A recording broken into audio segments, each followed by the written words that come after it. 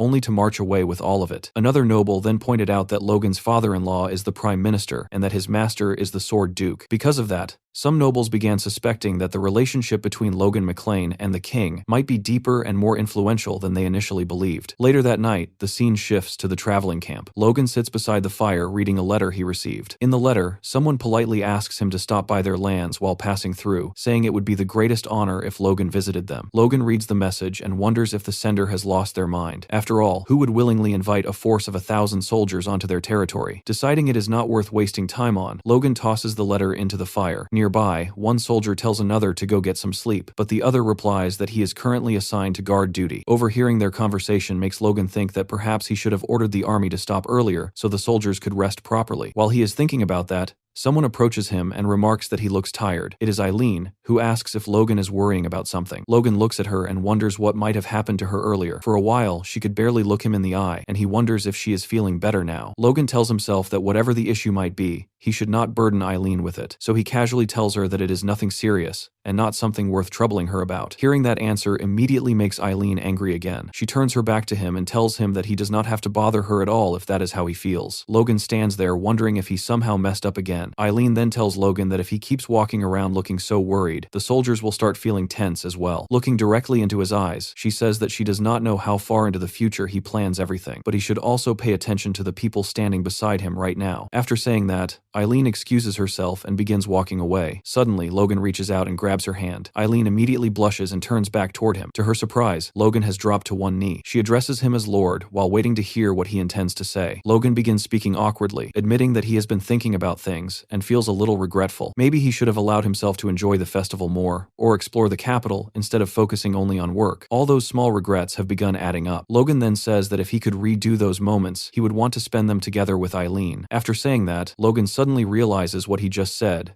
and briefly panics inside his head. But when he looks up and sees the expression on Eileen's face, he freezes. She looks incredibly happy. A single tear falls from Eileen's eye as she tells Logan that he should have simply said that from the beginning. She calls him a dummy before stepping closer to him. Eileen tells Logan that once they return home, they should do many things together, whatever those things may be, as long as they are together. Then she closes her eyes and slowly leans toward him. Logan leans forward as well, and the tension between them becomes intense. Not even mere inches away, their soft lips are about to conquer the distance between their souls and create a bridge of love. However, just before they can close the distance, their heavy armor plates collide and stop them completely. The moment is ruined by the sound of metal bumping together. Logan's face turns completely red as he awkwardly comments that Eileen's armor is truly remarkable. Eileen sighs softly, then leans forward again and gently kisses Logan on the cheek instead. As she pulls away, she lightly brushes Logan's hand with her fingers. Then she softly wishes him a good night before quickly hurrying back toward her tent. Logan remains standing there, watching her leave. Completely mesmerized, he slowly raises his hand and touches the spot on his cheek where Eileen kissed him, still trying to process what just happened. I am going to stop reading if they don't kiss soon. Back at the McLean estate, the atmosphere is lively as everyone gathers to celebrate the return of their heroes. Their trusted coin master, Dwayne, raises a glass, or rather a full pint of wine, to welcome them home. One by one,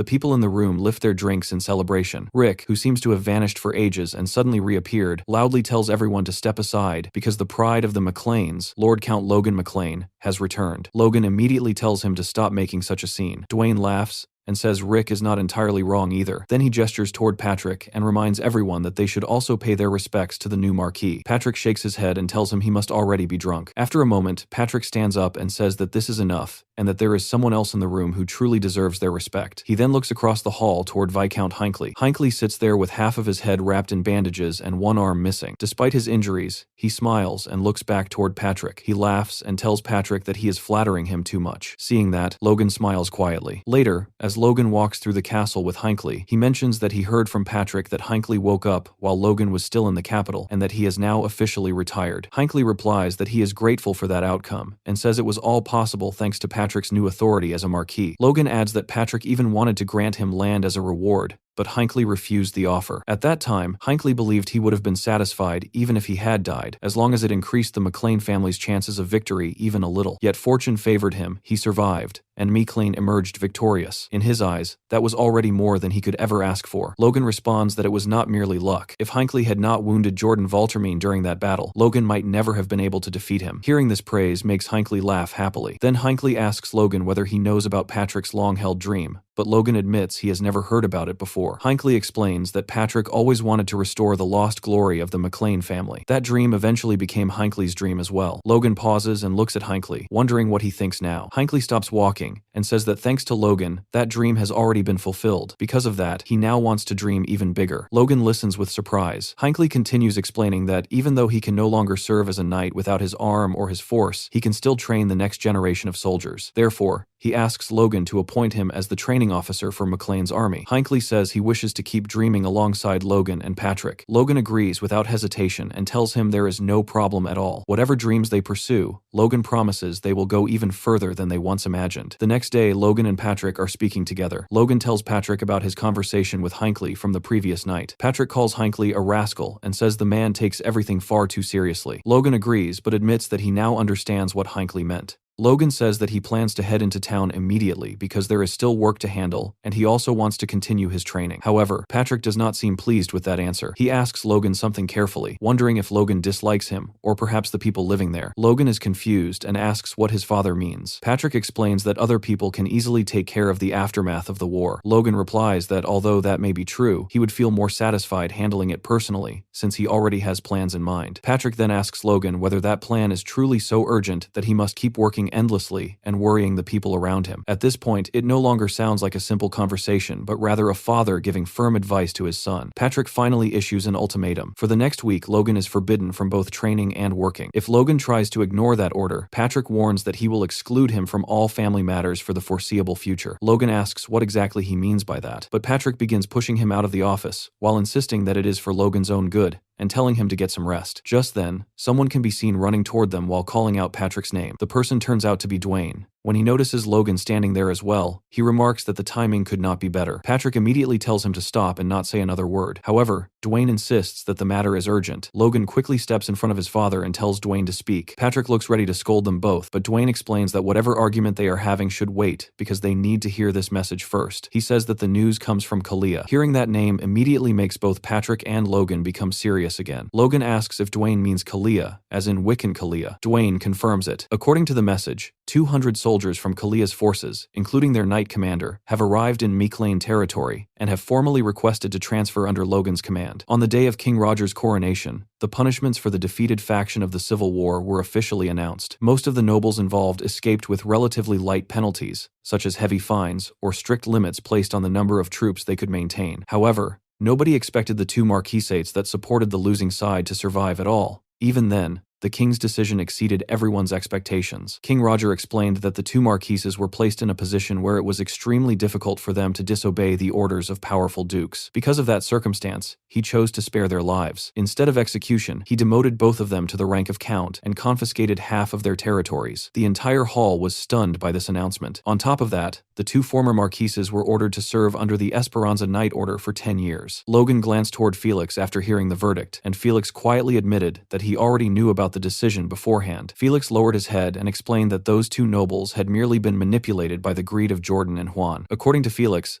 They themselves were not truly greedy men, and warriors with their level of power were valuable national assets. Losing them entirely would have been a waste for the kingdom. Logan understood the reasoning behind that judgment. After all, if the kingdom was going to face the Empire in the future, they would need every capable fighter available. Still, Logan never expected that even the greatest knight of Kalia would eventually appear as well. Wiccan Kalia would surely not be pleased about that development. Patrick then asked Dwayne how many soldiers had arrived. Dwayne calmly replied that the total number was 201 men. Hearing that figure left both Patrick and Logan stunned. Logan remarked that this was nearly double the number of knights McLean currently possessed. Patrick immediately pointed out that integrating such a large group of warriors, including their elite knights, would cause serious complications. Managing them all could become extremely difficult. At that moment, Logan suddenly had an idea. He told Patrick that the situation might not be as troublesome as it first appeared. Patrick asked whether Logan already had a solution, and Logan began explaining his plan to him. Later that day, Logan summoned all the newly arrived knights to the training grounds of the McLean estate. Standing before the gathered soldiers, Logan introduced himself and assumed they already knew who he was. The crowd confirmed that they did. Among them stood a man who snorted impatiently. This was George, the former commander of the Kalia Knight Order and an advanced knight. He seemed pleased that formal knight training was about to begin. Before leaving Kalia territory, Georgie had already discussed this decision with his former lord. In his chambers, Wiccan Kalia appeared unhappy about the situation. It was actually Kalia himself who suggested that George leave and serve under McLean instead of continuing to follow a weakened master. However, George remained loyal in his own way. He believed that by proving himself within McLean, he could repay his lord's grace and avoid disgracing the title of Kalia's knight commander. In his mind, he would rise to become an important figure within the McLean forces. Back in the present, Logan announced that this gathering marked the first training session for the newly reorganized McLean Knights. To begin, he said they would start with a simple and casual greeting used by the McLean Order. Hearing this left many of the Kalia Knights confused because they had no idea what to expect. What followed was something far from ordinary. The knights were forced to carry each other on their backs like pack animals before climbing the side of a mountain. When one knight finally reached the top, a Macklin knight was already waiting there. As soon as he arrived, the Macklin knight spat directly in his face. George ended up collapsing onto the ground after completing the brutal climb. He stared upward in disbelief and wondered if these people were simply messing with him. However, when he looked around, he realized that everyone had gone through the same ordeal. That made him ask whether these bastards actually trained like this every single day. It suddenly became clear why people often said that even the mid-ranking knights of McLean's could threaten high-ranking knights elsewhere. After this brutal introduction, Logan calmly announced that since the greeting ceremony was finished, the next step would be learning the Iron Blood Sword, a mid-tier sword technique belonging to the McLean Knight Order. Logan explained that each pair of Kalia Knights would be assigned a McLean Knight as their instructor, and they were to treat that instructor as their personal master while training. George immediately assumed that someone of his rank as an advanced knight would surely be trained directly by a noble. In his mind, this was a rare opportunity to improve his skills. When he turned around to greet the person assigned as his teacher, he introduced himself politely. Standing before him was Henderson, a high-ranking McLean knight, who calmly said that he was pleased to meet George. The unexpected assignment left George momentarily stunned. Earlier, Logan had specifically called Henderson to speak with him privately. Logan told him that he should have talked with him sooner, which left Henderson confused and asking what Logan meant. Logan explained that he had heard Henderson became a high-ranking knight during the recent war. Henderson confirmed that it was true, but said he had simply been lucky. Logan replied that he was sorry for not noticing sooner, and admitted the news caught him off guard. He said he had always expected 3 other people to reach that level first, most likely referring to Eileen, Victor, and Ronian. Henderson shook his head and said it was nothing because he had believed the same thing himself. He pointed out that those 3 had managed to catch up to the 15 years of training he had undergone in just a few short years. In his opinion, all of them would eventually become high-ranking knights as well. Logan responded that even so, Henderson was still the first among them to reach that rank, and he should feel proud of it. Logan also mentioned that Henderson was highly respected among the knights, and that everyone had voted for him to become the next knight commander. Henderson, however, admitted he was not certain he deserved such a position. Logan then surprised him by posing a challenge. Considering everything they had just discussed, Logan asked Henderson who he believed should become the next knight commander between himself and George. Henderson clearly had not expected such a question. Meanwhile, George was currently undergoing intense training. After repeatedly practicing the new technique, he was nearly out of breath. Henderson praised him, saying it was impressive that George had progressed so far in only 10 days. George tightened his grip on his sword and thanked Sir Henderson, saying it was all because of Henderson's guidance. Henderson shook his head and said the credit belonged to George's hard work alone. George then asked Henderson why he treated him so kindly. Henderson replied that he was simply following orders. George pointed out that not long ago they had been enemies on the battlefield. Henderson explained that only about 30 knights in the order were originally from McLean. The rest had joined later, just like George had. Hearing that made George lower his gaze in embarrassment. He admitted that he felt ashamed because he had originally expected to receive a high position immediately after arriving. Henderson replied that such a possibility still existed. After all, George was an advanced knight, and their lord valued talented individuals greatly. George then asked Henderson how he personally felt about the situation. The question caught Henderson off guard. George wondered whether Henderson truly had no objections. Henderson answered calmly that a knight simply follows orders, and that his own opinions did not matter. As long as the knights of McLean grew stronger, he did not care who held the position of command. He said this with a cheerful smile that made him seem almost saint-like. George opened his mouth as if to say something, but stopped himself at the last moment. Instead, George suddenly bowed deeply and declared that he, George, former commander of the Kalia Knights, swore to follow Sir Henderson as his superior knight. Seeing this unexpected display left Henderson unsure how to respond. He awkwardly asked George what exactly he was doing. Watching this scene from a balcony above, Logan remarked that it seemed the knights from Kalia would integrate into McLean's forces quite well. Logan then told his father that they had also found their new knight commander. Patrick agreed that Henderson was an excellent knight. However, Patrick admitted that he had always imagined Ronian becoming their next commander instead. Patrick explained that if Logan eventually inherited the house, it would make sense for Ronian to lead the army as his brother. Hearing that made Logan pause because he had never really thought about inheriting the house in that way. At that moment, Logan told Patrick that he intended for Ronian to inherit Patrick's title instead. Patrick reacted with shock and disbelief. He looked almost upset and demanded to know what Logan was talking about. Logan calmly explained that Ronian was perfectly qualified for the position. Patrick refused to accept that reasoning and argued that Logan had already done far too much for the McLean family. Logan then revealed that he was aiming for something far greater than simply leading the house. Patrick immediately asked what Logan meant by that, but Logan replied that he could not reveal his plans yet. He assured his father that Patrick would understand everything eventually, just like before. Logan said that when the time came, everything would become clear. Patrick still could not comprehend what Logan was planning. As they spoke, someone nearby was secretly listening to their conversation from behind a wall. Patrick continued questioning Logan, while the hidden listener clenched his fist tightly. That eavesdropper turned out to be Ronian, who now began wondering whether he might be standing in the way of his brother's future. Later, Patrick tells Logan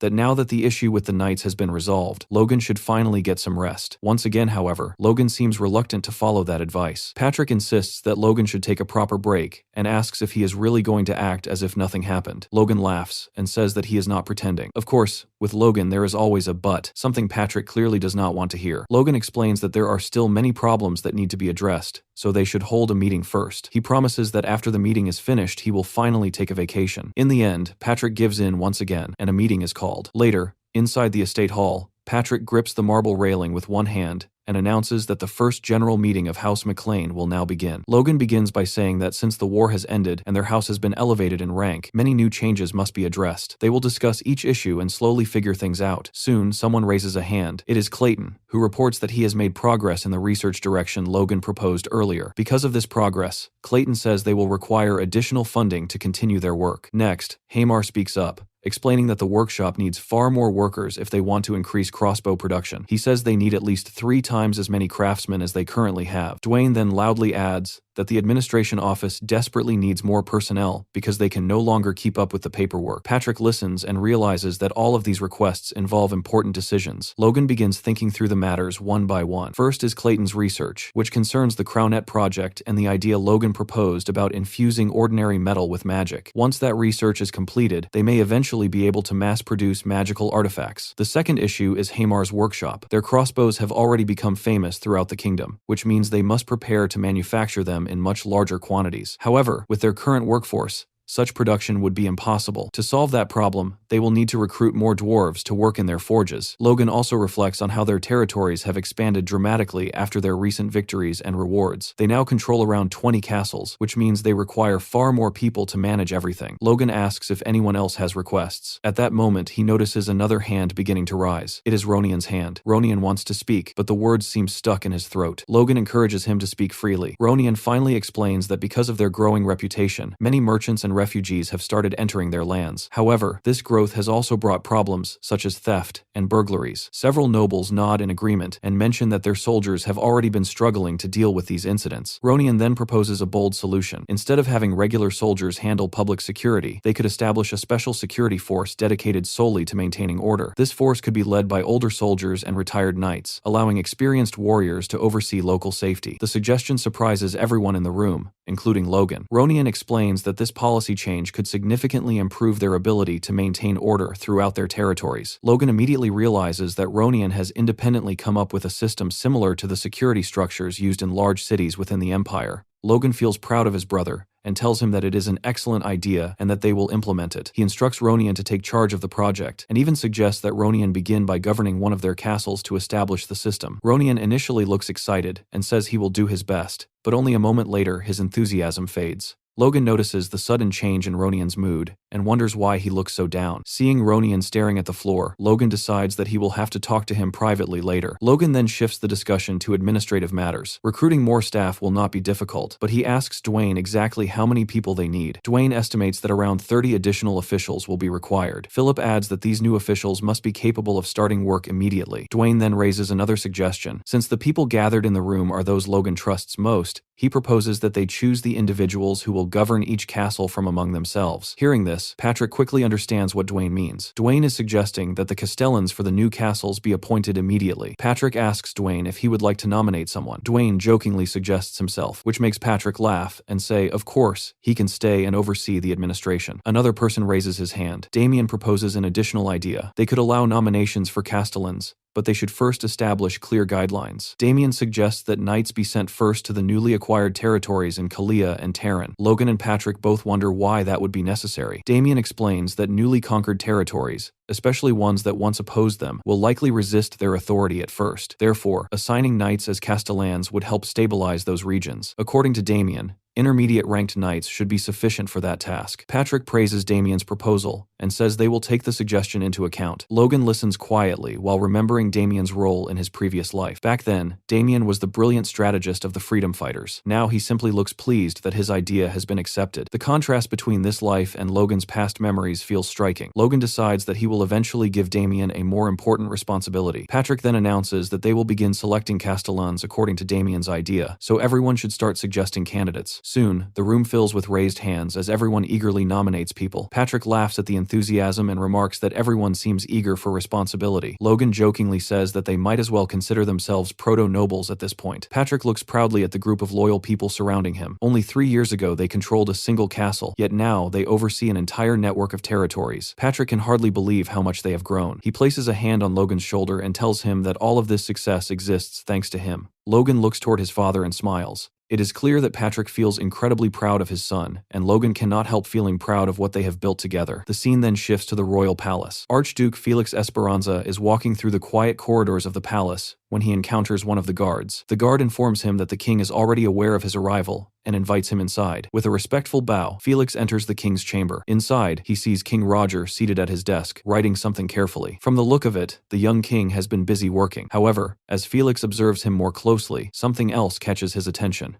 The king's cheeks are slightly red. It appears he has been drinking alcohol. Felix asks him if he is really drinking this early in the day. The king laughs it off and jokes that the strict sword duke is already chasing after him. He lifts the glass in his hand and tells Felix that he should relax a little because the drink is only meant to calm his nerves. Felix asks what nerves he is referring to. The king replies that he has been thinking about his brothers who died during the Civil War and is drinking to commemorate the past. He explains that he spent most of his life living in his brother's shadows, constantly struggling just to survive. Now that everything is over and he has finally gained his freedom, he feels like he deserves to celebrate at least a little. Felix clearly wants to lecture him about his behavior, but before he can say anything, the king asks why Felix came to see him in the first place. Just then, someone knocks on the door. A guard announces that he has brought what the king requested. Felix turns toward the door and sees the king suddenly looking very pleased. Moments later, several maids enter the room. They are all dressed elegantly and carry trays of food, as if they are preparing a feast. From the looks of it, they might not have been brought here only to serve food either. Felix looks around the room and asks what exactly is going on. At that moment, a butler steps forward and pours another drink into the king's glass.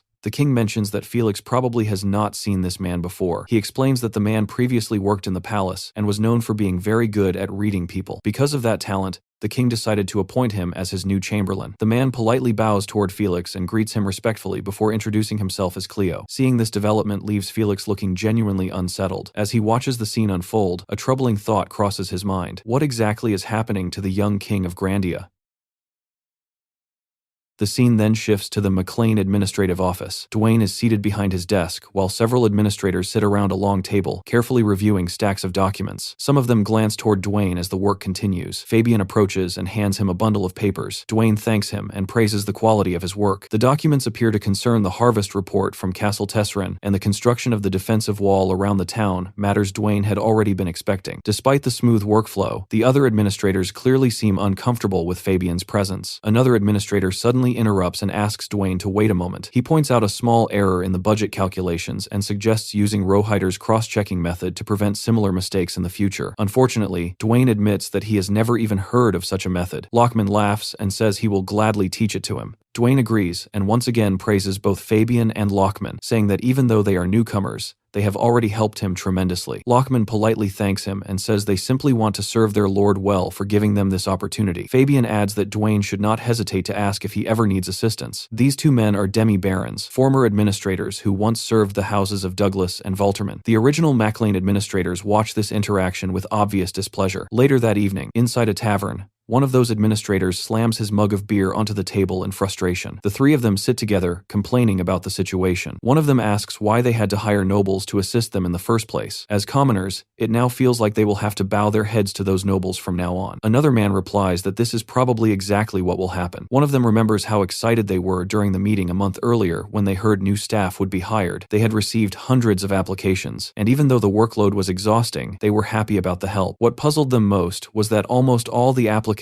turned out to be nobles. One man explains that the war devastated their lands, forcing many noble administrators to seek employment elsewhere. The others say they already knew that. However, the worst part, according to them, is watching Dwayne handle those nobles every day. Even though they are nobles, they still have to work under Dwayne's authority. One of them quietly admits that while Dwayne never complains, it must be extremely difficult for him. Sometime later, Dwayne is summoned to Logan's office. Standing before Logan, he reports that the newly hired administrators are doing excellent work. In fact, he even admits that Lockman and Fabian might be more capable than he is. Logan asks if he truly believes that. Dwayne lowers his gaze, clearly ashamed, and says that he honestly does. Logan simply brushes the comment aside and thanks Dwayne for everything he has done, preparing to dismiss him. However, Dwayne does not leave. Instead, he stands there silently, staring at the floor. After a moment, he gathers his courage and asks Logan if he may say something. Logan tells him to go ahead, but Dwayne struggles to speak. With a tear or perhaps sweat running down from the corner of his eye, Dwayne finally says what has been weighing on him. He tells Logan that he wants to retire. The words completely shock Logan. He jumps up from his chair and almost shouts,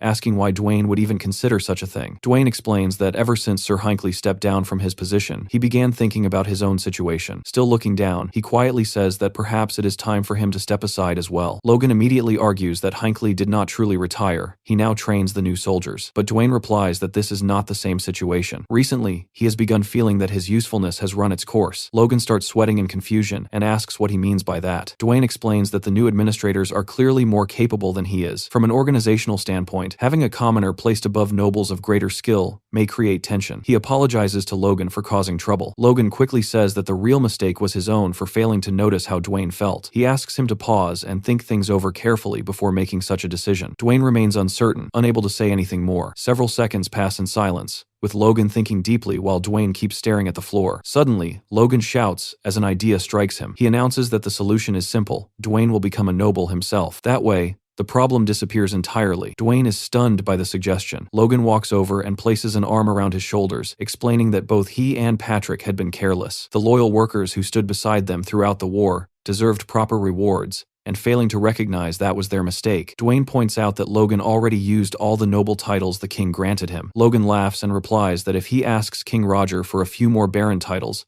the king will surely agree. Dwayne hesitates and says that doing something like that might look like abusing his authority. Logan dismisses the concern and says it is perfectly fine. He is willing to take the blame himself if it means properly rewarding the loyal people who fought beside him. Later, the scene shifts back to the royal palace. Felix stands outside a door, thinking about the strange conversation he just had with the king. Earlier, when he was inside the room, His Majesty tried to justify his drinking by saying it was part of a ceremony, According to the king, it was the final rite of the 2-7-fold ceremony, and Felix should allow him this indulgence. Felix immediately questioned that explanation. He reminded the king that the 2-7-fold ceremony exists to honor the 9-fold heavens, with 3 days devoted to each god in remembrance of the dead. Felix could not understand how drinking excessively in the middle of such a solemn ritual could possibly be considered part of the rite. The king cut him off before he could continue, saying that Felix worried far too much and that he was perfectly capable of controlling himself. Hearing that left Felix speechless. He closed his mouth, clenched his fist, and ultimately bowed his head to apologize. The king then glanced down at the drink in his hand and remarked that they had become sidetracked. He asked Felix why he had come to see him in the first place. Felix explained that he wanted to discuss what their next move should be regarding House Wolves. The king lifted his glass again, while Cleo watched him with an unusual expression. The king replied that the matter would be addressed soon. In his opinion, although House Wolves had wronged him, demoting them and confiscating half their lands should already be sufficient punishment. Felix could not ignore the feeling that Cleo was influencing the king's decisions more than expected. Now, walking through the palace halls, Felix tries to convince himself that the king simply needs time. Roger has endured tremendous loss, and perhaps he only needs a chance to grieve before returning to his normal self. At least, that is what Felix wants to believe. At that moment, someone approaches him with urgent news. A servant informs Felix that a communication from the Crown Channel has arrived. Felix asks why such a message is being brought to him instead of the king. The man explains that the message concerns His Majesty. Felix immediately understands the situation and orders the message to be brought to him. Meanwhile, at the Mechlin estate, Logan activates one of the magical communication channels to speak with the king. He expects to greet King Roger, but instead, Felix appears on the other end of the connection. Felix remarks that it has been a while since they last spoke, and his tone clearly shows that he is not pleased. He tells Logan that the king is currently occupied with other matters, and that Logan should speak with him instead. Logan asks what is going on. Felix, visibly irritated, places a hand on his forehead and mutters that nothing has happened, at least not yet. Logan becomes confused and asks what he means by that. Felix dismisses the question and tells Logan not to worry about it. Instead, he asks Logan why he initiated the communication. Logan explains that his request is simple. He briefly describes the situation and tells Felix that he only needs a title, not land or additional rewards. Felix listens and confirms that Logan is asking only for the noble title and nothing else. Logan says that is correct. Felix replies that he will speak with the king on Logan's behalf, but he warns Logan to remember something important. This will be the last noble title Logan will be allowed to grant. Logan acknowledges the condition and agrees. The communication then ends. After the connection closes, Logan takes a deep breath and relaxes. However, he cannot stop thinking about Felix's strange behavior. Felix was clearly angry, but something about him felt different than usual. He even ended the conversation abruptly without saying goodbye. Logan cannot shake the feeling that something serious must have happened in the palace. Before he can think about it further, the door bursts open, and Dwayne rushes inside with tears in his eyes. Overcome with emotion, he runs straight toward Logan and hugs him tightly, thanking him again and again for what he has done. Logan, on the other hand, looks completely overwhelmed and tries to pry Dwayne off him. Dwayne declares that he will serve House McLean until his very last breath, while Logan repeatedly yells at him to get off from him. Later that night, another scene unfolds. A young woman dressed in a white gown approaches a carriage while her escort knight nervously asks her to wait. He looks worried and asks if she is truly leaving, saying that if something goes wrong, he might be blamed for it. The woman calmly enters the carriage and tells him it cannot be helped. After the war, their house was ruined, and even though her father knelt in the royal palace for 4 days begging for mercy, it changed nothing. Still, she insists that this is not the end. She says she still has one lifeline remaining. The woman reveals herself to be Rena of House Wolves, Logan's former finance who betrayed him. The next morning at the McLean estate, Logan stands before a group of administrators while reading from a formal scroll. The document describes someone who has greatly contributed to the success of House McLean. Of course, the person being praised is Dwayne. Logan continues reading that for his dedication and loyal service, Dwayne is officially awarded the noble title of Baron, with the decree signed by His Majesty Roger von Grandia himself. As soon as Logan finishes reading, the entire room erupts with excitement. The administrators rush forward to congratulate Dwayne, many of them hugging him. Overwhelmed with emotion, Dwayne's eyes fill with tears as he repeatedly tries to thank Logan, but struggles to get the words out. Lockman steps forward next to congratulate him as well, while Fabian stands behind him smiling warmly. Dwayne looks both relieved and deeply grateful. Soon the entire room begins cheering for him. Watching the celebration, Fabian quietly remarks that in this house, even commoners can rise to nobility through loyalty and ability alone. Looking at Logan with calm pride, Fabian tells Lockman that choosing to come to McLean was clearly the right decision. Lockman nods in agreement. Later that day, A sensory aptitude test is being held for new recruits. Logan watches the event and notes that not only administrators, but also many soldiers have applied to join their forces. Thanks to Eileen's suggestion, they have also begun accepting female applicants, which has made the recruitment process much more lively. Hinckley stands beside Logan and explains that since they started using the test, Logan suggested, many new soldiers have begun awakening their internal force. He says he hopes they will discover many talented recruits today. Logan points towards several candidates and remarks that he can already sense a faint trace of force in some of them. Hinckley follows his gaze and points toward a particular girl, asking if Logan is referring to her. Both of them had noticed the same person, which surprises Logan. He cannot believe that Hinckley can also sense such a weak internal force that is not even being outwardly displayed. Logan had always believed he was the only one capable of detecting something so subtle. Hinckley explains that after losing his own force, his senses have become much sharper. Because of that heightened sensitivity, he can now detect the potential in others more clearly. He says that this role suits him well because he can now identify who will eventually become a knight. Logan quietly reflects on Hinckley's words. Becoming more sensitive to force after losing it is something Logan has never heard of before, not even in his previous life. Then, a realization strikes him. It is extremely rare for a knight to survive losing their force.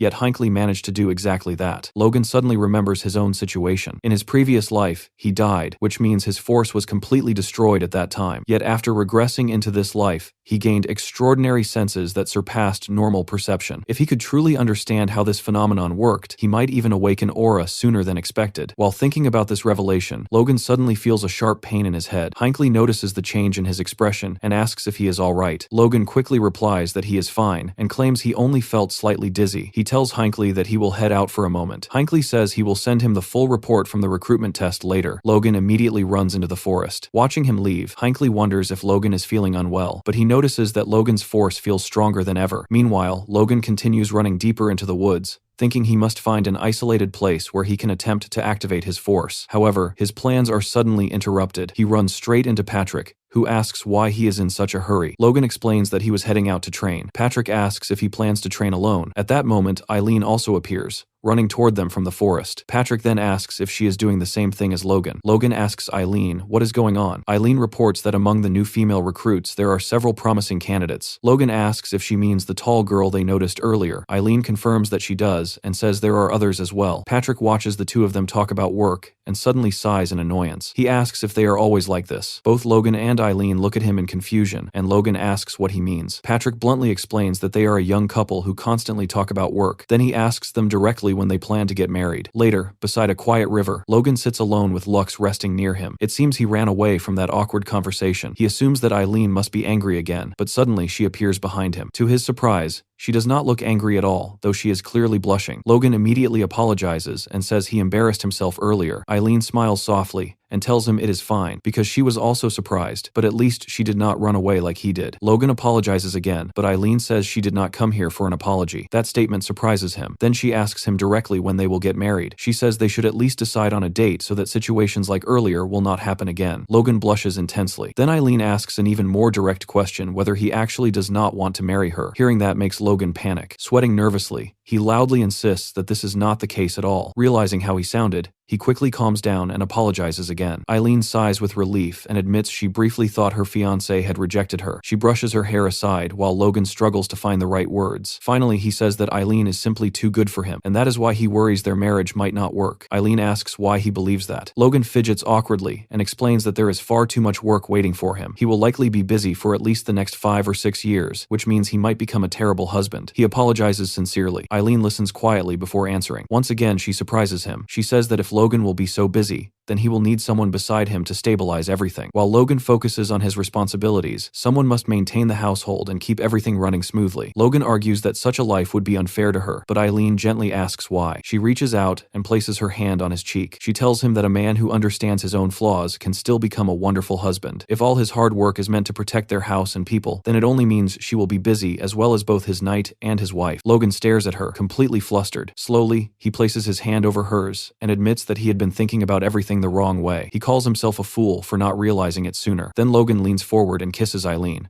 Their reflection shimmers together in the clear water of the river as he finally tells her that he wants to marry her. Meanwhile, Rena finally arrives at her destination. Just as we expected, she has reached the McLean estate, and she quietly observes how much the place has changed since the last time she was there. The knight escorting her suggests that they should return instead, reminding her that she already annulled her engagement with Logan. However, Rena calmly says that she did not come here for Logan in the first place. She tells her knight not to worry, and confidently claims that Logan could never have forgotten her. While the McLeans were busy reorganizing their territories after the war, a new rumor had begun spreading throughout the capital, Grand. The rumor said that the runaway Count, Caron Wolves, had returned. He was the noble who vanished during the battle, yet now he had disgracefully returned and was kneeling before the crown. In the royal palace, he shouted desperately, begging the king to listen to his plea. Chiron offered to surrender all the remaining property of his house, saying that he only wished to repent for his past mistakes. In return, he begged for only one thing, his life to be spared. After kneeling there for 4 days, the king finally delivered his judgment. An envoy read the royal decree aloud, announcing that the king would accept the proposal made by House Wolves. At first, Chiron felt relief, but the decree continued with conditions he never expected. His house would be demoted to a viscounty, restricted to a single town, and all other territories would be surrendered to the crown. Even so, House Wolves managed to survive. Back in the present at the Macklin estate, Rena asks her knight Rockfern what he thinks about her appearance. Wearing a black and white dress, she asks whether she looks like someone going through difficult times. Rockfern answers that she looks perfect, but he hesitates and reminds her that Logan now has a fiancé. He asks whether her plan will really work. Rena calmly replies that being engaged does not make a man blind, making it obvious that she is talking about Logan. She confidently explains that Logan followed her around ever since they were children. Even when he proudly ended their engagement, she believes he could not hide his sadness. Otherwise, she asks, why would he have fought so fiercely just to obtain 3 million gold? In her mind, that money was desperately needed. She reminds herself that her father already did everything possible to preserve their family's survival, so now she must do what she can to restore their house. Soon, footsteps approach the room. Rena turns her head, believing Logan has arrived. The door opens, and she quickly clenches her skirt while preparing a charming smile. She begins greeting him warmly, saying it has been a long time since they last saw each other. However, her words stop halfway through when she notices something unexpected. Logan has entered while reading a document, not even looking at her. Only after finishing a line does he raise his eyes and casually say that it truly has been a while. He apologizes briefly, explaining that he is extremely busy with many responsibilities. Rena politely acknowledges that. Logan then asks what reason brought her there. Rena explains that she came to apologize for her past mistake and hopes to rebuild a relationship between their two families. Logan calmly responds that if she truly intends to reconcile, something important is missing. He asks whether Viscount Wolves himself should not be present, deliberately emphasizing the demotion of her house. Rena pauses before replying that her father is currently indisposed after struggling to protect their family. Logan sighs and remarks that this is unfortunate, adding that Chiron Wolves likely could not bear to bow his head before an old friend and his son. Logan then bluntly states that House McLean does not need assistance from House Wolves. Rena admits she is aware of that. Logan stands up and concludes that if that is the case, the conversation is finished. Rena quickly panics and asks Logan not to leave yet, saying there is still more to discuss. Logan tells her to speak quickly because he has no time to waste. Realizing her initial approach failed, Rena tightens her grip on her skirt and begins acting more emotional. She bites her lower lip and suddenly begins crying, saying she came to beg for Logan's help. She asks him to remember their past together and help her struggling family. Tears stream down her face as she blushes dramatically. Logan looks momentarily surprised, and Rena immediately realizes she has caught him off guard. She wipes her tears and apologizes softly, claiming her emotions overwhelmed her. Beneath her lowered hair, she secretly smiles, convinced Logan has not forgotten her. Rockfern notices that familiar expression on her face, while Logan struggles with sudden flashes of painful memories from his past life. Rena continues speaking, explaining that although House Wolves has fallen into hardship, they were once one of the kingdom's greatest merchant families. Their distribution networks and commercial knowledge still exist. Logan does not see the relevance, but Rena presses her hand against her chest and explains her proposal. If McLean partners with them, they could sell the new weapons developed by House McLean and generate profits 30 times greater than the costs. Realizing what she is trying to do, Logan grows irritated. He stands up from the couch and tells her that McLean can handle trade on its own. He asks her to leave. Desperate, Rena asks him to wait and reveals her final card. She offers her hand in marriage. If they marry, she explains, their families will be permanently bound together. Logan walks toward the door even faster, waving casually and thanking her for the offer, but saying he is not interested because he will be getting married soon. Rena smiles faintly and asks if this is because she once broke their engagement. She blames Duke Douglas, claiming he pressured her at the time, and even says she has documents proving it. Logan does not care and continues walking toward the exit. Seeing that nothing worked, Rena suddenly drops to her knees and begs Logan to stop. She asks if he never truly loved her. The question only makes Logan uncomfortable. Rena pushes further, saying that if his concern is his current fiancé, she would willingly become his concubine instead. She promises she would do anything he asks. Instead of reacting angrily, Logan suddenly bursts into uncontrollable laughter. Rena looks confused and asks if he is alright. Logan apologizes while wiping a tear from his eye, still laughing slightly. With his hand on the door handle, he calmly tells her that he has absolutely no interest in her anymore. Then he opens the door, politely tells her to take care on her way back, and leaves her kneeling on the floor. Soon after, Rena and Rockfern leave the room as well. As they walk through the corridor, Rena accidentally bumps into someone and falls to the floor. The person immediately apologizes and asks if she is alright. Ironically, the person she collided with is Eileen, Logan's fiancée, who politely says she should have been watching where she was going. Already frustrated, Rena angrily slaps Eileen's hand away and walks off with her knight, leaving Eileen confused about what just happened. Logan then appears from behind a nearby wall and asks Eileen if she came looking for him. As Rena walks away down the corridor, she hears Eileen speaking behind her. Eileen tells Logan that her mother invited the three of them to have tea together. Logan replies that he would be happy to join them tomorrow. Eileen tells him he does not need to force himself if he is busy, but Logan answers that when it comes to Eileen, there is no such thing as being too busy, because they are family. Hearing that conversation makes Rena furious. She storms away and slams the door behind her. Watching her leave, Eileen comments that Rena seems like a strong-willed woman and jokingly wonders if she might make a good knight. Logan, clearly annoyed, agrees that Rena certainly has a strong will. Eileen then asks about the documents Logan was reading earlier. Logan glances at the paper and explains that he has been considering the creation of a merchant guild for House McLean. Eileen sounds surprised, but quickly becomes excited, asking if that is why Logan has been so busy lately, and whether she can help him somehow. Logan reassures her that it is fine, and says he can assign the task to someone else. Inside his office, Logan has already gathered all the necessary documents and brings them to someone waiting there. The person sitting across from him is Philip, who looks completely stunned. Philip cannot believe that Logan is actually entrusting this responsibility to him. Logan calmly confirms that he is doing exactly that. He explains that he could not think of anyone better suited for the task, especially after seeing how Philip managed the Emporic situation earlier. Logan genuinely believes Philip has a natural talent for selling and managing trade. Because of that, Logan wants Philip to become the head of the McLean Merchant Group. Philip still looks unsure and asks Logan if he is truly serious about placing such trust in him. He wonders how Logan can rely on him so blindly. Then Philip suddenly remembers the contract that binds the two of them. His life technically belongs to Logan, which makes him someone Logan can easily trust. Logan then explains his first plan for the Merchant Group. He intends to start by selling the surplus grain stored in McLean's territories, which alone should generate at least 10 million gold. Logan tells Philip that all the required documents have already been prepared. He will also provide him with servants, guards, and workers to assist with the operation. Logan then casually reveals something that leaves Philip speechless. He tells Philip that he has 100 million gold coins in reserve that Philip can use however he sees fit to build the merchant group. Philip cannot even comprehend such an enormous sum of money. Logan adds that Philip will receive a commission of 0.5% of the profits, which immediately makes Philip stand up in shock. Philip asks Logan directly what he truly expects from him in return for such resources. Logan replies that he only wants two things. The first is obvious. He wants the merchant guild to become profitable.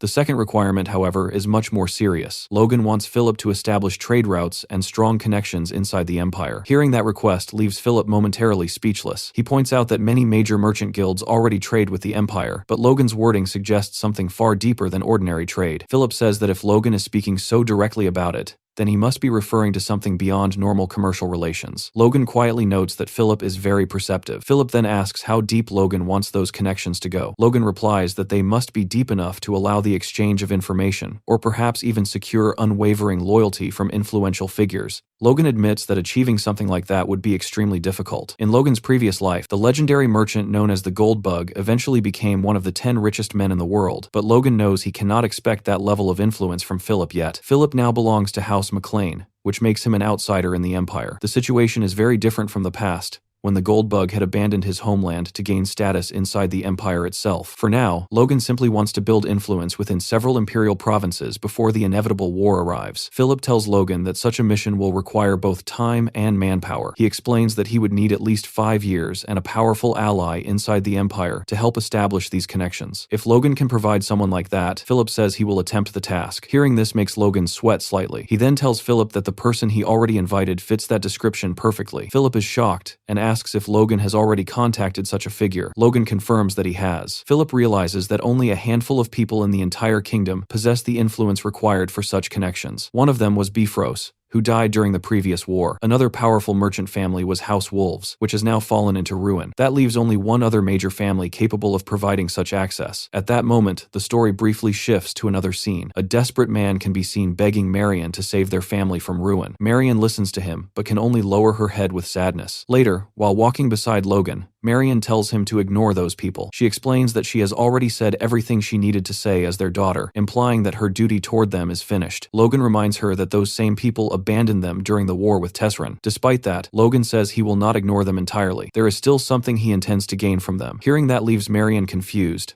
unsure what Logan is planning next. Later, Logan asks Philip to offer his greetings and points toward the man who will assist him in his new task. Standing there is Veron Kairos, the successor of the powerful Kairos merchant group and the leader of the merchants who will support Philip's work. Philip looks surprised and asks if this is truly the Kairos family, the famous grain merchants. Logan smiles and asks if that is not an excellent connection to start with. He then prompts his uncle to greet Philip properly and introduces Philip Claude as the head of the new McLean merchant group. Veron shakes Philip's hand but immediately makes a sharp remark, saying that at least Philip has a surname. He then asks Philip directly whether he is a noble. Philip calmly answers that he is only a commoner and does not even know who his ancestors were. Hearing that makes Veron frown slightly. He turns to Logan and asks if he really expects him to serve under a commoner. Logan simply asks whether Veron dislikes that idea. Then Logan reminds him that he probably cannot afford to refuse, adding that if Veron truly had the luxury to complain, it must mean the Kairos family is doing quite well after all. Realizing he has little choice, Veron reluctantly shakes Philip's hand again and says he will do his best to support him. Philip politely replies that he looks forward to working with Veron. A few days later, the banners of House McLean fly proudly above the estate as dozens of carriages prepare to depart. People in the nearby city watch the convoy with curiosity, asking what all those wagons are for. Someone explains that they belong to the newly formed merchant group and that Philip will be leading them. Just then, someone calls Philip's name from behind. Turning around, he sees Logan and Dwayne approaching. Philip says there was no need for them to come all the way out just to see him off. Logan replies that since he was the one who pushed Philip into this mission, it is only right that he personally says goodbye. Logan then adds that he also has something to give Philip before he leaves. Philip looks confused, unsure what Logan means. Logan pulls out a piece of paper and says that Philip forgot something important. When Philip sees it, he freezes. The document is his contract, the magical agreement that bound his life to Logan. As Logan holds the paper between his fingers, Philip cannot understand what is happening. Without hesitation, Logan tears the contract in half right in front of him. As the paper splits, a faint magical light appears and fades away, showing that the contract's binding power has been completely nullified. Logan tells Philip that although it is a bit late, this is his reward. Logan admits that he nearly forgot how much Philip has done for him all this time. Beside them, Dwayne smiles proudly and gives Philip a thumbs up. The gesture overwhelms Philip with emotion. Tears begin to well in his eyes as Logan formally calls him Philip, head of the McLean merchant group. Philip wipes his tears but cannot hide his feelings. With determination in his voice, he promises Logan that he will do everything in his power to succeed. Logan and Dwayne simply smile at him as the convoy of merchant carriages finally leaves the castle. After watching the convoy disappear into the distance, Logan remarks that now that Philip has departed, it might be a good time to inspect their newly acquired territories. Dwayne asks whether Logan plans to travel to Kalia personally. Logan shakes his head and says that he will actually be heading to Terran instead. Hearing that surprises Dwayne, who asks why Logan would want to visit such a barren wasteland. Logan reminds him that Mechlin territory used to be just as barren in the past. Dwayne then wonders if Logan plans to build another dam there like he did before. Logan says that might be possible, but first he needs to go there and check something for himself. As Logan watches the merchant convoy leave, Ronian approaches him. It looks like Ronian has been searching for him for quite some time. Logan assumes he came to see Philip off and asks if that is the reason he is here. However, Logan quickly notices something strange. Ronian looks messy, covered in dust, and clearly exhausted. Logan immediately asks if he is sick. But after observing him more carefully, Logan realizes that something else is going on. Ronian is not weak, he is actually much stronger. In fact, Logan can sense that Ronian has reached the level of a high-ranking Force user. Logan asks him what kind of training he has been doing, and warns him not to push himself too hard. Ronian calmly replies that it has nothing to do with training. He says he simply found the answer after changing his mindset. Because of that realization, Ronian has made a decision. Ronian tells Logan that he intends to leave on a warrior's pilgrimage. Such a journey is a wandering trial, where a warrior travels the world to sharpen both combat skills and personal judgment through experience. Although it sounds honorable, Many who attempt it die along the way, which is why it has become rare in modern times. Logan cannot understand why Ronian would willingly choose such a dangerous path. Ronian explains that he has been thinking deeply about his place in the family and feels there is nothing meaningful left for him to do here. Logan immediately questions what he means. Ronian already trains the knights and manages the security of their lands, but Ronian insists that those are tasks Logan himself could easily handle. They are not truly what he is meant to do. Logan slowly realizes that this dissatisfaction must be what led Ronian to make his decision.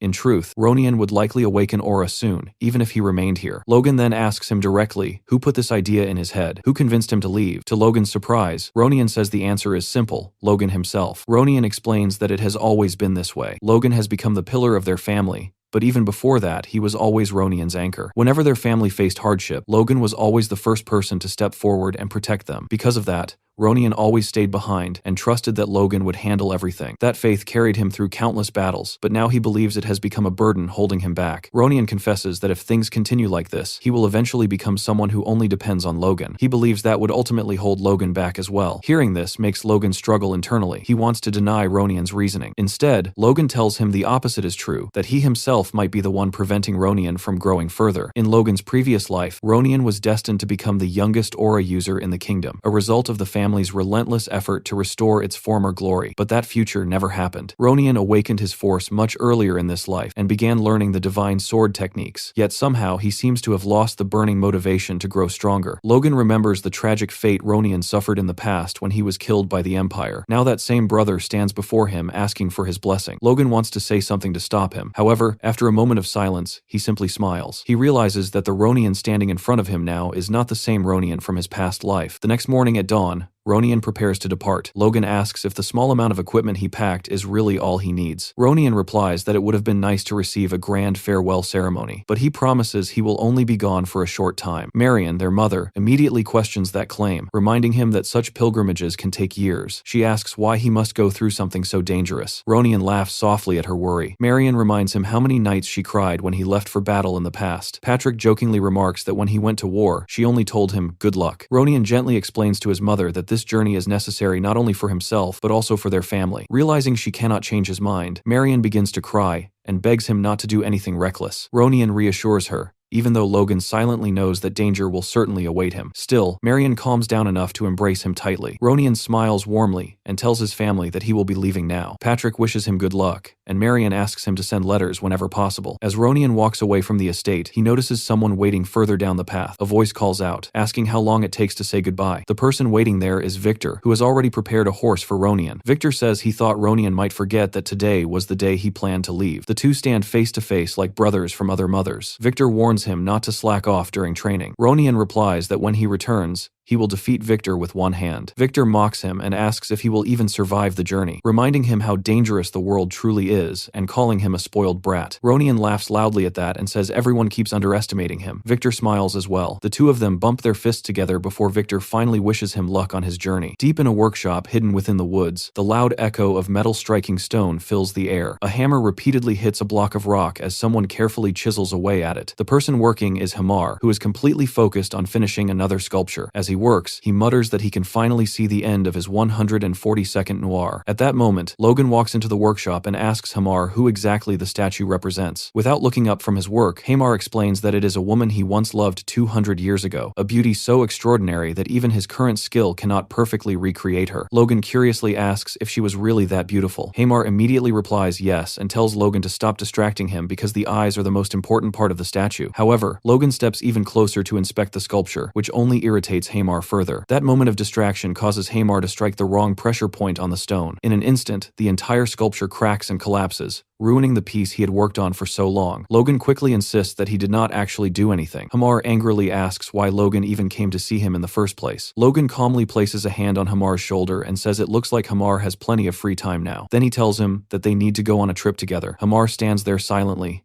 tears forming in his eyes as he looks at the destroyed statue. Later, the group is traveling across a vast stretch of barren desert toward an abandoned mining site. Hamar is clearly irritated with Logan and asks if this is really what Logan calls a trip, since there is absolutely nothing around them except sand and empty land. Hamar then notices Clayton traveling with them and asks how he ended up dragged into this situation as well. Clayton miserably explains that he has already spent all the money allocated for the Magic Tower research. Hamar cannot believe that amount of funding could disappear so quickly. Clayton says he had no choice because experimental materials alone cost millions, and most experiments fail anyway. As Clayton begins crying in frustration, Hamar awkwardly tries to comfort him. Logan watches the scene and asks why they are acting like this when he already promised to support Clayton's research. He reminds them that if they successfully develop the Terran lands, the wealth they gain will make millions of gold feel like pocket change. Logan then asks them why they look so doubtful. After all, Terran used to be the kingdom's greatest mining city. Hamar responds that while that was true, it happened 200 years ago. Today, the area is nothing but barren land filled with abandoned mines. He asks what they could possibly hope to gain from such a place. Logan suddenly begins laughing and asks them what they think might still be hidden underground there. Without waiting for their answer, he declares that they are going to mine mana stones. Hearing that immediately changes both Clayton and Hamar's reactions. Clayton stares at him in disbelief and asks if there are really mana stones buried beneath this wasteland. Hamar, now completely energized,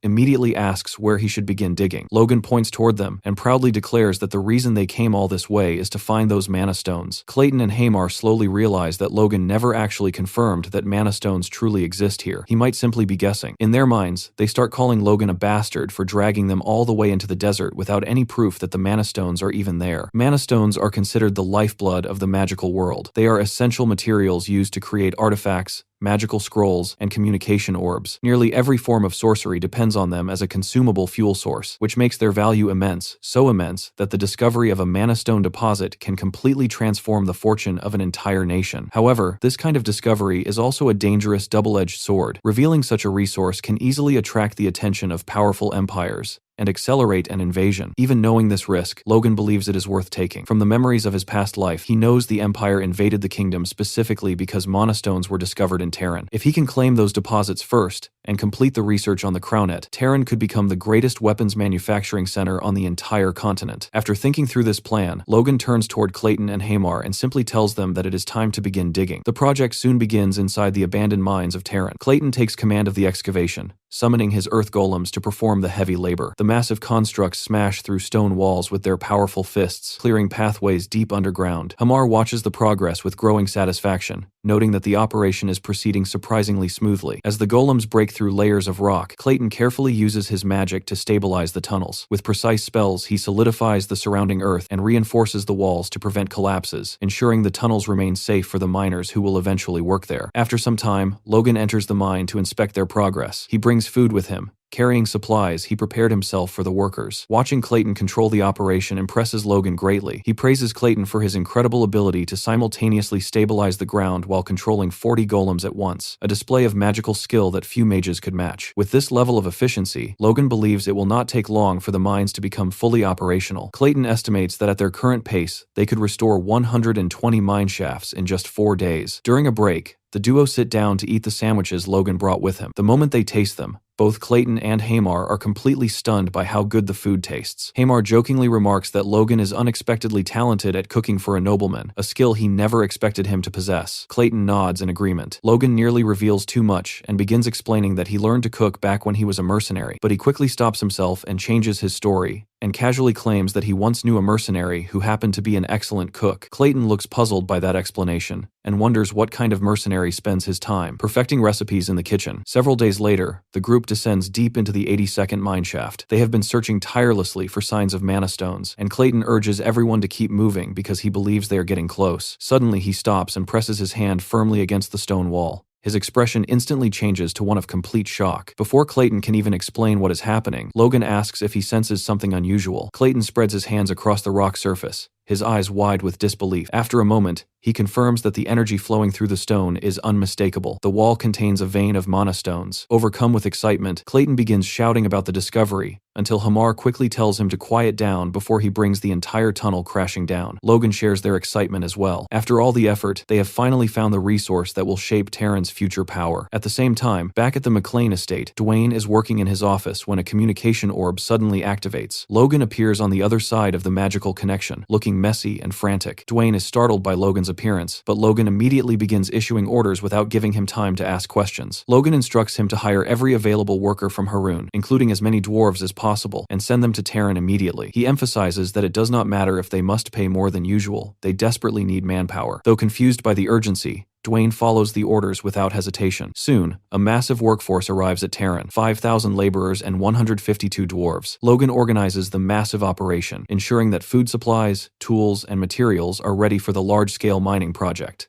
During this time, he also contacts his master, Felix, through a communication orb to report on the development of Terran. Felix praises Logan for his dedication in rebuilding the abandoned mining region. When Felix asks whether Logan discovered anything valuable, Logan deliberately hides the truth about the mana stones and instead claims he only found deposits of steel and copper. Meanwhile, the arriving dwarves are introduced to Lord Hamar, who begins guiding them around the site. Logan then shifts the conversation toward the king's response to his earlier reports. Felix asks if Logan has not received a direct reply from the king again. Logan explains that he has not contacted the king directly because he believed it was more appropriate to report through Felix. Realizing that Logan does not know about the king's current situation, Felix chooses to hide the truth. Instead, he reassures Logan that the king views his efforts very positively, although the tone of his voice leaves Logan somewhat curious. Unfortunately, Felix also brings troubling news. The crown's finances are currently strained, so the royal court cannot provide any direct financial support. Logan silently wonders how the crown could be struggling after seizing the wealth of House Wolves. He remembers how poorly dressed Rena looked when she visited him, and wonders if their family truly had far less wealth than expected. In the end, Logan sighs and decides not to complain to his master. However, Felix soon delivers incredible news. The king has agreed to exempt Terran from all taxes for the next 10 years. Logan is so shocked and thrilled that he nearly crushes the communication orb in his hand. When Felix asks about the cracking sound he heard, Logan quickly dismisses it and requests that the tax exemption be officially written into law. Felix promises to take care of it. Logan then sets the orb aside and celebrates, while Felix wonders where Logan suddenly disappeared. Before ending the conversation, Felix insists that Logan visit the capital in a few months for a private discussion. When Logan asks if the matter is too sensitive to discuss through the orb, Felix confirms that it is. Logan agrees to the meeting, and once the connection ends, he bursts into celebration over Terran's tax-free future. A little later, Clayton approaches Logan, who is still visibly excited. Clayton hesitates before speaking. After nervously rubbing the back of his neck, he explains that if the mine is properly developed and they maintain a steady supply of mana stones in the future, he hopes a portion of those resources could be allocated to the magic tower. Logan immediately agrees without hesitation. Clayton is stunned by how easily Logan accepts the request. Logan explains that the magic tower and the workshop will receive the first share of mana stones, while the remaining supply will be sold through secret channels. Clayton becomes overwhelmed with happiness and clasps his hands together, excitedly saying that they will become the first tower with such access. Logan places a reassuring hand on Clayton's shoulder and reminds him that the Earth Magic Tower and House McLean are partners for life. Seeing Clayton so emotional, Logan adds another suggestion. Clayton should consider relocating the magic tower directly to Terran. Having the mana stones close at hand would make research much easier. Of course, Logan secretly hopes this will also accelerate research on the Crownet project. Clayton, deeply moved by the offer, promises to seriously consider moving the tower. Meanwhile, Hamar is far less thrilled about the idea of sharing the city with a group of wizards. He asks Logan why the magic tower must be involved after he has already finished planning everything for the workshop. Logan quickly tries to persuade him by describing a grand vision. In the future, Terran will become a massive mining city, with Hamar's legendary workshop standing at its very center. The magic tower and the workshop will cooperate to mass-produce top-tier magical artifacts. Logan tells Hamar that he will become the master of this legendary facility. As Hamar imagines this future, he begins daydreaming. In his mind, dwarves are cheering his name while praising him as the great workshop master Hamar, the legendary craftsman who turned Terran into the greatest city of artisans on the continent. He imagines dwarven warriors celebrating him, beautiful dwarf women admiring him, and craftsmen from across the land praising his achievements, completely lost in the fantasy of becoming a living legend, while Logan also praises, saying Hamar is so cool. Hamar then proudly laughs and agrees to redesign the entire plan immediately. Watching him rush off enthusiastically, Logan smirks to himself, noting just how easy it is to motivate a dwarf when you promise him glory.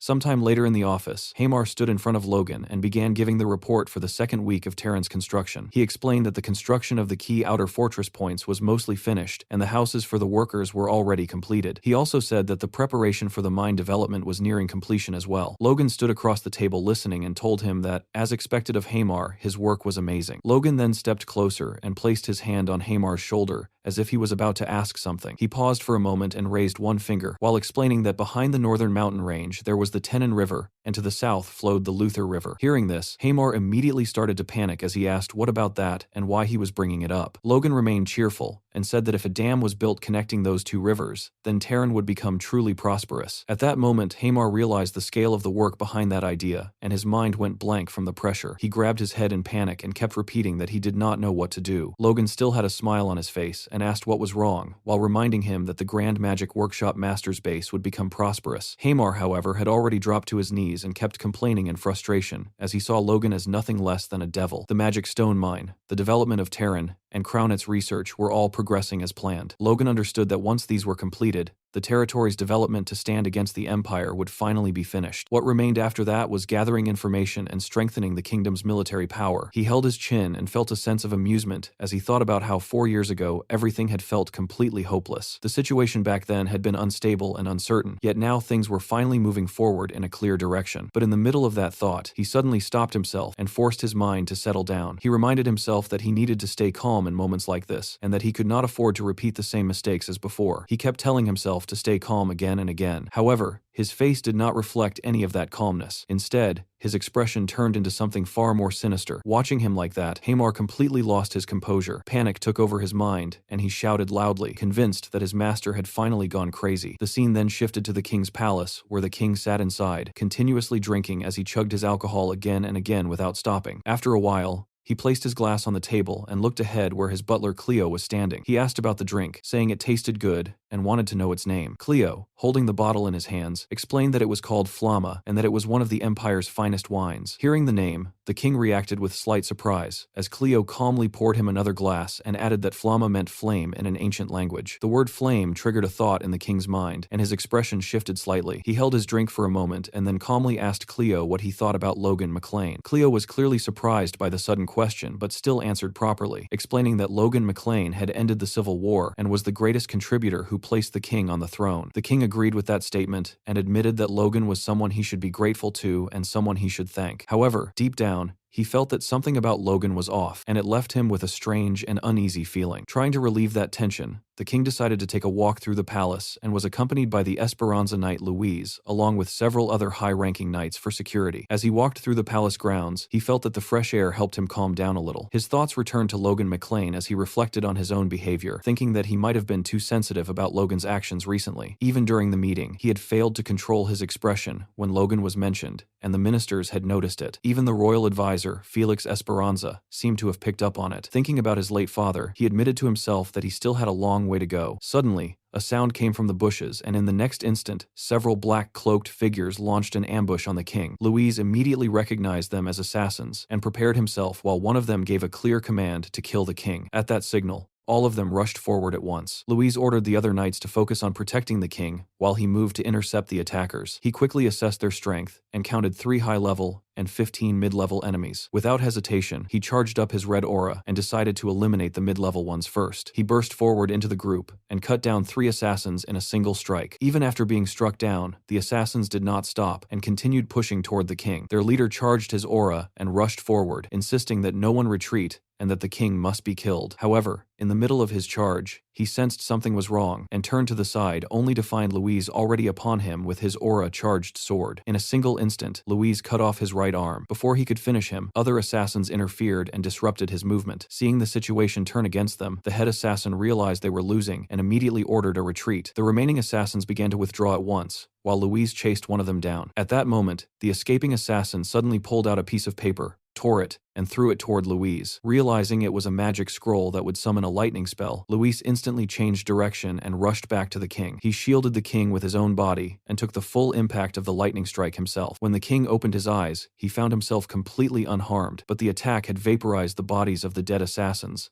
leaving nothing behind. Louise was visibly frustrated as he lamented the loss of the enemy bodies and immediately ordered 2 guards to check if anything had been left behind. The guards searched but found nothing at all. One of them pointed out that such an attack had happened right in the middle of the palace, and everything around them was scorched. Another guard questioned why the assassins had not used such a powerful scroll from the beginning. The king remained on his knees as one of the guards wondered where all the garden guards had gone, and how so many attackers had managed to sneak inside. After a moment, The king called for Louise and asked him who he thought would become king if he were to die in that situation. The question left Louise shocked and silent, as it became clear that the king had already reached a dark conclusion of his own. The scene shifted back to the mining site where Hamar was busy instructing the workers and directing them through their tasks. The place was active and everything was moving under his supervision. Nearby, Logan stood slightly apart, focused on a communication orb as he spoke to someone on the other side. His expression showed clear confusion as he tried to process what he was hearing and questioned whether His Majesty truly suspected him. On the other side of the orb was Felix, who calmly confirmed the situation. He explained that the assassins from the previous night were all mid-level or higher force users, and there were clear traces that the palace guard shift schedule had been tampered with. According to him, only Logan and Felix had the capability to pull something like that off. Hearing this, Logan grew even more confused and asked if the king had directly pointed at him. Felix clarified that the king had not said it openly, but had instead asked him to speak with Logan. Logan's thoughts immediately turned restless as he tried to make sense of it. He could not understand why the suspicion had fallen on him after everything he had done to place the king on the throne. The idea that he would now try to kill the very person he helped rise made no sense to him. Despite that, he quickly decided that he needed answers and told Felix that he wanted to meet the king directly and understand the reason behind this suspicion. Felix remained silent for a brief moment before responding. After thinking it through, he agreed and said he would make the necessary preparations. Logan was caught off guard by that wording and immediately asked what he meant by preparing. Felix then explained that the king had made it clear that Logan would not be allowed to meet him alone. He stated that Felix himself had to be present during the meeting in case anything happened, and that someone would be needed to restrain Logan if necessary. Hearing that, Logan's hand tightened into a fist as the weight of the situation finally settled in. What initially seemed like a misunderstanding now felt far more serious. He realized that things had already escalated beyond his expectations, and the situation was far more complicated than he had thought. Soon, the scene shifted to the Grand Royal Palace. Inside the throne room, Logan and Felix were kneeling before the king. Logan greeted him respectfully, noting that it had been a while. The king sat on his throne with a clear sense of arrogance and responded in the same tone, addressing him as Duke Logan. His gaze toward Logan carried obvious hostility, something he was not even trying to hide. Logan immediately picked up on it and understood that the king was openly uncomfortable with him. Logan brought up the recent unpleasant incident and expressed that he was glad the king was unharmed. However, the king suddenly questioned whether that concern was truly sincere. The question caught both Logan and Felix off guard. Logan responded in confusion, but the king continued with an awkward smirk and suggested that perhaps Logan was not relieved at all and might even be disappointed instead. Felix was visibly shocked by those words and reacted, but Logan stayed focused and directly asked if the king was implying that he was the mastermind behind the attack. The king did not answer directly and instead brought up how the McLean family was still increasing its forces even after the Civil War had already ended. He pointed out that Logan already stood at the top among the kingdom's subjects and questioned what reason he had to continue building power. Hearing that, Logan paused as the realization hit him that from the king's perspective, it could indeed look suspicious. He admitted to himself that he had assumed the king would fully support him and had not thought deeply about how it might appear. Still, he believed that everything he was doing was ultimately for the sake of the kingdom. Logan then rose from the ground, deciding to speak more honestly. He revealed that he believed the empire would eventually invade the kingdom. The king reacted with confusion and questioned whether there was any evidence behind that claim. Logan explained that it was still a suspicion, but based on past imperial succession wars, there was a pattern where the empire invaded neighboring countries after succession ended, with the probability being over 70%. The king acknowledged that it was a high probability, and both Felix and Logan listened closely to his response. However, the king's expression suddenly shifted into anger as he pointed out that no subject should gather forces to the point where the king himself could no longer interfere. Felix stepped in and explained that the Macklin family was responsible for the southwest border and was simply fulfilling its duty. Despite that, the king's face showed that he was not pleased with the explanation. After a moment, he admitted that his words had been excessive. Felix let out a quiet sigh, while Logan simply observed him. Felix then advised the king to reduce his drinking. Hearing that, Logan realized this behavior might be related to the king's current state. The king rested his head against his hand in frustration and responded that he would handle that matter himself. Felix immediately apologized. The king then tried to ease the situation by saying that he had likely been overly sensitive, and that if he could not trust Duke Logan, then there was no one else he could trust, especially considering Logan was the one who made him king. Even so, as Logan looked at him, he could clearly tell that the king was still wary. The words sounded reassuring, but the doubt remained. Logan understood that if things continued like this, the distance between them would only grow until he completely fell out with the king. Sometime later, Logan was using a communication orb while discussing the idea of catching the assassins. On the other side was Damien, who sounded confused by the question and did not understand why Logan was asking him something like that. He reminded Logan that he was only an administrator chosen for writing poetry well. Logan remained serious and slightly worried as he thought about the situation. He had already discussed this matter with Felix, the Esperanza Knights, the Royal Inspection Unit, and even the Master of the Royal Magic Tower, yet none of them were able to find any trace of the attackers. That left only one option in his mind: Damien, or more precisely, the strategist of the Independence Army from his past life, the man known as the Evil Brain. Logan told him not to feel pressured and asked him to share anything that came to mind after hearing the situation. Damien hesitated at first, but then began thinking it through. He spoke about how assassinations and attempts on rulers were usually desperate acts. Logan agreed, saying that everything depended on whether such attempts succeeded or failed. However,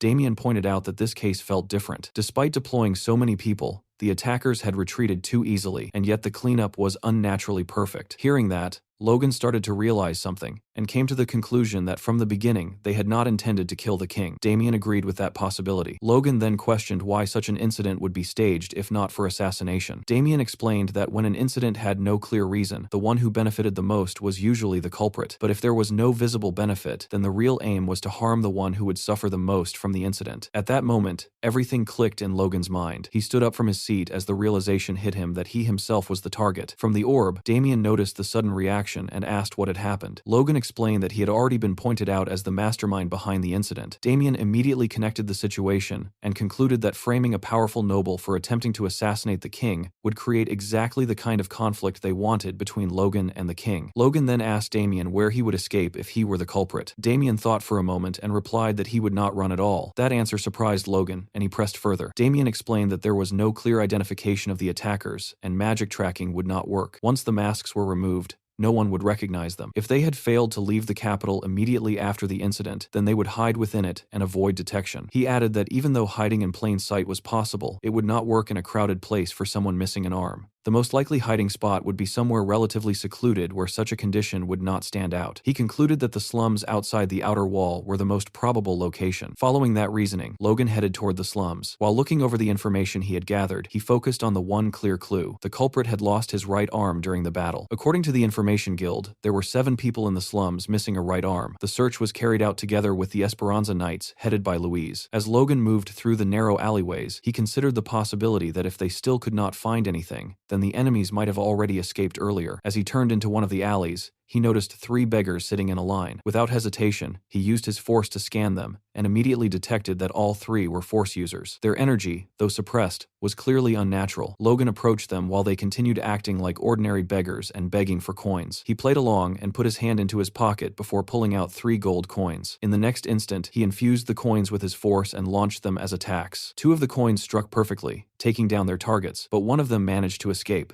The one who escaped was the captain of the assassin group, the one missing his right arm. He fled desperately by leaping across rooftops, trying to create distance as fast as possible, while realizing that the one chasing him was none other than Logan McClane himself. Before he could get far, Logan appeared behind him and struck again, this time severing his remaining arm. The assassin let out a scream and fell to the ground instantly. Lying there in fear, he faced Logan, who pointed his sword toward him and confirmed his identity as the one without the right arm. However, instead of surrendering, the man suddenly began laughing in a terrifying and unhinged manner. His body started to dissolve into a dark mist as he rejected the idea of being called a mere assassin. Within moments, he completely vanished, leaving nothing behind. Logan stood there in the darkness, trying to process what had just happened. But before he could fully react, his hand began to shake violently, and his sword slipped from his grip and fell to the ground. He covered his face and struggled to breathe as the realization hit him. The air itself had been a trap, and it was now filled with poison. Logan stood in the alleyway, his senses sharpening as he realized the entire environment was laced with poison gas, thick and creeping through the air around him. Reacting instantly, he launched himself upward using his wind boots, escaping the suffocating cloud below. Mid-air, as his body twisted slightly, the right side of his face came into view, his cheek already turning an unnatural shade of green from the poison. A curse slipped through his thoughts, bitter and annoyed, as he recalled that even in his past life, poison had only ever appeared at the very end, never this early, never this aggressively. He landed on the rooftop without hesitation and immediately activated his force, channeling it inward to purge the toxin from his body. The process was gradual but visible, the green mark spreading across his neck and right cheek beginning to fade little by little. Within seconds, the discoloration completely vanished, leaving his skin clear again as if nothing had happened. Logan exhaled softly, realizing he had successfully forced the poison out of his system. His gaze then dropped toward the alley below, his expression tightening as the situation settled in. The assassins were gone. Not a trace of them remained. Down in the alley, the green poison gas still lingered, swirling faintly in the confined space, and his sword, Lux, lay abandoned on the ground. Staring at it from above, a wave of frustration crept in, the entire situation starting to feel absurd, almost maddening. Sometime later, the scene shifted to the king's chamber, where Logan knelt before the throne, recounting what had happened in the alley. He explained that the assassins were dead, and the king questioned in disbelief, realizing that every single assassin had killed themselves. Logan lowered himself into a respectful bow, admitting that it had all happened in an instant, leaving them with no chance to identify their affiliation or uncover the mastermind behind the attack, and he offered a formal apology to the king. The room fell into a tense silence as the king's face hardened, his displeasure evident before he muttered that it was, as expected. Still bowing, Logan felt a chill run through his thoughts, realizing how suspicious the situation must appear, the kind of outcome that could easily turn suspicion toward him. For a brief moment, it seemed inevitable that the king would question his loyalty, but then, unexpectedly, the king told him to raise his head. Logan looked up, only to find the king smiling warmly, his tone softening, as he reassured him that it was not his fault, that it simply meant the enemy's preparation had been thorough. The king's expression brightened further as he praised Logan for his efforts,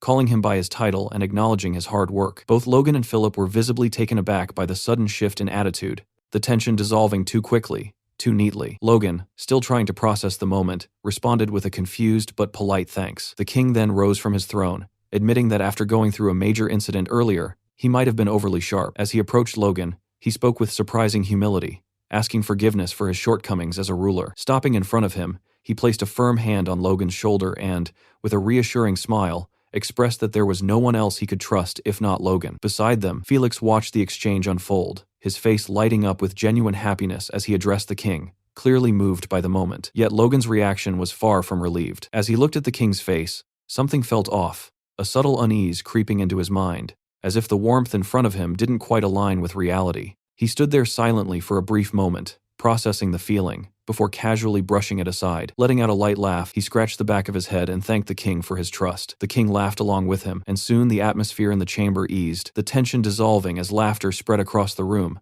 making it seem, at least on the surface, like everything had settled back to normal. Later, King Roger returned to his usual routine, sitting in his chamber with a glass in hand, seeking comfort in drink as the weight of the day lingered. As Cleo stepped forward and refilled his glass, he casually asked whether His Majesty had enjoyed the meeting with Count Logan. The king paused at the question, repeating the word in a low tone as if testing it before taking a sip. In the very next second, his composure snapped. The glass slammed harshly against the table, the sharp sound echoing through the room as bitterness spilled out of him. Of course he hadn't enjoyed it. His voice turned cold and resentful as he admitted that today had been nothing more than an attempt to fix his own mistake, the foolish mistake of exposing his true feelings so carelessly. His thoughts drifted back to Logan, and he reasoned that while the Grand Duke Felix Esperanza, a man who had lived his life focused on a single purpose, might not notice such subtleties, but Duke Logan certainly would have sensed his intentions. Recalling the moment, the king tried to justify his actions, convincing himself that he had done everything a ruler could,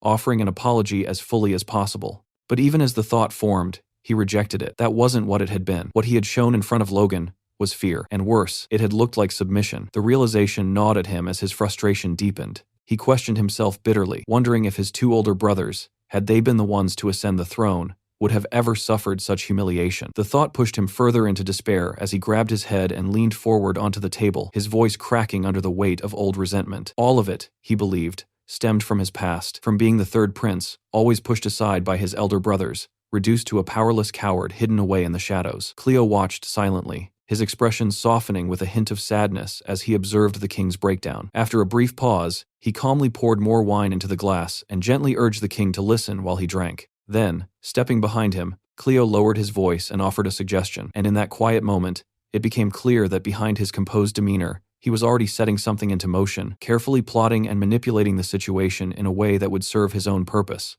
A week later, a carriage rolled into the capital of the Kingdom of Grandia, drawing quiet attention as it came to a halt, and Damien stepped out after thanking the soldier, his eyes scanning the surroundings as he realized he had finally arrived at the capital, while nearby people couldn't help but stare in surprise, whispering among themselves as they recognized the emblem and questioned whether that was truly a McLean family carriage. Before reaching here, Damien had been sitting inside his office, lost in thought after ending a communication call with Logan, unable to understand why someone like him, a low-ranking administrator, had been summoned so suddenly to the capital, especially when the shadow of the recent assassination attempt still lingered in his mind, making him uneasy about getting deeply involved in something far beyond his position. Pushing those thoughts aside, he eventually made his way to a villa where he noticed a cleaner sweeping the entrance, and after approaching him, he asked whether it was the McLean family's villa, only for the cleaner to recognize him as Damien Nadal, the expected guest for the day, but then casually inform him that the Count wasn't present. This immediately caught Damien off guard, and when he asked where Logan had gone, the cleaner explained that a distinguished guest had arrived at the royal palace, forcing Logan to be urgently summoned.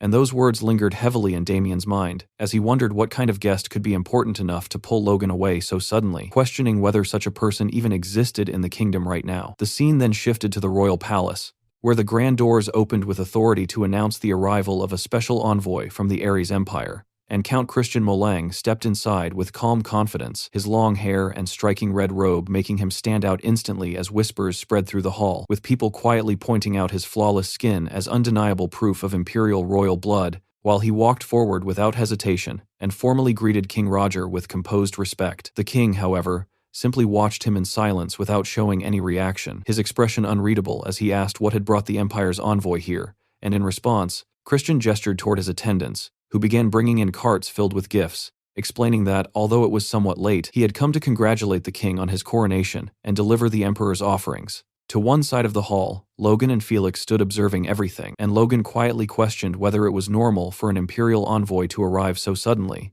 only for Felix to respond that it was not, adding that the king had apparently known in advance, which only deepened Logan's confusion as he silently wondered why the announcement had been made so late, especially since it had disrupted the entire schedule, while Felix could only sigh and remind him that there had been a major incident recently, and the king had simply claimed to have forgotten. Logan, however, didn't buy that explanation, as he firmly believed there were certain things a ruler should never forget, especially something as significant as the arrival of an imperial envoy.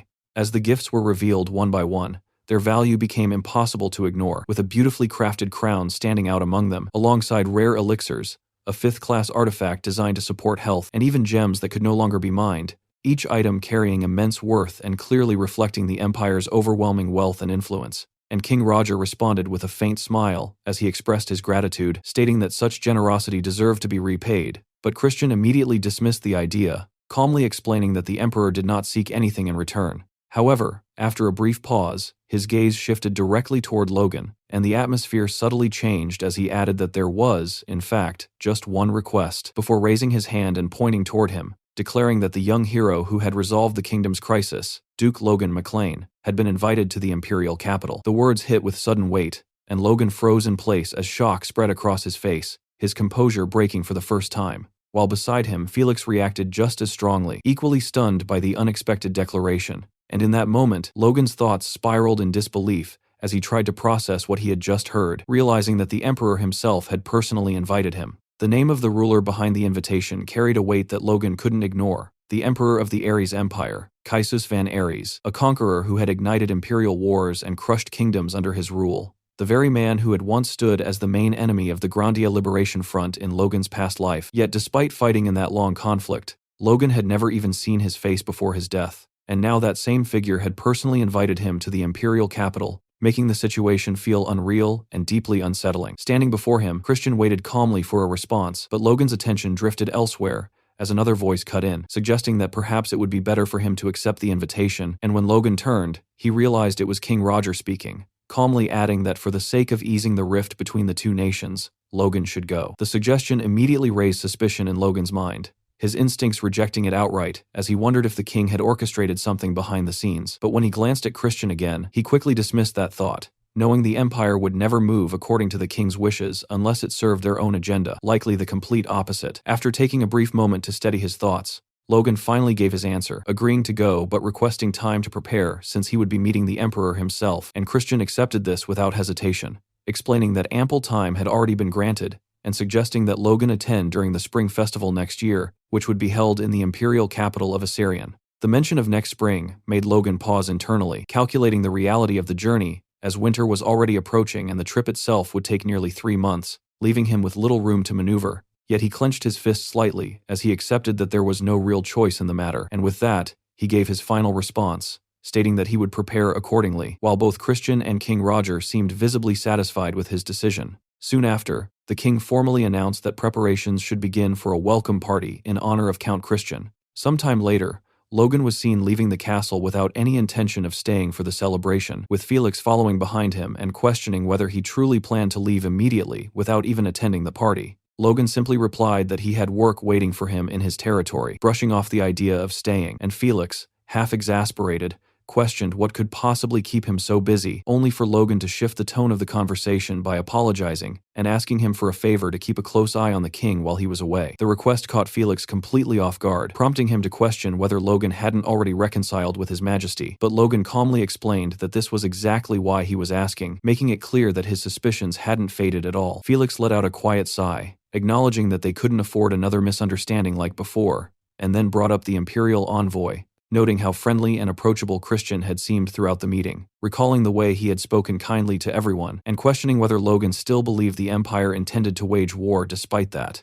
Logan, however, didn't hesitate, stating with certainty that war was inevitable, and when Felix asked why, clearly confused, Logan pointed toward the gifts that had been presented earlier, explaining that elixirs, health-supporting artifacts, and rare gems that couldn't even be sold did nothing to strengthen a nation's military power. Subtly questioning the true purpose behind such offerings, Felix found the interpretation hard to accept, wondering if Logan was overthinking things. But Logan dismissed that notion, saying he didn't want to be suspicious. Yet if peace truly continued, nothing would be better. But if war broke out, then any carelessness now would turn into a devastating mistake later. Hearing that, Felix fell silent for a moment, processing the logic before finally agreeing that Logan was right, promising that he wouldn't lower his guard either. And Logan simply acknowledged that with a quiet request. As the conversation softened slightly, Felix mentioned that when Logan departed for the Empire, he would assign an escort to accompany him, which caught Logan's attention, prompting him to ask who it would be. But Felix only smiled and kept it a secret, saying it would be more fun to reveal it later,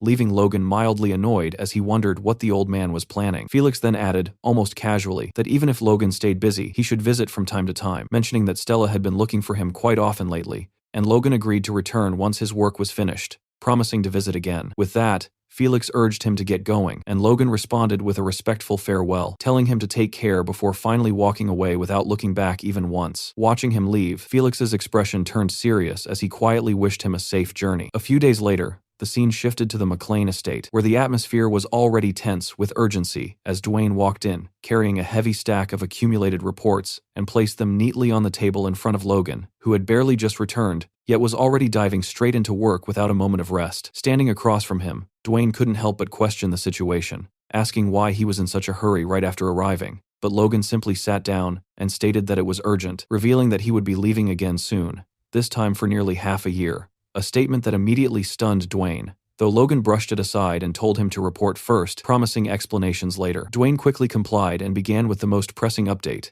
informing him about the whereabouts of young Master Ronian, explaining that he was currently in the Southern Empire, operating as a mercenary under the name Roan, which made Logan instantly deduce that he was likely fighting monsters in that region, while Dwayne added that Lady Marian had fainted upon hearing the news, unable to handle the shock of her son becoming a mercenary. Hearing that, Logan glanced down at the document with a quiet sigh, already anticipating the trouble it might bring, and casually remarked to himself that next time he should prepare some kind of medicine to calm her nerves before the backlash inevitably reached him, before signaling doin to Dwayne with the next report, which came from Philip. After reviewing all the reports in sequence, Logan wasted no time and headed straight to the training grounds to personally inspect the knight's progress, where he stood beside Kaisalon and observed the soldiers with a sharp, analytical gaze, asking whether these were the first batch selected 4 years ago, and upon receiving confirmation that they were indeed the ones who had initially undergone the sensory test, Logan's attention sharpened as he examined them closely with his faintly glowing yellow eyes, noting with clear approval how many of them were already capable of emitting force,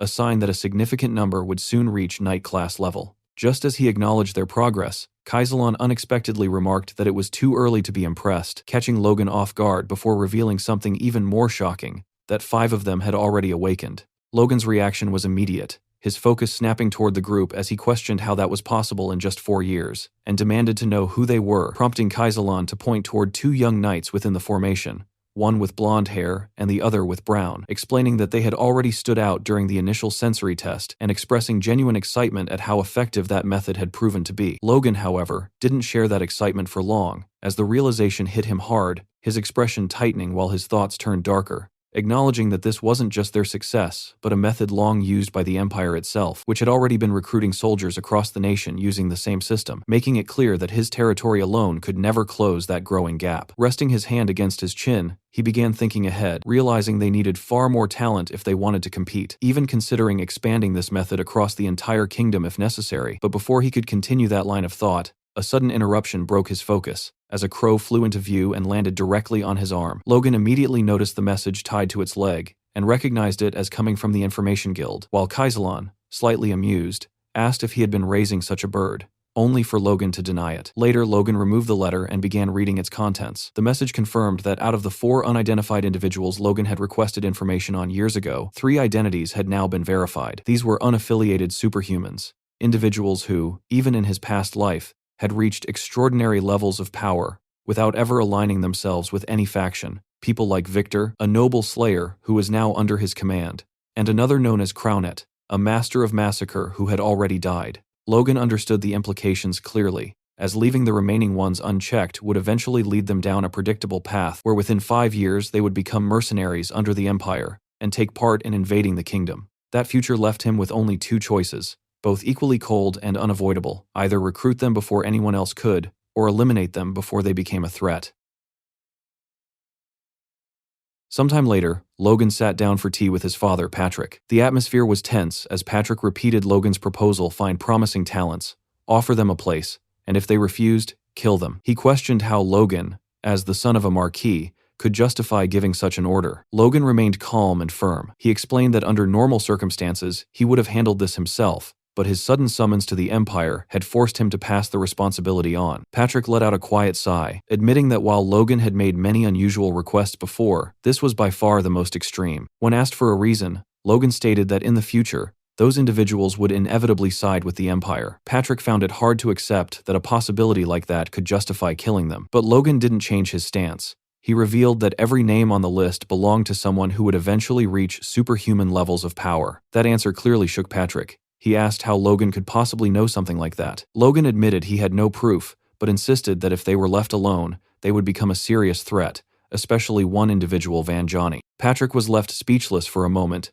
before commenting that Logan, despite being his son, had no talent for diplomacy or negotiation. Even so, he couldn't ignore the fact that Logan had always delivered results. Logan stayed humble, saying those results were only possible because others chose to trust him. As he spoke, he thought about the people supporting him: Hamar handling the city's construction, Clayton and Victoria working on magical research, Eileen training with Victor, and the steady efforts of Dwayne, Kaiselan, Damien, and Phillips. In the end, his thoughts settled on his family, his brother, his father, and his mother, the people he was trying to protect. The scene shifted as the first snowflakes began to fall across the territory, marking the arrival of winter. Logan stood overlooking the snow-covered city, quietly noting to himself that he hadn't had a single moment of rest. Without turning, he called out to Rick, asking if everything had already been packed for the long journey ahead. At the same time, deep within the frozen woods surrounding the estate, a young boy walked cautiously through the snow. A sudden rustle in the bushes froze him in place. Before he could react, a massive, enraged bear burst out and lunged straight at him. The boy shut his eyes, completely paralyzed by fear. Just before the attack could land, another figure stepped in. A man just as large as the bear intercepted it and threw a single, overwhelming punch, knocking the beast unconscious instantly. The boy slowly opened his eyes, trembling, as the man muttered that it had been a close call. He tried to thank him, but the moment he looked up, the man's sheer size and overwhelming presence made him seem even more terrifying than the bear itself. The man casually asked if he was all right and explained that he only wanted directions, but the boy, unable to handle the pressure, screamed about a monster before fainting on the spot. The man sighed and pulled back his hood, revealing himself as Luther Kale. Clearly annoyed, he muttered about the inconvenience, frustrated that all he wanted was directions to the McLean estate. By the time Luther arrived, Logan was already waiting. He welcomed him with a faint smile, clearly amused as he admitted he hadn't expected the escort his master mentioned to be none other than Duke Luther himself. Logan's attention shifted to the unconscious boy in Luther's arms, and he asked if Luther had done that to him. Luther immediately denied it, explaining that the kid had simply fainted out of fear. He handed the boy over to a nearby guard before turning back to Logan. He admitted that a smaller envoy would have made more sense for a foreign mission, but explained that Wiccan Kalia, whom Logan had defeated before, looked ready to stab him just from a glance, so Luther ended up taking the role instead. Logan smiled slightly, fully aware of why Kalia held such a grudge. He then asked Luther directly if he held any resentment toward him. Luther admitted that it wasn't easy not to, but dismissed it, saying it didn't matter anymore. All he wanted was a place to sleep, even if it was just a stable. Logan immediately corrected him, stating he would never treat a superhuman like that, and told him to ask for anything he needed. Luther tried to refuse, but his stomach suddenly let out a loud growl, making the nearby guards burst into laughter. Slightly embarrassed, he had no choice but to accept Logan's offer of a proper meal. After dinner, Luther walked through the McLean estate, still annoyed at himself for the earlier embarrassment. As he moved, his attention was drawn toward the training grounds, where he saw Logan sparring with Victor. During the exchange, Logan loudly pointed out that Victor's movements were too slow. Luther watched quietly, intrigued. He couldn't understand how Logan could remain so composed with an upcoming meeting with the Emperor. That thought brought back a memory. Before coming, Her Felix asked him a favor. He requested Luther to observe Logan, and if he found him worthy, to guide him as a senior. In the present, Luther couldn't help but question whether he even had the right to be called that. His thoughts were cut short when Logan, having already defeated Victor, called out to him. Logan asked if the meal suited him, and Luther admitted that it was excellent. Then, with a slight edge in his tone, Logan suggested that since the meal was over, they should have a duel as a bit of post-dinner exercise.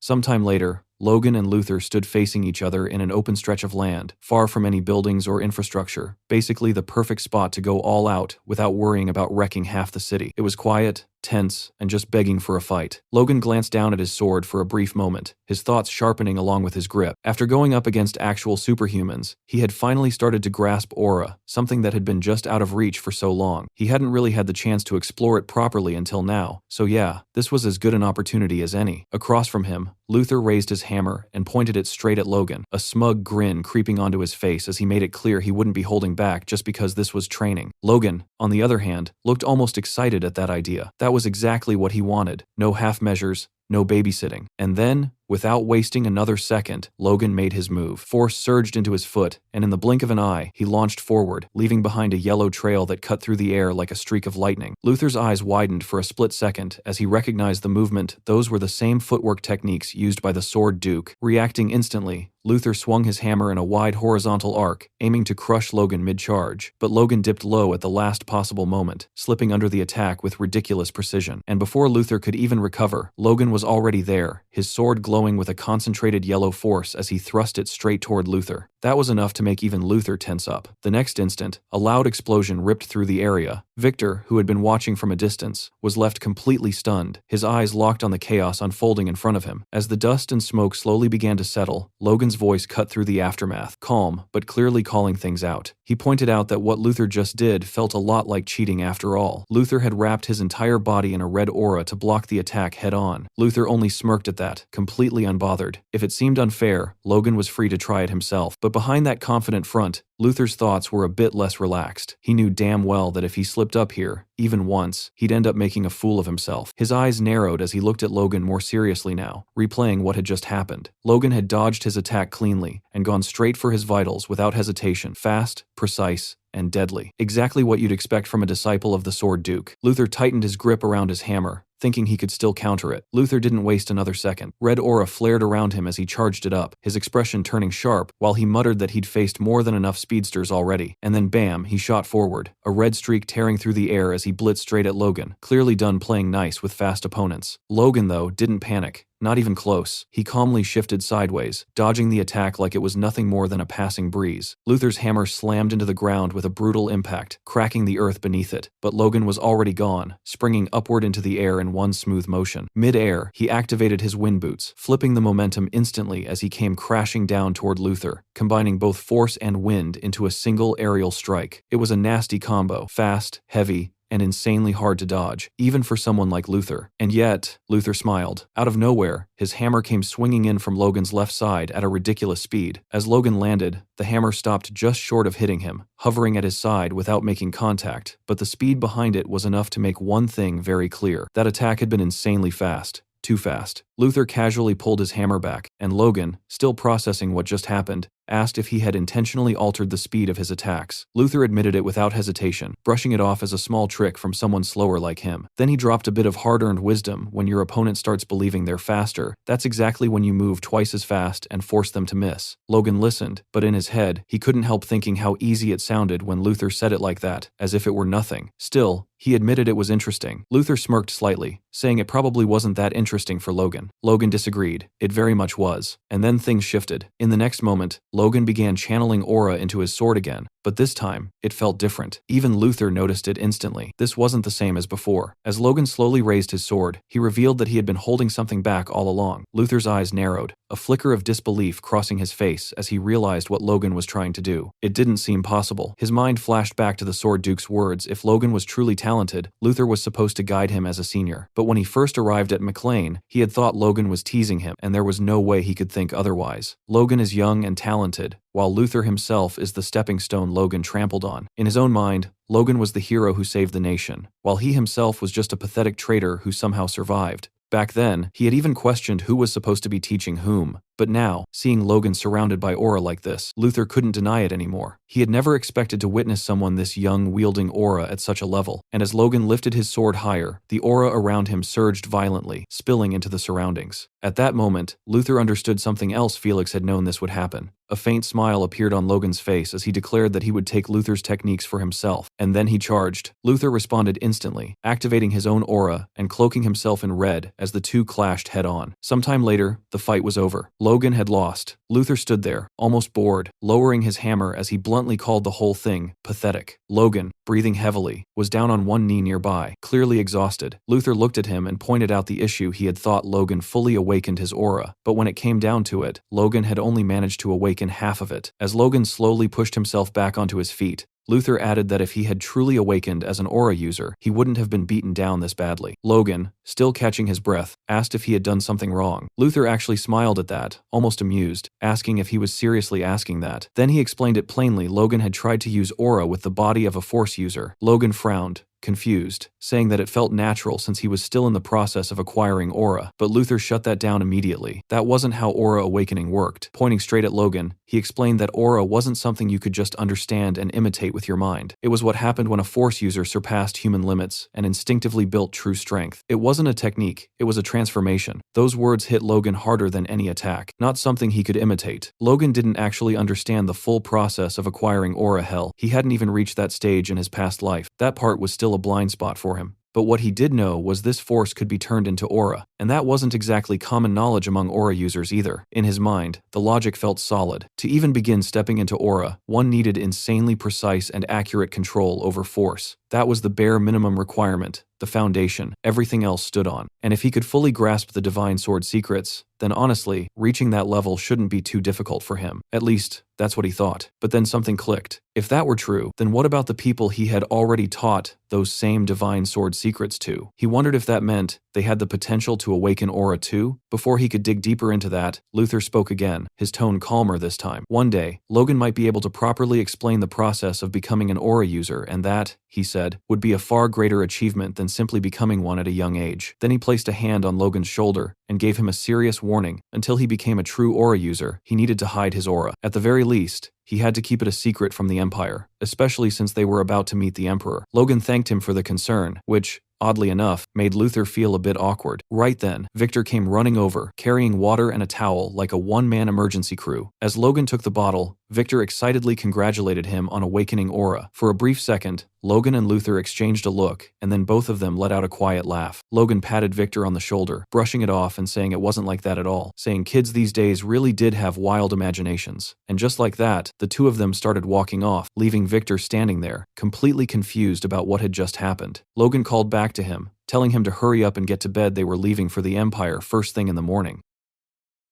The next morning, as Logan prepared to leave, Patrick stepped forward looking like a man already regretting this entire plan, his concern obvious as he questioned whether Logan was seriously going like this, so casually, as if he were heading out for a stroll rather than to meet an emperor. Logan turned to him with that same calm expression and replied that 18 knights were more than enough, even adding that Sir Luther was coming along, as if that alone solved everything. But Patrick's face only darkened further as he clarified that the issue wasn't numbers at all, but dignity, pointing out that Logan was about to meet the emperor without proper attendance, or even a carriage, which sounded less like diplomacy and more like a budget trip that could embarrass the entire kingdom. Logan, however, simply smiled and brushed it off, explaining that no matter how grand or polished they looked, the empire would still look down on them anyway, so there was no point overthinking appearances. Patrick clearly wasn't convinced, but Logan's confidence came from experience, not optimism, as memories from his past life surfaced, reminding him of the imperial people he had dealt with during his time in the Independence Army, people whose pride wasn't just high but practically untouchable. He remembered how they had once been made to wait since dawn just to enter, only for a guard to respond with irritation, basically asking if they really thought entering the empire would be that easy, before telling them to keep waiting like it was part of some unofficial endurance test. From moments like that, Logan had concluded that the empire treated everything outside itself as inferior by default, and he even recalled Count Christian, who, despite being just a count, would never kneel before a foreign king, because apparently imperial arrogance came included with the title. With that mindset, Logan believed flashy appearances were meaningless, since being an outsider already sealed how they would be treated, though even he had to admit that sometimes reality liked to throw curveballs. As the group moved forward with their banners waving proudly, everything seemed normal until they finally reached the empire's gates, where things took a turn that made Logan pause for a second. Instead of cold stares or dismissive attitudes, the guards greeted them with surprising enthusiasm, welcoming them warmly and inviting them inside the Ares Empire like honored guests, rather than unwanted visitors. Logan stood there for a moment, genuinely confused, wondering if he had walked into the wrong empire by accident, or if the guards had simply decided to wake up in a good mood for once, because this was definitely not the reception he had prepared himself for. By the second week of their journey, they arrived at Luspelheim in the eastern region of the empire, and Logan quickly realized that, of course, a national envoy would not be treated coldly, though the level of hospitality he received still felt a little too polished to be entirely comfortable. A guard stepped forward with practiced courtesy, pulled out a chair for him as if he had been waiting his entire life for this exact moment, and politely asked him to sit, then offered him a large cup and asked if he would like something to drink, all delivered with the kind of care usually reserved for very important guests or very fragile glassware. Logan accepted, but even as he took a sip, a subtle uneasiness crept in, making him wonder if this level of treatment was slightly excessive for what should have been a routine arrival. As he drank, his thoughts drifted back to the moment the soldiers had seen the emperor's invitation, remembering how their attitudes had flipped almost instantly, as if someone had quietly switched a lever behind the scenes. That invitation, which he had received back in the Grandia kingdom, had been described by Christian as having a bit of magical processing, something he had mentioned with a faint smile, casually noting that it would be useful throughout the empire. At the time, Logan had simply accepted it with polite gratitude, not thinking too deeply about it, but now, standing here without even being inspected at the border, he looked down at the invitation in his hand and realized that it did far more than just skip a line. It practically rewrote how people treated him. Not long after, a man came running toward them in a fluster, apologizing repeatedly for the delay while trying to catch his breath, introducing himself as Dmitri, the mayor of Luspelheim, which only made Logan more surprised, because apparently even the mayor had decided this was worth a personal appearance. Soon,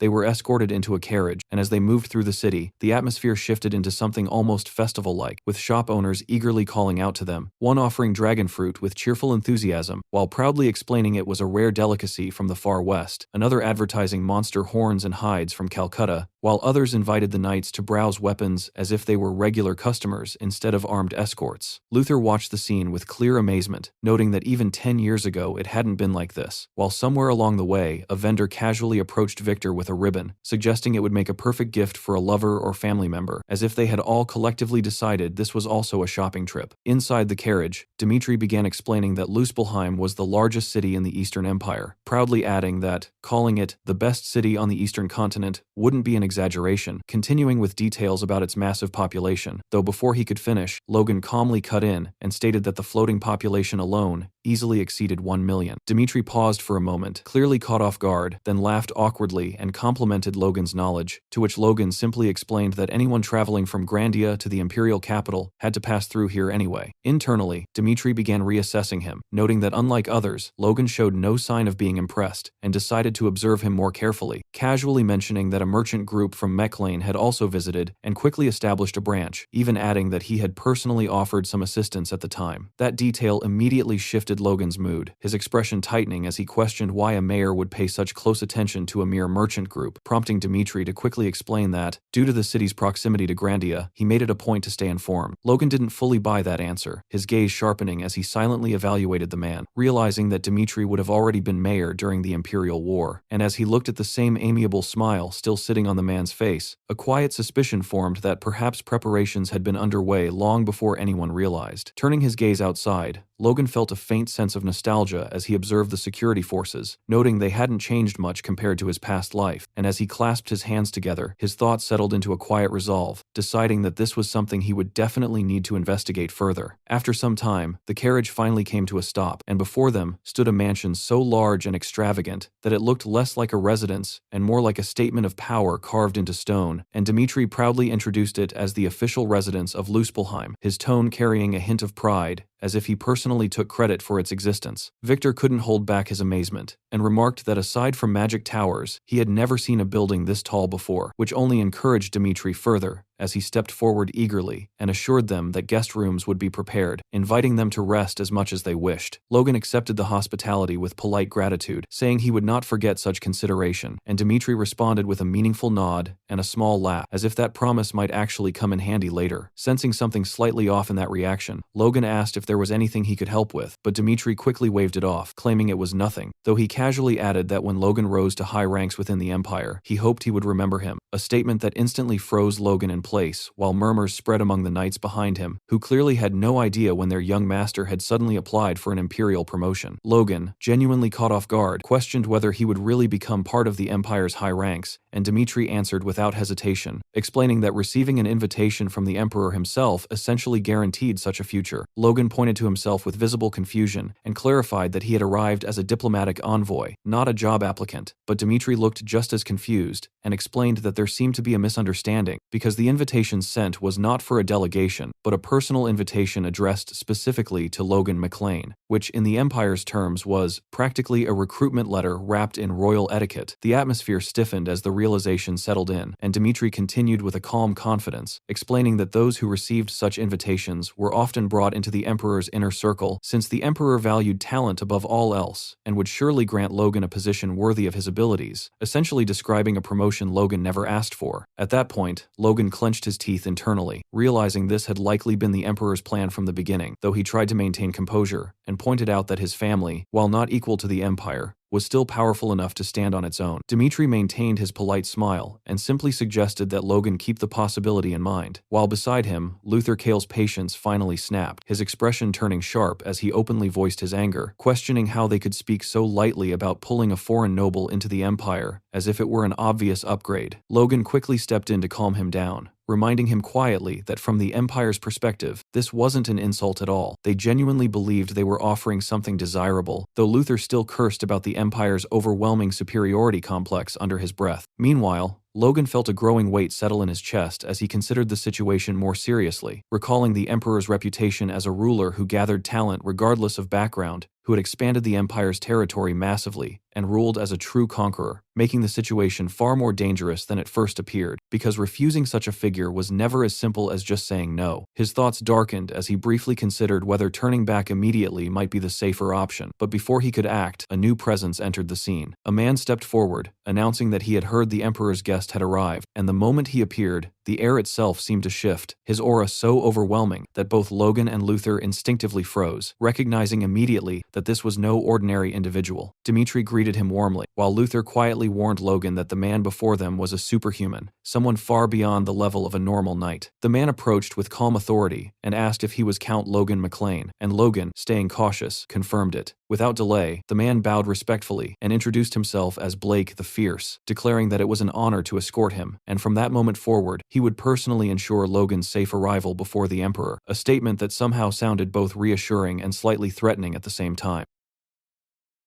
Logan's eyes widened the moment he recognized the man standing before him, the name echoing through his mind like a warning bell, Blake of the Violent Onslaught, a figure whose presence alone carried the weight of countless battlefields. A chill ran through him as memories from his past life surfaced, recalling the Empire War, where Blake had been the first transcendent to break through Grandia's borders, a man who had carved his way into legend by sacrificing his own life to bring down Felix Esperanza, the kingdom's strongest warrior, an act that had shattered Grandia's final line of defense and led to its collapse without resistance. The realization hit hard that the Empire had sent someone of that caliber merely to act as an escort, and for a brief moment, Logan stood there in stunned disbelief, questioning whether this was truly the same Blake Evendor he remembered. Regaining his composure, Logan spoke with restraint, stating that such a gesture was excessive and politely declining the offer, but Blake responded by lowering his head in a deep, almost unsettling display of respect, insisting that his role was to ensure the absolute safety of the Emperor's honored guest and urging Logan not to refuse. The sight of someone like Blake bowing so easily felt deeply unnatural, enough to shake Logan more than the offer itself, but before the moment could settle, Luther stepped forward with barely contained fury, positioning himself between them as he declared that he was already handling the escort and that Blake's presence changed nothing. Blake's response came instantly, his tone sharp with quiet mockery as he remarked that in the kingdom, it seemed having a large build alone was enough to command authority, a comment that struck Luther like a direct insult. Luther's temper ignited without hesitation, his aura flaring as he hurled the insult back, calling Blake a bastard, while Blake's demeanor shifted into something far more dangerous, warning him coldly to learn his place and remain silent. The tension thickened in an instant as both men stood facing each other, their red auras clashing and spreading outward like pressure waves, heavy enough to suffocate the air around them. Sensing the situation spiraling toward disaster, the mayor rushed toward Logan in panic, pleading for him to intervene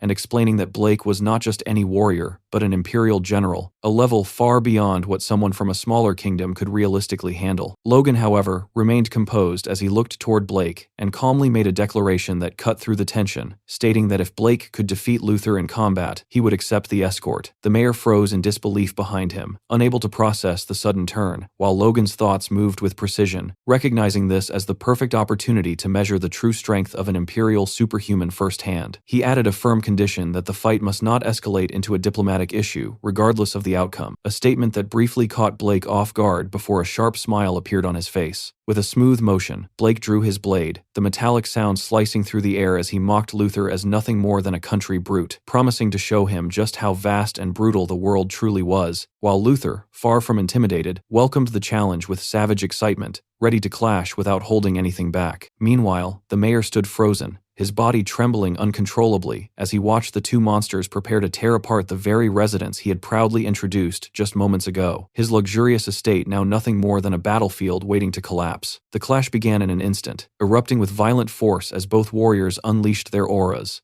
their movements accelerating to a speed far beyond what normal eyes could follow, their figures flashing across the space like streaks of energy as they collided again and again, trading thunderous blows that shook the ground beneath them. Each impact echoed like a detonation, the pressure of their power spreading outward and turning the air itself heavy and unstable. At one moment, Luther swung his massive hammer with enough force to crush bone and shatter stone, his attack driven by raw destructive power, while Blake met it with precise, calculated movements, his sword cutting through the chaos with the refined control of a master who wasted not a single motion. Their auras expanded violently, flooding the entire residence with suffocating pressure, warping the surroundings as cracks formed and structures gave way under the strain. The mayor, now completely panicked, retreated behind Logan as if proximity alone might offer safety, watching helplessly as everything he owned was reduced to debris, while Logan himself remained perfectly still, his gaze sharp and unwavering as he tracked every movement unfolding before him. As the battle continued, Logan's expression gradually darkened, his mind analyzing the flow with cold clarity as he noticed that Luther was being steadily pushed back, despite his overwhelming strength. The giant hammer that should have dominated the fight was being neutralized, not through brute force, but through superior technique and control, forcing Luther into a defensive position he clearly struggled to maintain. Sweat began to pour down Luther's face as he fought to keep up, his thoughts racing as he compared Blake's presence to Wiccan Kalia, recognizing a similar level of danger, yet realizing that the execution was entirely different, far more refined and efficient. In a brief moment of resistance, Luther managed to deflect one of Blake's strikes, knocking the sword downward into the ground, and seized what he believed to be an opening, snarling as he raised his hammer for a decisive blow meant to crush Blake into the earth. But the strike never landed, cutting through nothing but empty air as Blake vanished from his sight, reappearing instantly behind him with terrifying speed. Luther's realization came too late, understanding that while Blake's raw strength might not surpass someone like Kalia, his speed operated on an entirely different level, one that completely dictated the flow of the battle. Blake's blade flashed toward Luther's head in a lethal arc, and only by throwing his upper body backward, in a desperate, instinct-driven motion, did Luther manage to avoid immediate defeat, the edge passing close enough to feel death brush against him. From the sidelines, Logan watched calmly, his focus unbroken, as his thoughts drifted briefly into memory, recalling the teachings of his master, Felix Esperanza, who had once explained that while there were countless ways to control a battlefield, speed was the ultimate deciding factor. The fastest fighter dictated every exchange, controlled every opening, and held the advantage in every possible scenario. A truth now unfolding before Logan's eyes with brutal clarity. Back in the present, Blake pressed forward without pause, unleashing a relentless barrage of strikes, his blade moving like a blur of steel that Luther could barely keep up with, forced into a purely defensive rhythm, where each block came a fraction too late, and each swing of his hammer carried more desperation than control. Logan watched closely, a faint sense of weariness settling in as he analyzed the exchange, recognizing that Blake's fighting style was almost entirely built around speed, refined to a level that bordered on overwhelming, as if he were a superhuman who had sacrificed everything else to perfect agility alone. Behind them, the mayor had completely broken down, reduced to near tears as he watched his once pristine residence collapse piece by piece under the pressure of the fight, his earlier pride now replaced with silent despair. Luther roared in frustration, his patience finally snapping as he gathered his strength for one final attempt, raising his hammer high and bringing it down with a crushing overhead strike meant to end the fight in a single blow. But Blake moved before the attack could even fully descend, sidestepping with unnatural ease and reappearing in perfect position, his blade already aligned for a precise counter aimed directly at Luther's throat. The difference in speed was absolute, and for a brief moment, it became clear that Luther had no way to stop it. Then, just as the strike was about to land, a violent surge of golden aura exploded into the space between them, colliding head-on with the swirling red energies and sending a shockwave rippling outward, strong enough to throw Victor and the others off their feet. Logan had moved, placing himself between the two without hesitation, his presence steady as he deflected Blake's lethal strike with effortless precision and brought the clash to an abrupt halt. He stood there calmly, as if stopping two monsters mid-battle was nothing unusual, and stated that they had seen enough. Both warriors froze in place, their momentum cut instantly as they stared at Logan in disbelief, struggling to process what had just happened. Blake's mind raced, unable to reconcile how someone who had not yet reached the level of a superhuman could intercept an attack delivered at his full speed, while Luther lowered his head in frustration and shame, apologizing for failing to win. Logan dismissed it without harshness,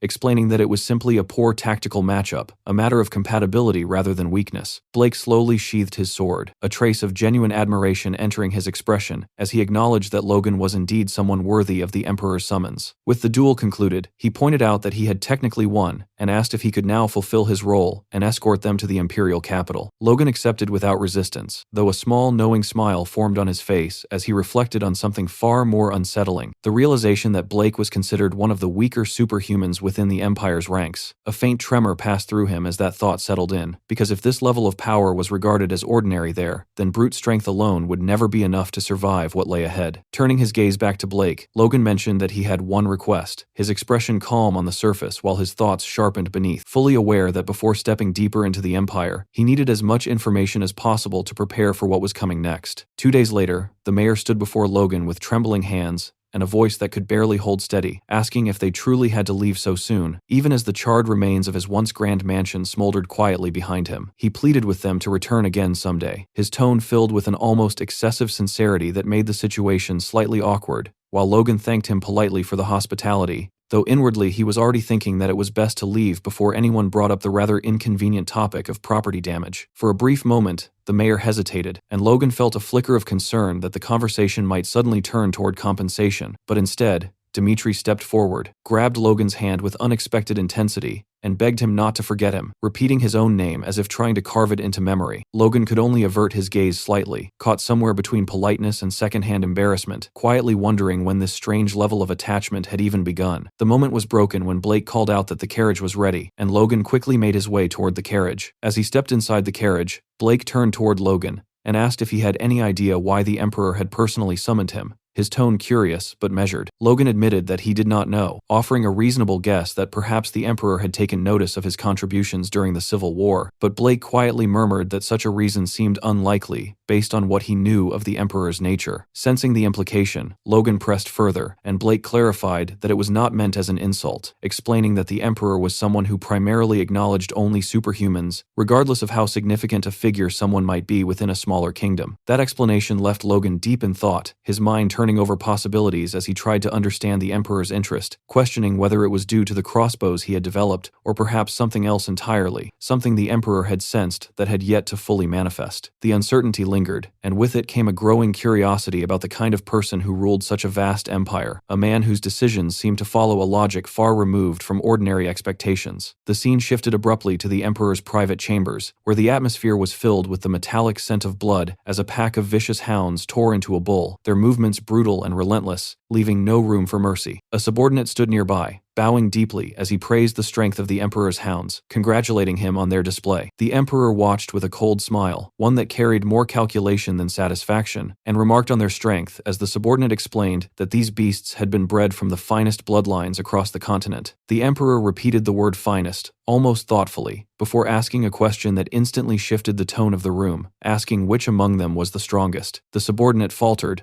unable to answer, his body stiffening under the weight of the question, and the Emperor slowly raised a finger, pointing toward the pit where the beasts still fought over flesh. With quiet authority, he asked again if the man truly did not know, before delivering a final command that carried no room for hesitation, ordering them to make the beasts fight each other, until only one remained. A faint, chilling smile spread across his face as he declared that only through such a process could the true strongest emerge, revealing a mindset where survival itself was the only measure of worth.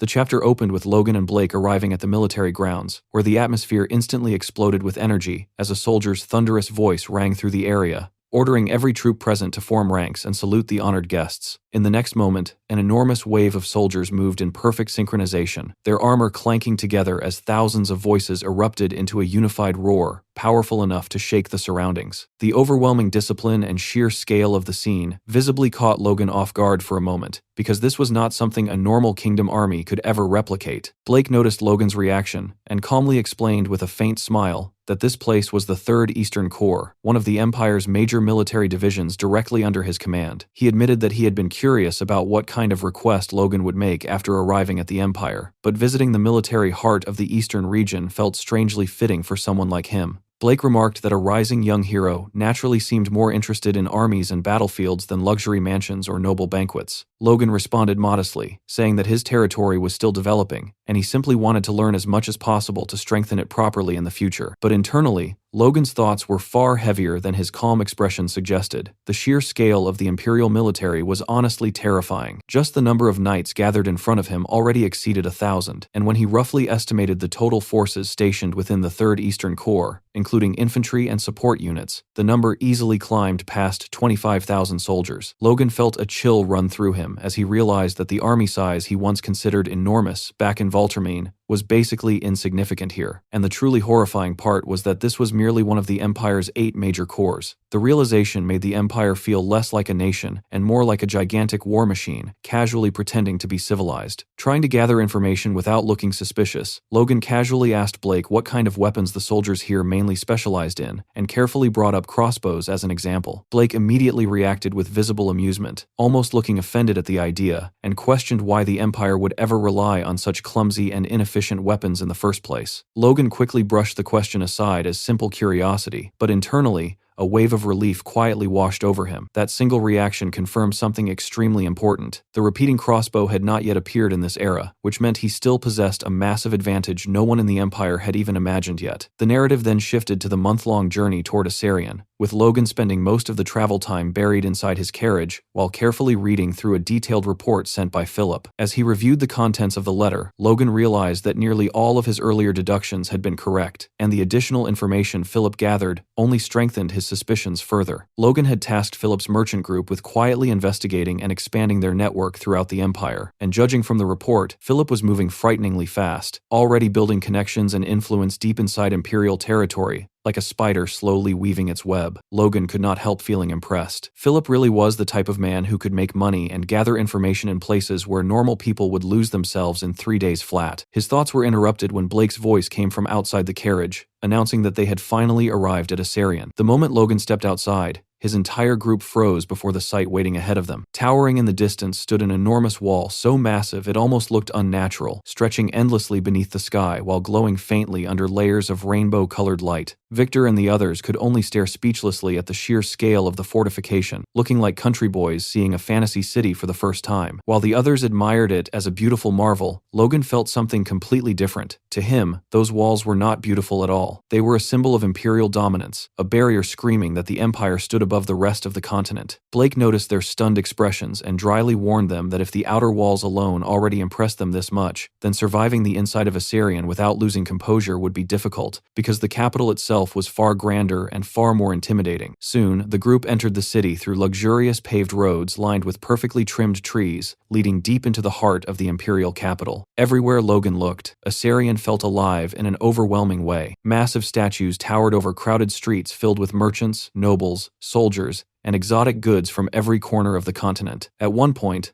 Logan stopped before a giant monument depicting a knight on horseback and quietly stared at it for several moments. In his previous life, this exact location had once served as a base for the Grandia Liberation Army during the war against the Empire. Thinking back on it now, the current situation was undeniably better. The Civil War had been resolved properly this time, and he himself was far stronger than he had been back then. Yet despite all of that, a strange uneasiness still lingered in his chest, a cold instinct warning him that something about this place remained dangerous beyond imagination. Victor eventually approached him and broke the silence by asking what had him thinking so deeply. Logan casually replied that he was simply overwhelmed by the reality of the Empire, and then asked Victor for his honest impression. After staying silent for a while, Victor admitted that the place honestly shook him. The giant buildings, endless luxury, foreign goods, and terrifying military presence already felt overwhelming enough. But what truly intimidated him were the superhumans living within the Empire. He had heard stories about imperial monsters who stood beyond ordinary warriors, and deep down he wondered if someone like him could ever truly reach that level. Logan looked slightly surprised hearing such vulnerable words from Victor, because he had been so busy with his own thoughts that he never noticed how quiet Victor had become during the journey. Trying to raise Victor's spirits, Logan began telling him an old piece of history, explaining that Force users were once incredibly rare in ancient times. Back then, ordinary knights were so weak they could barely even wear heavy armor without help from squires, and encountering a Force user inspired the same kind of awe people now felt toward aura users and superhumans. Victor pointed out that Logan himself had already awakened aura, but Logan immediately hushed him before anyone else overheard, clearly wanting to keep his true strength hidden for as long as possible. Then Logan looked directly into Victor's eyes and firmly guaranteed that Victor would absolutely become a superhuman one day without question. Those words hit Victor harder than expected. Memories instantly surfaced of the miserable days when he and his sister lived as slaves before Logan completely changed their lives. Filled with emotion and loyalty, Victor struck his chest proudly and swore that he would make Logan's ambitions reality no matter what, whether it meant raising the McLean family to greatness or even standing beside Logan against the Empire itself someday. Hearing that, Logan quietly realized that just like in his previous life, he was no longer fighting alone anymore. A small, tired smile appeared on his face as he placed a hand on Victor's shoulder and admitted that even he had briefly felt intimidated by the Empire's overwhelming shadow. But after taking a slow breath, Logan hardened his expression again and reminded himself that this was no time to drown in nostalgia or fear. Logan and Luther eventually arrived alongside Blake before the massive ornate doors leading into the Imperial throne room. The atmosphere around the entrance already heavy enough to make even seasoned warriors instinctively tense up. Blake calmly informed them that his duty as escort ended there because His Majesty was waiting beyond those doors personally. Logan thanked Blake for guiding them this far, and surprisingly, the fierce Imperial general bowed his head with genuine respect, expressing his hope that they would meet again someday under better circumstances instead of this suffocating political atmosphere. Logan gave a small nod in return, though his eyes never truly left the gigantic doors standing before him like the entrance to a beast's den. A moment later, the throne room doors slowly swung open with a thunderous sound that echoed throughout the palace halls, and the herald's voice immediately rang out announcing the arrival of the guests from the Kingdom of Grandia. Logan stepped inside with his head held high, forcing himself to maintain a calm and composed expression no matter what happened. But the instant he entered the throne hall, the Emperor's presence crashed into him like an invisible tidal wave. The room itself was enormous, filled with rows of nobles and high-ranking officials watching from elevated balconies above like predators observing prey entering their territory. Sitting far ahead upon the throne was the Emperor himself, a man who appeared far younger than Logan expected, yet possessed eyes sharp enough to make the entire hall feel colder. A faint, predatory smile rested on the Emperor's face as he calmly ordered the young hero of Grandia to approach. Every single word spoken by the Emperor carried terrifying weight, pressing against Logan's chest as though the air itself had thickened. As Logan walked forward through the massive hall, waves of suffocating pressure continuously crashed over him from every direction. The nobles lining the chamber whispered among themselves openly, some mocking Luther's monstrous physique, while others dismissed Logan entirely for looking too ordinary compared to the rumors surrounding him. A few even questioned whether a tiny kingdom like Grandia was important enough to stand inside the imperial throne room at all. Logan ignored the ridicule and kept walking, but the atmosphere only grew heavier with every step he took closer to the throne. Eventually, even lifting his own feet started feeling difficult, as though invisible chains were dragging his body downward into the floor itself. Then Logan finally realized the horrifying truth. The crushing pressure filling the hall was not coming solely from the Emperor. His eyes slowly shifted toward the armored knights standing silently along both sides of the throne room, and the realization immediately sent a chill through him. Every single one of them was a superhuman. The Empire's absolute elite stood gathered inside this hall, and although Logan himself had not yet reached the level of a transcendent, he was now being forced to endure the combined pressure of countless monsters all at once.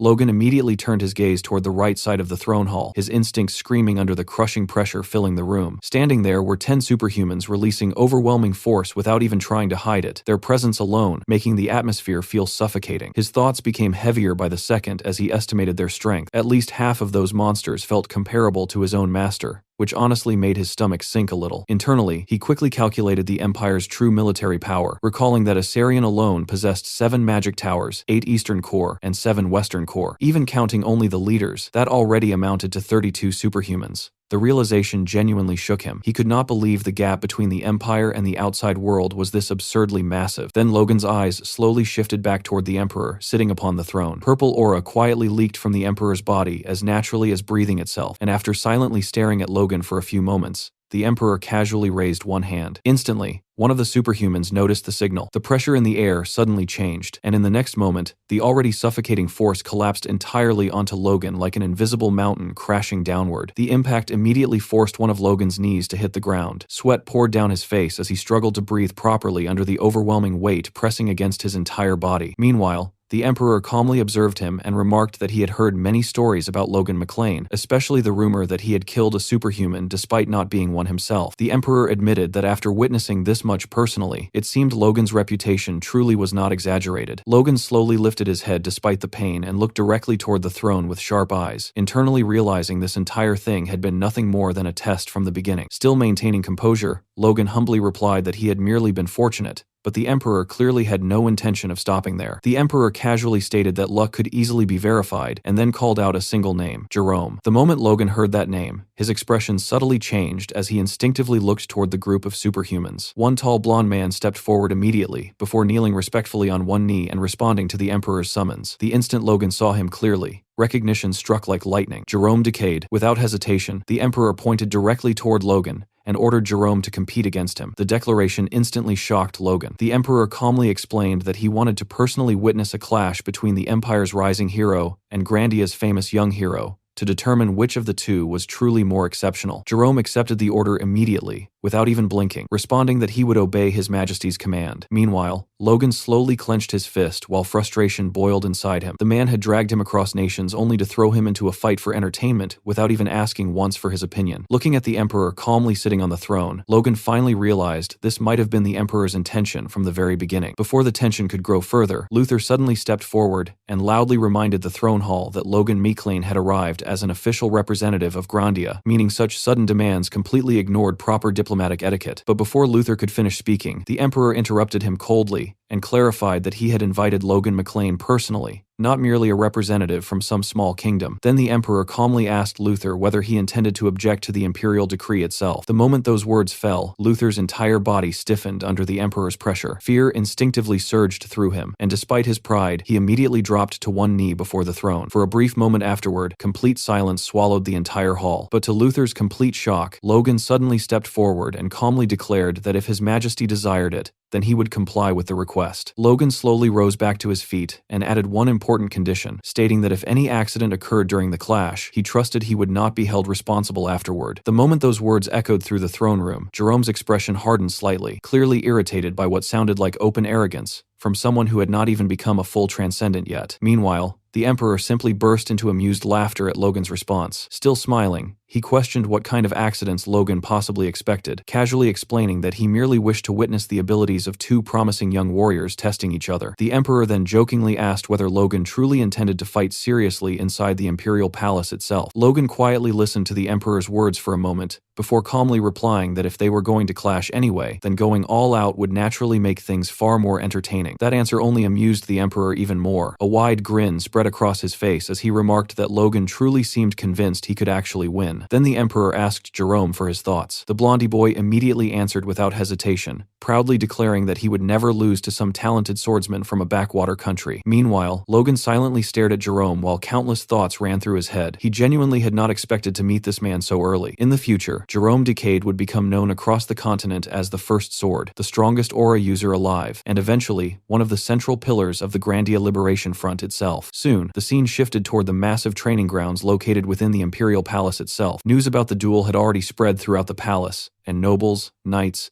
and soldiers gathered around the arena while whispering among themselves about the absurdity of holding such a match in the middle of the imperial grounds. Still, nobody dared question it because everyone knew opposing the Emperor's whims was basically equivalent to volunteering for a funeral. Meanwhile, the Emperor sat casually upon his elevated throne overlooking the arena, smiling openly like a man about to enjoy a particularly entertaining play rather than a potentially deadly duel. Among the gathered nobles, one mustached bitch scoffed loudly that Logan McLean was merely an ordinary knight from a small kingdom and predicted the match would end almost instantly. Nearby, Jerome Decade calmly stared at Logan before remarking that perhaps Logan had simply gotten lucky once when killing a superhuman, but believing such luck would strike twice was a grave misunderstanding. Logan, however, answered with complete calmness, politely thanking Jerome for the advice before casually asking if they should begin already. That response visibly irritated Jerome. The Imperial prodigy narrowed his eyes and questioned whether Logan had finally developed a death wish. Before the tension could rise further, the judge's voice echoed across the arena as he formally asked whether both participants were prepared. Logan's attention instantly shifted toward the old man serving as referee, and the moment he saw him clearly, recognition struck immediately. Triss Hornsby, the current First Sword of the continent. Logan realized at once that the overwhelming pressure he felt earlier inside the throne room had mostly originated from this old monster. Yet while observing him carefully with his yellow Force-enhanced eyes, Logan noticed something strange about the old man's condition, something slightly off that he could not immediately identify. Meanwhile, Jerome answered first, confidently declaring that he was ready. Logan followed shortly after, and calmly confirmed the same. The old man silently looked at Logan for a brief moment, clearly appearing unconvinced that the young foreigner would survive long, before reminding both fighters that His Majesty was personally watching, and that they should display the utmost of their abilities. The moment the old swordsman stepped away from the center, Jerome instantly drew his blade into position, and coated it with blazing blue aura. Logan also lowered his stance and covered both his sword and body in his signature yellow force. From the sidelines, Luther watched nervously while sweat rolled down his face, internally praying that Logan would at least survive this insane situation without getting split in half. Meanwhile, the surrounding Imperial spectators openly mocked Logan without restraint, convinced the foreign swordsman was about to learn exactly where he stood compared to the Empire's true monsters. For a brief moment, Logan and Jerome stood facing each other in complete silence,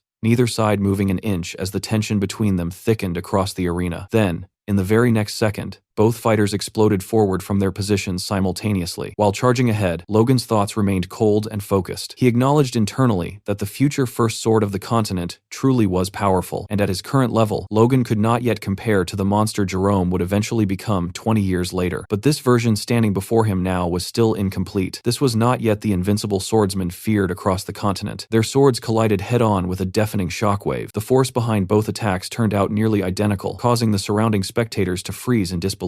Nobles who had mocked Logan moments ago now stared wide-eyed, while even Triss Hornsby's calm expression cracked slightly from surprise. Meanwhile, the the Emperor simply let out a quiet laugh from his throne, clearly entertained by the unexpected development. Jerome himself was the most shocked of all. Sweat formed on his forehead as disbelief flashed across his eyes. Logan had just blocked an aura user's strike directly, despite not possessing aura himself. Meanwhile, Logan stood completely calm after the exchange, almost relaxed. From the sidelines, Luther clenched his fists tightly, before grinning proudly to himself. Then Logan suddenly shifted into offense. His sword attacks began pouring in from multiple angles with frightening precision, forcing Jerome backward little by little. Jerome gritted his teeth while desperately deflecting the incoming strikes, internally cursing the foreign swordsman who refused to fight according to common sense. At one point, Jerome aimed directly for Logan's head, but Logan instantly lowered his body and slipped beneath the attack. In the same motion, Logan charged his blade with force and countered upward toward Jerome's head. Jerome barely avoided the strike by jerking sideways at the last possible second, though several strands of his hair were sliced away in the process. But before he could fully recover, Logan twisted the trajectory of his sword mid-swing with terrifying control and slashed downward again. The blade cut across the left side of Jerome's forehead. For the first time, panic flashed across the old fart's face as he watched blood drip from his disciple's head onto the arena floor. Jerome stood frozen for a second, while blood slowly streamed down his face. Yet despite the injury, his fighting spirit only grew more desperate. He immediately shouted toward the Emperor, asking for another chance and insisting the fight was not over yet. The Emperor smirked from his throne, clearly enjoying every second of the spectacle. Declaring the duel amusing, he casually granted permission for the match to continue. Jerome immediately thanked him while Luther, watching from nearby, cursed inwardly at how unnecessarily generous the Emperor was being. Meanwhile, the spectators erupted into murmurs. Some could not believe the Empire's rising star had actually been wounded, while others desperately insisted it was only a minor injury. Still, the fact remained that Jerome Decade had been cut by someone who was not even a superhuman yet. That reality alone shattered the confidence of many watching. Jerome slowly straightened himself, before channeling aura through his wound. In the next instant, the bleeding stopped completely, though a scar remained across his forehead. Logan silently observed the scene and immediately realized Jerome was finally becoming serious. At the same time, he was reminded once again why superhumans were feared monsters in the first place. Their recovery alone was absurd. Jerome then admitted openly that he had underestimated Logan McLean. He acknowledged that despite not being an aura user, Logan had successfully deflected aura itself, and even the strange twisting sword attack earlier was something Jerome had never witnessed before. Jerome declared that Logan unquestionably deserved the title of young hero. But then the atmosphere suddenly shifted. A far heavier and sharper aura began spreading outward from Jerome's body as his expression completely changed. With killing intent slowly rising from him,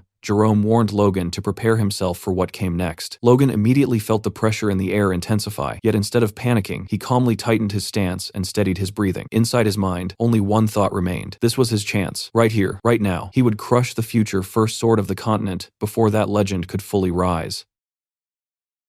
In Logan's past life, long before Jerome Decade rose to become the first sword of the continent, his rise had begun with a single, brutal moment during the War of Conquest on Grandia, where he achieved a decisive victory by severing the head of Juan Douglas. From that point onward, his name spread like a nightmare across battlefields, and he became a primary assassination target of the Grandia Liberation Front. Yet not a single assassin ever succeeded, not because they lacked skill, but because of the terrifying nature of his superhuman trait, absolute sight. With that ability, Jerome could perceive incoming attacks before they were even fully executed and pierce through defenses before they were properly formed, granting him overwhelming dynamic vision that made conventional combat tactics meaningless. Logan had once tried countless methods to bring him down in that past life, testing strategies, timing, and even overwhelming force, but none of it had worked against a monster who combined that perception with immense energy and flawless execution. But now, in the present, things were different, because the Jerome standing before him was not yet that untouchable legend, and as their swords collided once again, golden sparks burst violently between them, lighting up the battlefield with every clash. Logan could clearly see it now, the gap between the future monster and the current version, and for the first time, Jerome was the one struggling, sweat forming on his face as the pressure mounted. The two fighters broke apart almost simultaneously, creating distance as the air between them trembled from the force of their exchange. Without hesitation, Logan propelled himself upward using his wind boots, rising into the air while maintaining full control of his posture, his eyes locked onto his opponent below. Jerome glared upward with visible irritation, while Logan's mind raced through memories of the future, recalling the key detail he had learned about absolute sight, that subtle moment when Jerome's eyes would shift into a faint silver hue whenever the ability activated at full capacity. Observing him now, Logan realized that control was still incomplete, the ability not yet fully matured, leaving openings that would never exist in the future. With that realization, Logan raised his blade midair and cut through the air with precision, silently provoking his opponent. He pushed forward with intent, ready to see just how well Jerome could defend himself before becoming the untouchable monster of the future. Logan descended from the air with precision, his sword aimed straight at Jerome, while Jerome, already anticipating the strange curving technique from before, braced himself with confidence, convinced he would not fall for the same trick twice. Yet the very next instant shattered that belief as Logan's attack twisted unnaturally mid-flight, its trajectory bending in ways that made no sense, forcing Jerome into a moment of pure confusion as he struggled to read where the real strike was coming from. And before he could fully react, one slash tore through his clothes while another grazed dangerously close to his head, making him dodge at the last possible millisecond, fully aware that even the slightest delay would have cost him his life. Logan, maintaining absolute control, held his blade steady as his force flowed seamlessly, his thoughts sharp and calculated, knowing his physical sword would follow a straight path while the force layered over it could curve, twist, and change direction freely, creating unpredictable angles that defied conventional defense, a refined evolution of the technique he had once learned from Moonlight Knight Franz,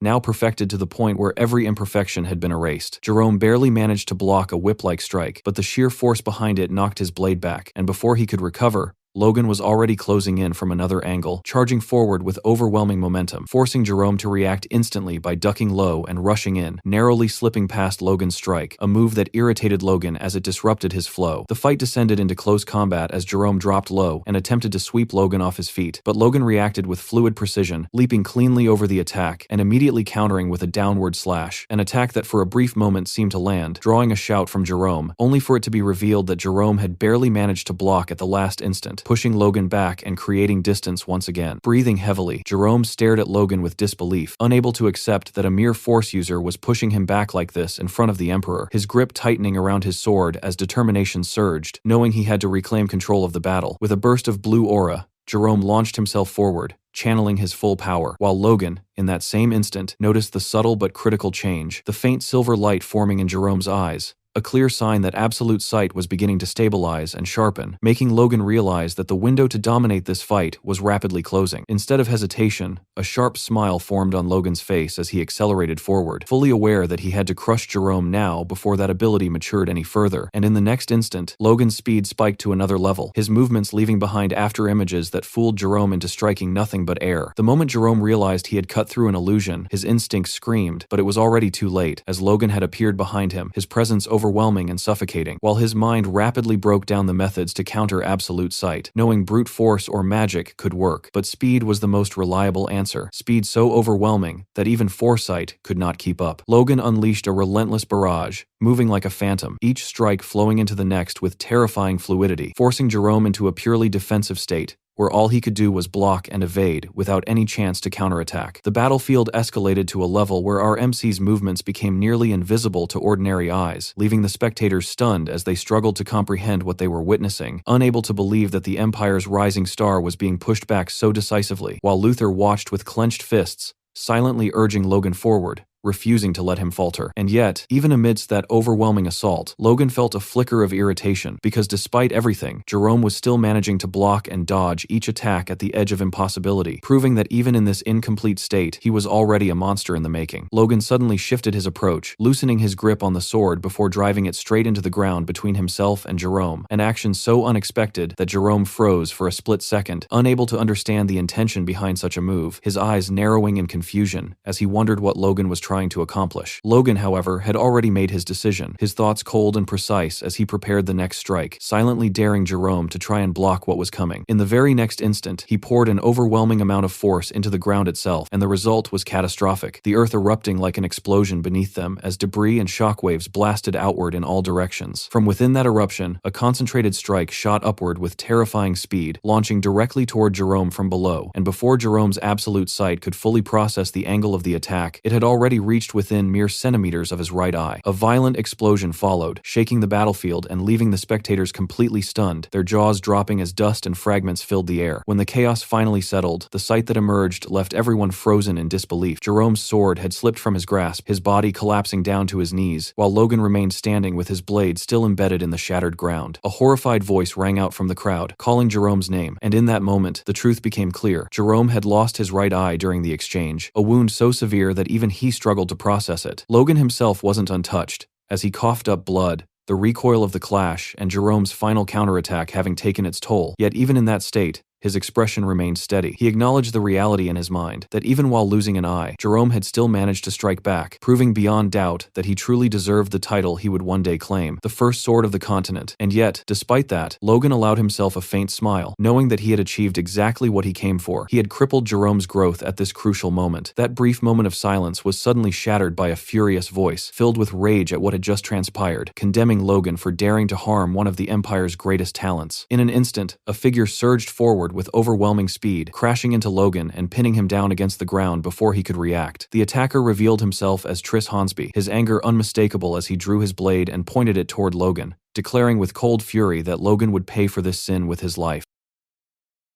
Luther exploded into motion, charging forward with his massive hammer raised high. But before he could even close the distance, Triss Hornsby simply glanced in his direction, his expression completely calm, almost bored, and slowly lifted a single finger. In the next moment, that finger ignited with a concentrated flame, and with a slight downward gesture, an invisible shockwave erupted outward. Luther's eyes widened as the attack hit him instantly, the sheer force crashing into his body like a wall, sending him flying backward several meters as if he weighed nothing, slamming him into the ground violently. From the ground, Logan watched the entire exchange in shock, his mind racing as he realized that the giant who could shake battlefields had just been thrown aside with nothing more than a flick of a finger. His gaze shifted back toward Triss, who still stood there with his blade pointed directly at him, his aura pressing down with terrifying weight. Logan tightened his grip on his sword, a cold realization forming in his mind that he might have underestimated the Empire far more than he should have. But instead of fear taking over, his resolve hardened, deciding that if he was going to die here, he would at least take someone down with him. Force surged through his entire body as he prepared for a final strike, every ounce of energy focused into one desperate attempt, while Triss merely looked at him and dismissed it as nothing more than a last struggle. Slowly raising his sword, Triss declared that Logan's life would end here, but just as the killing blow was about to fall, a voice cut through the tension, sharp and absolute, demanding to know what he thought he was doing. That single voice froze everything. The pressure on the battleground shifted instantly as the Emperor released his aura, a suffocating presence that made even Triss react. The old man's expression changed immediately, sweat forming as he realized his mistake. He lowered his sword without hesitation, sheathing it before bowing deeply toward the Emperor, trying to justify his actions by claiming that Logan had harmed one of the Empire's talents and deserved a miserable death to uphold its authority. The Emperor's response was cold and cutting. He mocked the reasoning, questioning whether Triss was implying that the Emperor's own decision was disgraceful. The words struck harder than any blade, and Triss began sweating heavily before dropping to the ground, slamming his head against it in apology, repeatedly declaring that he had never intended such disrespect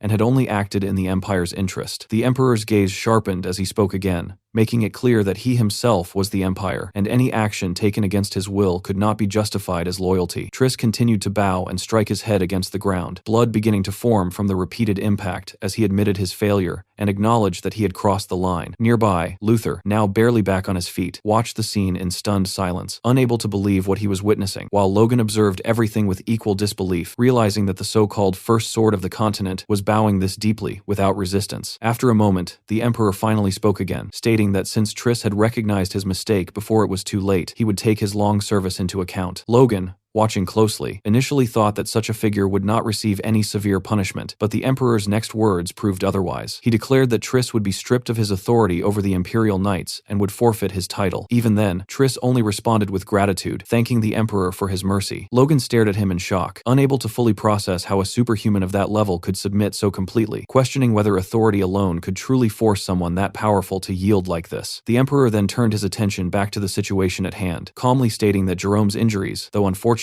were a natural outcome of a duel between martial artists, and that no blame would be assigned. Instead, he expressed genuine interest in Logan's performance, acknowledging how it defied common sense, and declared Logan the victor of the duel, promising that he would be rewarded accordingly. The surrounding crowd immediately accepted the decision without objection, not out of agreement, but because none of them dared to oppose the Emperor's will. Then, the Emperor's gaze locked onto Logan once more. With a faint smile, he addressed him as the young hero of Grandia and extended his hand forward, offering something far more dangerous than any attack. He asked Logan to pledge his loyalty, promising authority, wealth, and glory beyond imagination, leaving Logan standing there, stunned by the weight of the offer and the implications behind it. A faint smile appeared on his lips as the weight of the offer settled into his mind. The thought came naturally, almost temptingly, that if he simply nodded his head right now, everything would change. He wouldn't have to stand against a monstrous force like the Empire. He wouldn't have to gamble his life in an impossible war. And most importantly, he could secure what mattered to him the most, the safety of his family. The logic was clean, simple, and undeniably appealing. And for a second, it almost felt like the obvious choice. But then something inside him resisted. A memory surfaced, sharp and uninvited. In that memory, Logan stood on the edge of a cliff behind Captain Louis, the man he had once looked up to in his past life, the one whose presence carried a quiet weight that words alone could not match. The wind had howled around them back then, but what remained etched in Logan's mind were the words that had been spoken, words about what it truly meant to live as a person. Logan's thoughts sharpened as he reflected on himself back then, admitting inwardly that he hadn't fought for ideals like the others, that he hadn't been driven by loyalty to the kingdom or some grand purpose. The truth was far simpler and far uglier. He had fought out of rage, a raw and burning fury that refused to fade no matter how much time passed. And even now, standing in this moment, that same rage still existed, unextinguished. Slowly, Logan rose to his feet, and without hesitation, he spoke, stating that he could not serve a foreign sovereign. The words were firm, leaving no room for doubt, carrying the weight of everything he had lived through. In his mind, he reaffirmed it clearly, that even if he were to die and be reborn again, that rage, that refusal, would never disappear. The reaction was immediate. The people around him froze in shock, unable to believe that someone had just rejected such an overwhelming offer. Luther stood there stunned, struggling to process how Logan could turn down something that could have changed everything. Even the Emperor himself paused, momentarily surprised,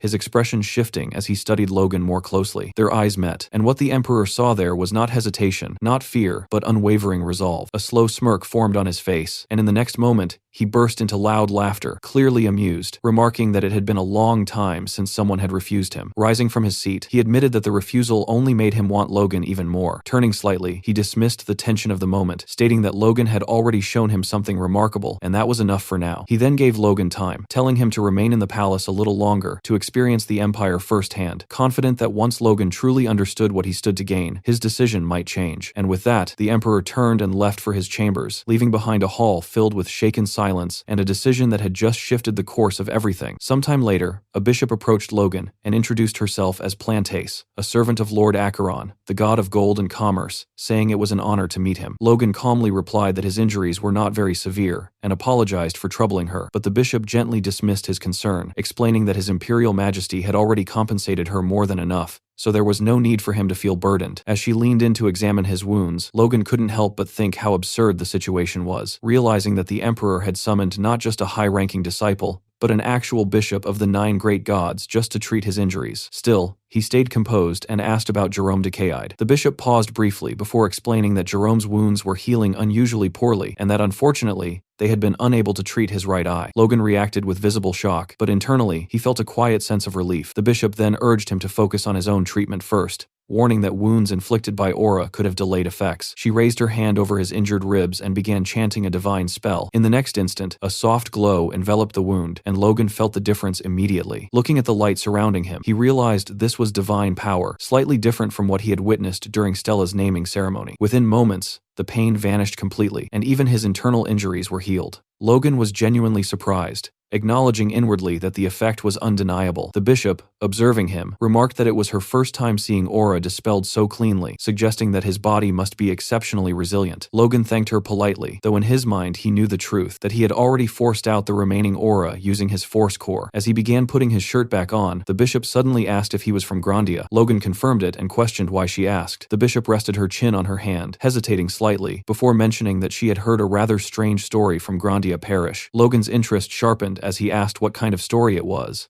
though internally he admitted he wasn't very familiar with religious matters. The bishop, now visibly uneasy, explained that she had heard rumors of children being born upon whom divine power had no effect whatsoever. She then asked if Logan knew anything about it. At that moment, a memory surfaced in Logan's mind. He recalled Stella's birth ceremony, the moment when the bishop had tried to bless the child and failed, leaving the old bishop in shock. The realization hit him instantly. The story she was referring to could only be about Stella, the daughter of Felix Esperanza. The bishop's words immediately brought back an old memory for Logan. During Stella's naming ceremony, Bishop Crimson had personally blessed her. However, something strange had happened that day. Instead of accepting the blessing, Stella had actually repelled the bishop's divine power. The memory became even clearer as Logan recalled a conversation with his master. Back then, his master had informed him that the church had sent an invitation to indoctrinate Stella. At the time, Logan hadn't thought much of it, but now the pieces were beginning to connect. As far as he knew, only Bishop Crimson and himself, thanks to his ability to perceive divine power, should have been capable of noticing such an anomaly. Returning his attention to the present, Logan directly asked the bishop whether this was a serious problem. The bishop shook her head and explained that it wasn't necessarily serious, nor was it completely unprecedented. However, she added that cases like this had only occurred once or twice across the entire continent during the past century. The strange part was that similar reports now seemed to be appearing one after another throughout Grandia. As she spoke, the bishop carefully studied Logan's expression before commenting that it appeared he genuinely knew nothing about it. Logan calmly played along and apologized for being unable to help. The bishop quickly reassured him that there was no need to apologize and suggested that it could simply be a false rumor. Logan politely nodded, but inwardly he wasn't convinced for a second. If it were truly just a baseless rumor, there would have been no reason for a bishop to bring it up and question him directly. Thinking back to Stella, a sense of unease settled in his mind. Whatever was happening, it clearly wasn't normal. As the conversation came to an end, Logan quietly decided that once he returned to Grandia, he would have to investigate the matter himself. 1 week had passed since Logan's meeting with the Emperor. To avoid attracting the Emperor's attention, he deliberately refrained from leaving the palace grounds and instead spent his time training while also teaching Victor. Surprisingly, the Emperor didn't come looking for him during that entire period. However, the peace didn't last. While Logan was in the middle of teaching Victor some techniques, one of his attendants suddenly interrupted and announced that Sir Logan had a guest. Before Logan could even react, a man entered carrying a gift and introduced himself as the eldest son of Baron Hubert, politely asking whether Sir Logan was available. Unfortunately, that was only the beginning. Soon, another noble arrived, introducing himself as Viscount Cuffs from the Assyrian tax office. Then another appeared. Viscount Pomegine from the treasury tried to introduce himself, only to get shoved aside by another noble who loudly insisted that he had arrived first. Outside Logan's room, nobles were practically arguing over who deserved the right to speak with him first. The hallway became so noisy that it sounded more like a marketplace than part of the imperial palace. Hearing the growing commotion outside, Victor nervously asked what they were supposed to do, while Logan could only stare in confusion and wonder what kind of madness had suddenly descended upon his room. Sometime later, Luther arrived and was immediately greeted by the sight of gifts piled throughout the room. Looking around in disbelief, he asked whether all of it had come from those visitors. Logan confirmed it, explaining that every single guest had brought something valuable. There were low-grade artifacts, rare items, and even several elixirs among the gifts. Luther's eyes nearly popped out when he spotted one of the elixirs and questioned whether it was actually genuine. Logan remained calm on the surface, but internally he found the situation unsettling. No matter how wealthy the Empire was, handing out gifts of this caliber shouldn't be normal. The more he thought about it, the more it felt like a carefully planned move. Then he remembered the Emperor's words from their first meeting, telling him to experience the Empire firsthand and see what he stood to gain. Realizing that this might be part of that very plan, Logan's expression darkened. For a moment, he considered simply leaving the Empire altogether. Since he had been invited personally, surely the Emperor couldn't openly act against Grandia. But even as the thought appeared, Logan dismissed it as overly optimistic. Luther and Victor watched him silently, completely unable to follow whatever complicated thoughts were running through his head. After thinking things through, Logan concluded that his official appearance in Assyrian was scheduled for the day of the spring festival, so he would simply endure everything until then and leave afterward. Even if the situation was incredibly frustrating, there wasn't much else he could do. Just then, another knock echoed from the door. Assuming it was yet another visitor, Luther immediately demanded to know who it was. Logan walked over himself, already expecting another noble carrying gifts. As he opened the door, he started to ask what was going on and whether another guest had arrived, but the palace steward cut him off before he could finish. The steward announced that Sir Logan had received an invitation and handed over a sealed letter. Curious, Logan took it and looked at the seal. The moment he recognized it, his eyes widened slightly. It bore the imperial seal itself. The steward then formally informed him that the invitation had come directly from His Imperial Majesty, the Emperor. As evening arrived, the scene shifted to the Emperor's grand banquet. The massive hall was overflowing with nobles, laughter, and music. Servants moved between tables, carrying expensive food and wine, while musicians played in the background, creating an atmosphere that screamed wealth and power. A noblewoman approached Logan and openly looked him over from head to toe. After studying his red hair and red eyes, she remarked that he must be the man everyone had been talking about. Curious, she asked for his name again. Logan politely introduced himself as Logan McLean. The woman smiled warmly and commented that he looked even more manly than the rumors suggested. She then wondered aloud whether all men from Grandia were like him. That question nearly caught Logan off guard, and with obvious embarrassment, he could only admit that he wasn't really sure. At the same time, whispers continued spreading throughout the hall. Logan could clearly hear nearby nobles gossiping about him. Some questioned whether this bumpkin from a small kingdom was truly the same Logan McLean everyone had been discussing. Others scoffed at the idea of His Majesty showing so much interest in a rookie from a minor nation. Listening to all of it, Logan could only sigh internally. The entire situation felt strange, and the more attention he received, the more suspicious he became. Just then, the atmosphere in the hall suddenly changed. Guards snapped to attention and loudly announced the arrival of His Imperial Majesty. The conversations died instantly as the Emperor entered the banquet hall, wearing a confident smile. One after another, everyone dropped to their knees in greeting. Logan hesitated for a brief moment. Every instinct in his body resisted bowing, but under the circumstances, he ultimately lowered himself onto one knee as well. The Emperor casually walked through the crowd, but instead of continuing toward the center of the hall, he stopped directly in front of Logan. The unexpected action stunned everyone nearby. Looking down at him, the Emperor casually asked whether he was enjoying the banquet, addressing him as Grandia's young star, Logan McLean. Logan was completely baffled. He couldn't understand what game the Emperor was playing this time. Before he knew it, he found himself seated directly beside the Emperor himself. The Emperor personally poured wine into their cups and mentioned hearing that Logan had practically locked himself inside his quarters ever since arriving at the palace. According to him, that was exactly why he had summoned Logan tonight. He calmly explained that a person needed to experience the vastness of the world in order to broaden their perspective, and asked whether Logan agreed. Meanwhile, the surrounding nobles could barely hide their shock. They whispered among themselves in disbelief as they watched a foreign noble sit beside the Emperor and receive treatment reserved for the Empire's highest figures. Feeling increasingly uncomfortable, Logan thanked the Emperor for his overwhelming consideration, but carefully pointed out that a bird trapped inside a cage could experience very little of the world. Eventually, it would simply suffocate. The Emperor showed no reaction to the remark. Instead, he continued pouring wine, while commenting that all of the Empire's attention must feel overwhelming from Logan's perspective. However, he suggested that Logan widen his gaze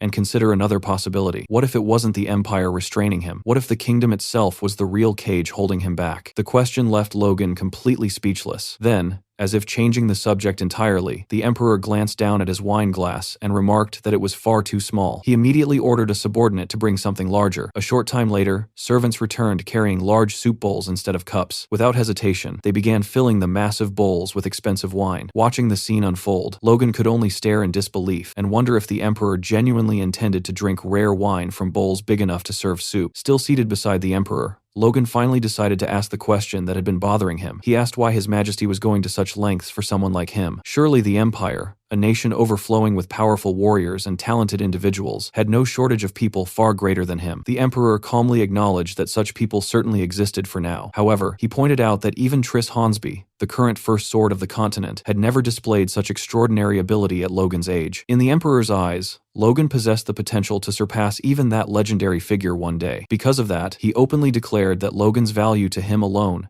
exceeded the value of the entire kingdom of Grandia. The statement nearly made Logan forget he was at a banquet. Internally, he couldn't comprehend how a single person could be considered more valuable than an entire nation. Around them, the surrounding nobles were equally shaken. Murmurs immediately spread through the hall as people whispered in disbelief. No matter how small Grandia might be compared to the Empire, comparing a single young knight to an entire kingdom sounded completely insane. The Emperor continued speaking as if it were the most natural thing in the world. He advised Logan to think carefully about his future. Was allowing talent of this level to remain in a small kingdom truly the right choice? Was Grandia really the place where someone like him belonged? Listening to the Emperor's words, Logan found himself unable to decide whether the man genuinely believed every word he was saying or had simply lost his mind. The frightening part was that the Emperor looked completely sincere. The Emperor glanced at the enormous bowl sitting before them and noted that it was finally full. He explained that the wine wasn't ordinary alcohol. It purified a knight's force and acted almost like medicine for warriors. Even within the Imperial Palace, only around 100 bottles were produced each year. It was one of the Empire's most treasured luxuries. Completely unconcerned with its rarity, the Emperor generously told Logan to drink as much as he wanted. The nearby nobles nearly looked ready to cry. They stared at the wine with naked jealousy while watching the Emperor hand it out like water. Logan thanked him politely before lifting the bowl and drinking every last drop without hesitation. As the wine flowed through his body, he could immediately tell that it truly was extraordinary. Yet the weight of the gesture felt even heavier than the wine itself. While everyone else saw generosity, Logan saw something else entirely. The Emperor wasn't simply being kind, he was obsessed. Every action, every word, and every reward pointed toward the same goal. The man wanted Logan, and he wanted him badly. That realization only strengthened Logan's resolve. There was no chance that a ruler this obsessed with talent would ever abandon his ambitions of conquest.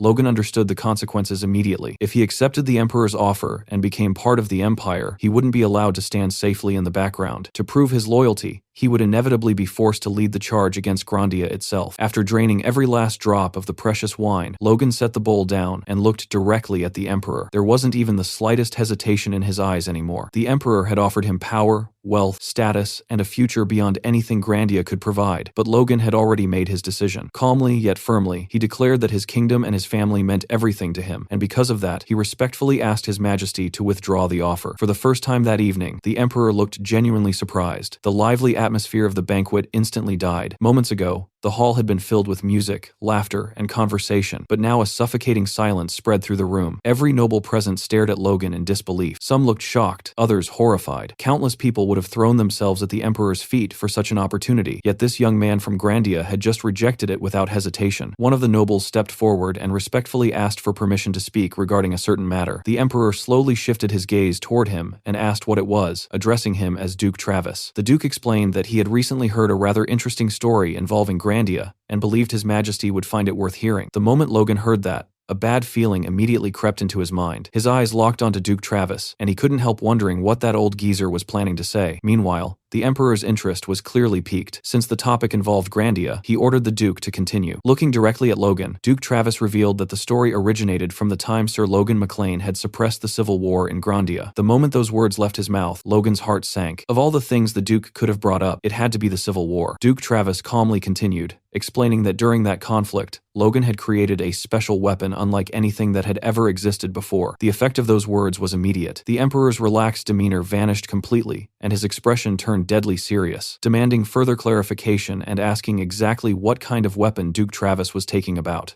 Logan's heart nearly stopped the moment Duke Travis brought up the weapon. Internally, he cursed his rotten luck. Of all places, of all times, why did the old fool have to mention it here? If the Emperor learned about the repeating crossbow or the liberatio in this room, everything could unravel instantly. An even worse possibility crossed his mind. What if the Empire was already developing its own version? No matter which scenario was true, one thing was certain: getting back to Grandia safely would become far more difficult. Fortunately, the Emperor's reaction wasn't what anyone expected. Instead of showing interest, his expression darkened with annoyance. He clicked his tongue and muttered that Duke Travis had completely ruined his wine. Logan watched in surprise as the Emperor turned his gaze toward the Duke, his mood visibly souring. With a cold voice, he demanded to know how Travis dared to bring up matters of trade, while a guest was seated directly beside him. The accusation alone was enough to drain all color from the Duke's face. Cold sweat poured down his forehead as he immediately began stammering excuses, claiming it had merely been a careless slip of the tongue, brought on by his devotion to the Empire. The Emperor listened for a moment before calmly replying that he understood the Duke's patriotism. For that reason alone, he would overlook the offense this once. Then, with a dismissive flick of his hand, he ordered Travis to leave and instructed him not to show his face for the rest of the day. The Duke expressed his gratitude before practically sprinting out of the banquet hall. The sight was so pathetic that several nobles quietly looked away in embarrassment. Once the nuisance was gone,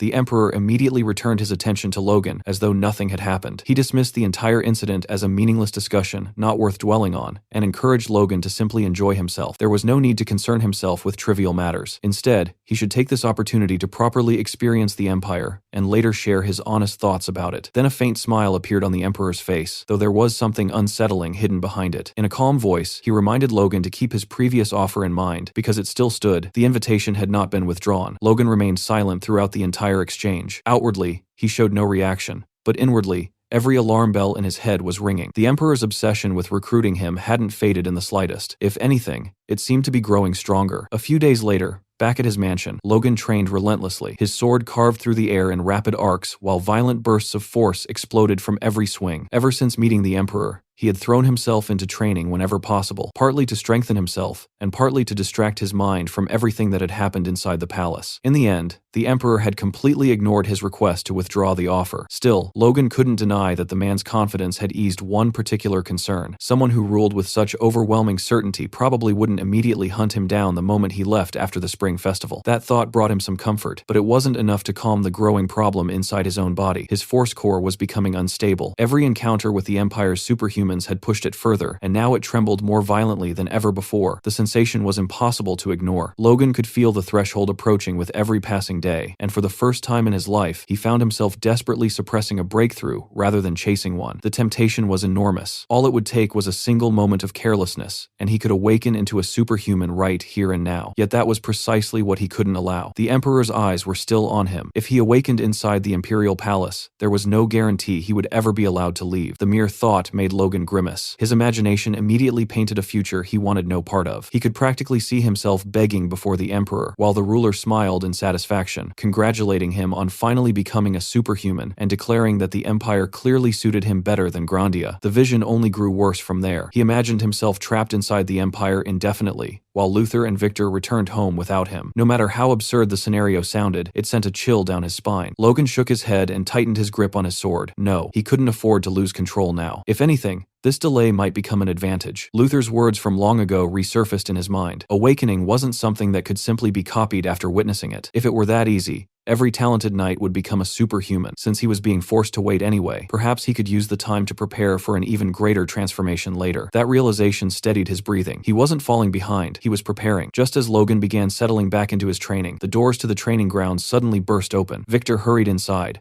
looking far more nervous than usual. One glance at his expression was enough to make Logan stop. Victor wasn't merely concerned, he looked genuinely anxious. When Logan asked what happened, Victor immediately informed him that a guest had arrived. Logan sighed in annoyance. He had already instructed everyone to ignore visitors. However, when he told Victor to send the guest away, Victor flatly refused. The response caught Logan off guard. Victor rarely disobeyed him so directly. Seeing the tension on his companion's face, Logan's expression gradually hardened. Whoever had arrived wasn't an ordinary visitor. A faint sense of unease settled over him as he put away his sword and headed toward the reception room himself. The moment Logan opened the door, he froze. Sitting calmly inside was none other than Triss Hornsby. For a brief instant, the room became completely silent. The image of the old man trying to kill him after Jerome lost his eye flashed through Logan's mind. Every instinct in his body immediately went on alert. Triss slowly rose from his seat while Logan remained standing near the entrance and bluntly asked whether he had come seeking revenge. Triss looked genuinely amused by the question, repeating the word revenge as though it were ridiculous. The atmosphere grew heavy enough that even the soldiers accompanying Logan sensed it. Several immediately shifted into combat stances, their hands dropping to the hilts of their swords. Logan himself wasn't much different. His hand drifted closer to his sword as he stared directly at the strongest warrior in the Empire. A faint smirk appeared on Old Man's face before he calmly asked whether Logan truly believed he would hold such a petty grudge after His Majesty had already rendered judgment. The words instantly shattered the tension. Logan felt a massive weight lift off his shoulders. Around him, several soldiers visibly relaxed as well. The possibility of fighting Triss Hornsby inside the Imperial capital had been one of the worst outcomes imaginable. Logan asked Triss what the purpose of this visit was. Triss remained calm as ever and explained that His Imperial Majesty had been paying close attention to him. Ever since the banquet, Logan hadn't stepped outside the estate even once. According to the Emperor, a young man with Logan's talent shouldn't lock himself away from the world. As a result, Triss had been given direct orders to personally show him what the wider world looked like. The explanation sounded strange enough already, but before Logan could ask what exactly that meant, the atmosphere around Triss suddenly changed. A terrifying pressure erupted from the old man, and in the next instant, a torrent of blazing fire exploded into existence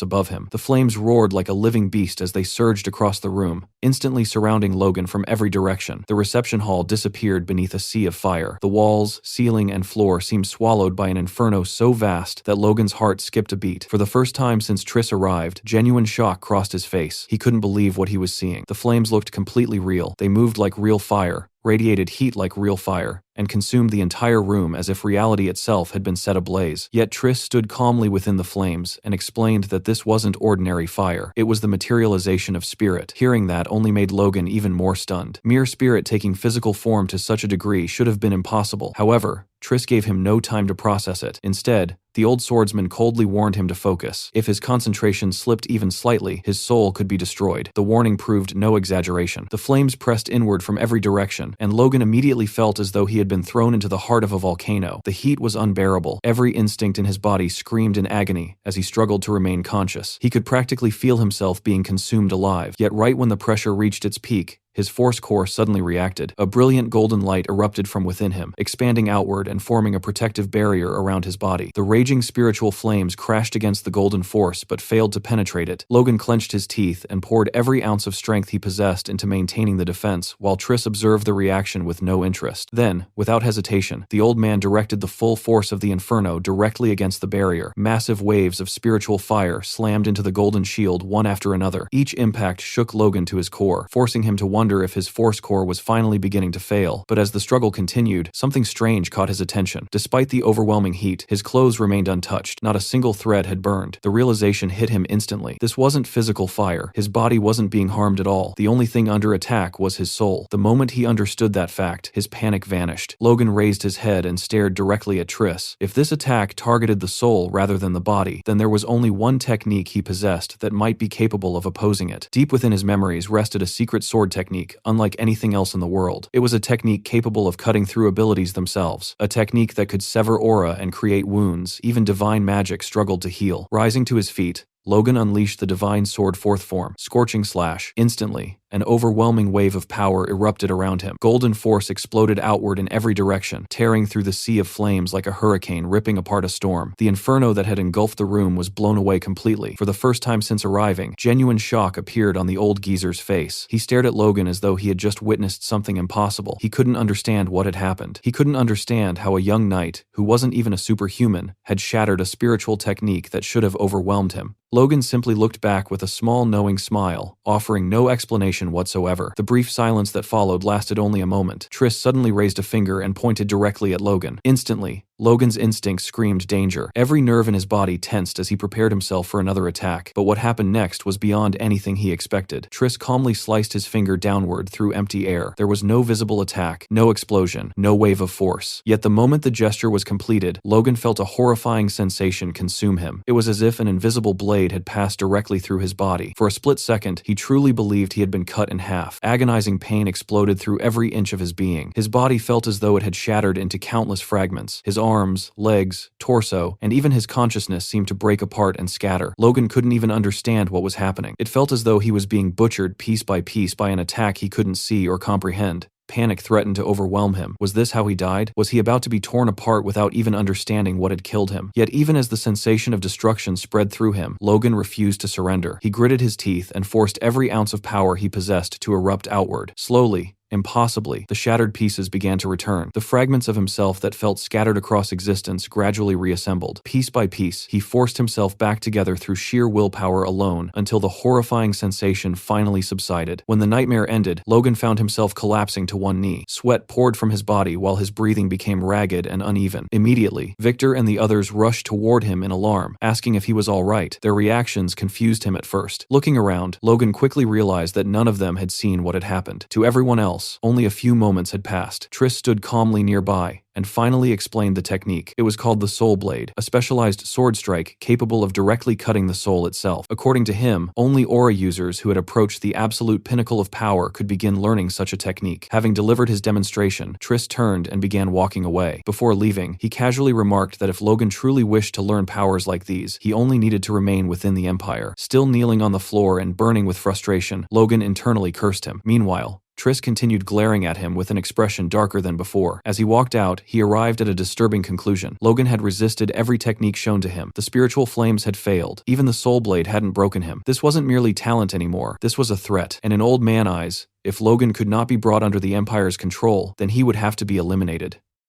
The chapter opened inside a quiet room where Triss Hansby sat across from his disciple, calmly sipping tea. Sitting opposite him, Jerome carefully observed his master's face before finally asking whether the troublesome matter from a few days ago had been resolved properly. He pointed out that Hansby still didn't look satisfied at all. As the conversation continued, the damage from that battle became impossible to ignore. Jerome's right eye was gone forever, leaving behind a permanent reminder of his defeat at Logan's hands. For a few moments, the old man remained silent. Then, with a faint tremble in the hand holding his teacup, he finally revealed what had been bothering him. Logan had actually endured the materialization of spirit. That technique belonged to a realm far beyond ordinary warriors, yet Logan had survived it despite not even being an aura user. That statement clearly disturbed Jerome, but instead of anger, frustration, or resentment, a confident smile slowly appeared on his face. He casually remarked that if Logan could withstand something like that, then it only proved Logan was worthy of being his rival. His confidence was so natural that it completely caught Hansby off guard. The old old man stared at his disciple for a moment, unable to understand how someone who had suffered such a defeat could remain so composed. Most people would have been consumed by bitterness after losing an eye and suffering such humiliation before the emperor. Jerome, however, seemed completely unconcerned by it. Then his thoughts eventually drifted back to Logan. The boy's talent had already exceeded what should have been possible. Every time Hansby thought he had grasped the limits of Logan's potential, the young hero shattered those expectations once again. If Logan could be brought under the Empire's control, he would become an invaluable asset. But if he could not be controlled, then he represented a future threat unlike any other. A part of Hansby believed it would be safer if Logan died, yet another part of him felt the exact opposite. Deep down, the old swordsman wanted to witness that future. He wanted to see what kind of legend Logan McLean would become if allowed to continue growing without restraint. The thought both fascinated and troubled him. For perhaps the first time in many years, the first sword of the continent genuinely didn't know what he should do. The scene then shifted to the Emperor's grand audience chamber. At the center of it all sat the Emperor himself, while Logan knelt before the throne and offered his formal greetings. The Emperor casually twirled a sharp dagger between his fingers, as if he were bored. He pointed out that nearly 3 weeks had passed since the banquet, and asked whether Logan had received his gift. Internally, Logan almost scoffed. Calling that ordeal a gift felt ridiculous after everything he had gone through. Still, he maintained a calm expression and acknowledged that it had indeed been a great help. The Emperor seemed pleased by the answer, and casually mentioned that Triss had reported back to him. According to the old swordsman, Logan had been surprisingly impressive. The Emperor asked whether that experience had finally changed his mind. Silence filled the chamber. Logan remained motionless for several seconds before finally lowering his head and offering his deepest apologies. However, he immediately clarified that he had not come here to accept the offer. The real reason for his visit was to formally announce his intention to return home. The moment those words left his mouth, the atmosphere inside the audience chamber changed completely. A suffocating pressure spread through the room. Even the royal guards standing nearby visibly stiffened as the Emperor's mood shifted. The Emperor slowly unsheathed his dagger, a chilling smile appearing on his face. He calmly asked Logan whether he understood a simple truth. Throughout his entire life, the Emperor had never once abandoned something he truly desired. Logan slowly rose to his feet and replied that if that were truly the case, then there was only one way the Empire could ever claim him. It would have to be through his death. The Emperor burst into laughter and asked whether Logan was genuinely willing to throw his life away over this. Pointing the dagger directly at him, the Emperor questioned whether Grandia's king truly deserved such loyalty. In his eyes, the man didn't appear worthy of it. Logan silently admitted that the Emperor wasn't entirely wrong. The truth was that this wasn't about loyalty to a king at all. What he wanted was something much simpler. The Emperor paused when Logan spoke a single word: freedom. The Emperor repeated it, clearly caught off guard. Logan calmly explained that even his own king couldn't force him to do things against his will. Grandia's ruler respected his choices.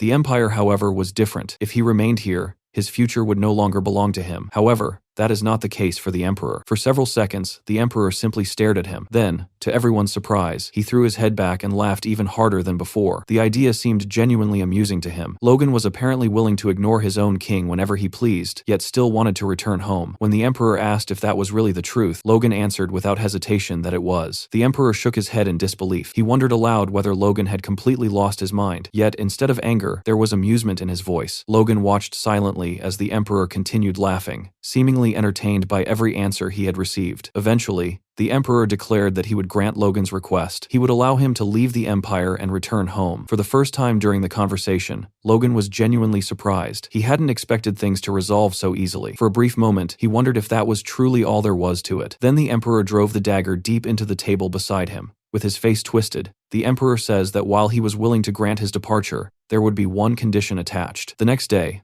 Logan and his group finally began their journey back toward Grandia. The atmosphere among the soldiers was far lighter than it had been during their arrival, yet there was one thing none of them could stop talking about. Behind their convoy rolled several heavily loaded carriages overflowing with gifts from the Empire. The soldiers repeatedly glanced back at the mountain of treasures with disbelief. Some wondered what on earth the Emperor was thinking, while others questioned how their young lord had managed to earn such treatment. The sheer amount of wealth being transported was absurd. Even Logan had to admit the gesture felt far too excessive. He couldn't help but think that the Emperor had gone completely overboard. His thoughts drifted back to his final meeting with the Emperor before departure. When Logan questioned the lavish presents, the Emperor had simply waved the matter away and told him to accept them. According to him, Allowing a guest to leave empty-handed would damage the Empire's reputation. He couldn't have others accusing him of being ungenerous. At that moment, one of his attendants stepped forward carrying a briefcase and placed it directly into Logan's hands. When Logan opened it, he found a magnificent pauldron resting inside. The Emperor explained that it was a legendary artifact, one suitable for someone who would soon awaken as a superhuman. With a knowing smirk, he advised Logan to think carefully about what it meant for the Emperor himself to personally arm him. That night, Logan sat beneath a tree and carefully examined the divine pauldron again. The more he thought about it, the more uncomfortable the situation became. Everyone who saw this artifact would assume he enjoyed an exceptionally close relationship with the Emperor. Even worse, his own king already seemed to hold certain reservations toward him. Returning home with an imperial gift of this caliber was bound to create complications. Letting out a long sigh, Logan admitted to himself that he was walking straight into a political headache. However, as he continued studying the artifact, another detail caught his attention. The sensation it gave off felt strangely familiar. It reminded him of the wind god's boots and the Herculean gauntlets already in his possession. Curious, Logan equipped the pauldron. The moment he did, golden light erupted from its surface. His eyes widened immediately. Golden energy flowed through the pauldron as if responding directly to his force. Logan quickly realized that the artifact possessed a hidden ability. It absorbs force and displays a hidden ability which turned out to be shield. The discovery thrilled him. Even setting aside the Befros and Crownet artifacts, he never expected another legendary item to hide a secret function like this. More importantly, the Emperor had shown absolutely no sign of knowing about it. That raised an even bigger question. Why were these hidden powers only revealing themselves to him? Logan desperately wanted answers, but he knew that mystery would have to wait. He then approached Luther. Luther looked confused and asked what was on his mind. Logan smiled faintly and explained that since they had finally left the imperial capital behind, there was something he wanted to show him. The moment Luther heard those words, shock spread across his face as realization dawned on him. He immediately asked whether this meant exactly what he thought it did. Logan answered with nothing more than a confident nod. The next instant, brilliant golden light core came out from Logan's body. His force core began radiating more intensely than ever before, illuminating the entire campsite with a dazzling glow. The scene shifted back to the imperial capital. The Emperor was taking a peaceful stroll through the royal gardens beneath the moonlight. The atmosphere around him was calm until a dark, shadowy aura silently appeared nearby. The mysterious figure questioned whether there had truly been a reason for His Majesty to go so far for a single boy. The Emperor glanced toward the shadow and remained silent for a moment, and turned before asking whether it genuinely believed he had been excessive. The dark aura pointed out that even if the pauldron had been a useless artifact, showering that level of goodwill upon a knight from another nation was still far beyond normal. A satisfied smile appeared on the Emperor's face. He replied that it wasn't excessive at all. Logan McLean was a man bold enough to openly provoke him within the imperial palace itself. To bend a will that stubborn, such an investment was merely the minimum required. The shadow reminded him that Logan had ultimately refused anyway. Worse,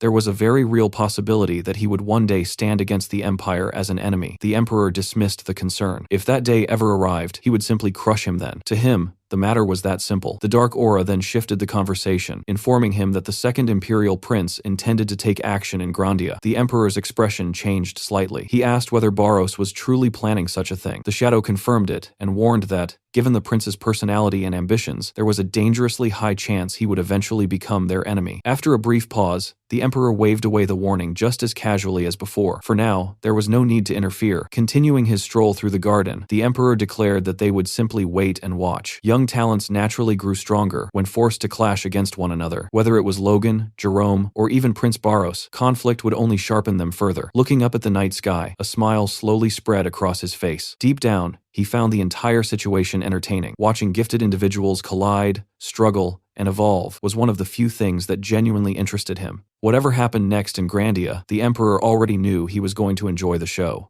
2 months earlier, shortly after leaving the McLean territory, Luther had asked Logan if he knew what a superhuman trait was. Logan replied that he did, understanding it as the special power a warrior gained upon awakening as a superhuman. Luther nodded, saying that while the explanation wasn't entirely wrong, there was more to it than that. He explained that he was bringing this up because he believed Logan might actually be capable of influencing his own awakening. If possible, Luther advised him to consciously seek a superhuman trait during the process. The suggestion immediately surprised Logan. He asked whether something like that could truly be chosen. Luther admitted that it could, although superhuman traits themselves were exceptionally rare. Most warriors who awakened simply experienced a dramatic increase in their physical abilities. Their force became stronger, their bodies tougher, and their senses sharper, nothing more. Logan privately thought that such growth already sounded incredible. After all, Becoming stronger in every aspect without drawbacks was hardly a bad outcome. Luther agreed, acknowledging that basic physical improvements were undeniably valuable. However, he pointed out that physical strength, enhanced senses, and refined force could all be acquired through years of training. A superhuman trait, on the other hand, was different. It was a unique ability that could only be obtained during the exact moment of awakening. Once that opportunity passed, it was gone forever. Logan understood immediately just how significant that was, but he also pointed out the obvious problem. No one could possibly know beforehand what kind of trait they would receive. Luther admitted that was true.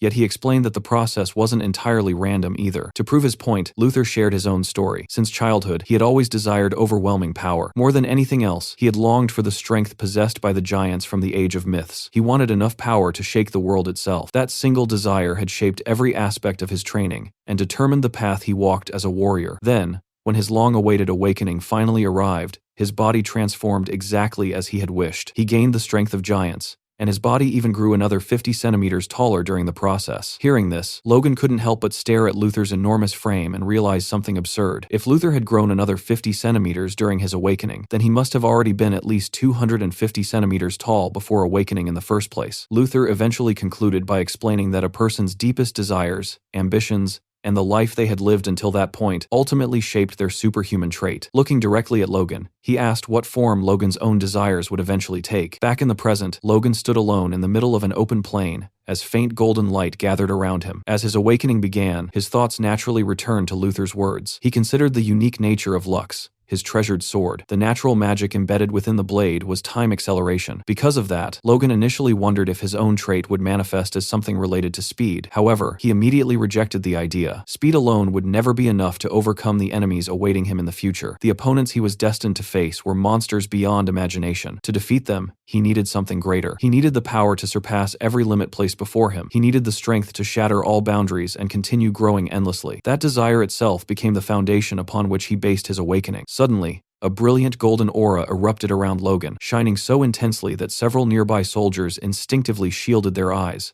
The blinding light illuminated the entire campsite. Watching the scene unfold, Victor nervously asked Luther whether it was really safe to simply stand there and watch. Luther immediately silenced everyone, firmly declaring that Logan was currently undergoing the process of awakening and that nobody should interfere. Deep within his own consciousness, Logan focused entirely on the power flowing inside him. He directed the energy of his 4 existing force cores throughout every part of his body. He willed that familiar power to evolve, to surpass its previous limits, and give birth to something entirely new. Inside his mind, Logan reached toward his own energy. A small fragment separated itself from the others and gradually began taking shape before him. Moments later, he realized what had happened. He had successfully created a 5th force core. Excitement surged through him, but he immediately understood that this was only the beginning. The newly born core wasn't simply another source of power. The energy overflowing from it was fundamentally changing him, altering his body and soul at their very foundation. Outside, the golden aura surrounding Logan intensified even further, becoming so brilliant that the soldiers could barely look directly at him. Everyone could do nothing but watch in awe as the transformation continued. Seconds passed, then an entire minute, yet Logan's awakening still showed no signs of ending. One of the soldiers eventually became too nervous to remain silent and asked Luther whether awakenings normally took this long. Luther calmly replied that, under ordinary circumstances,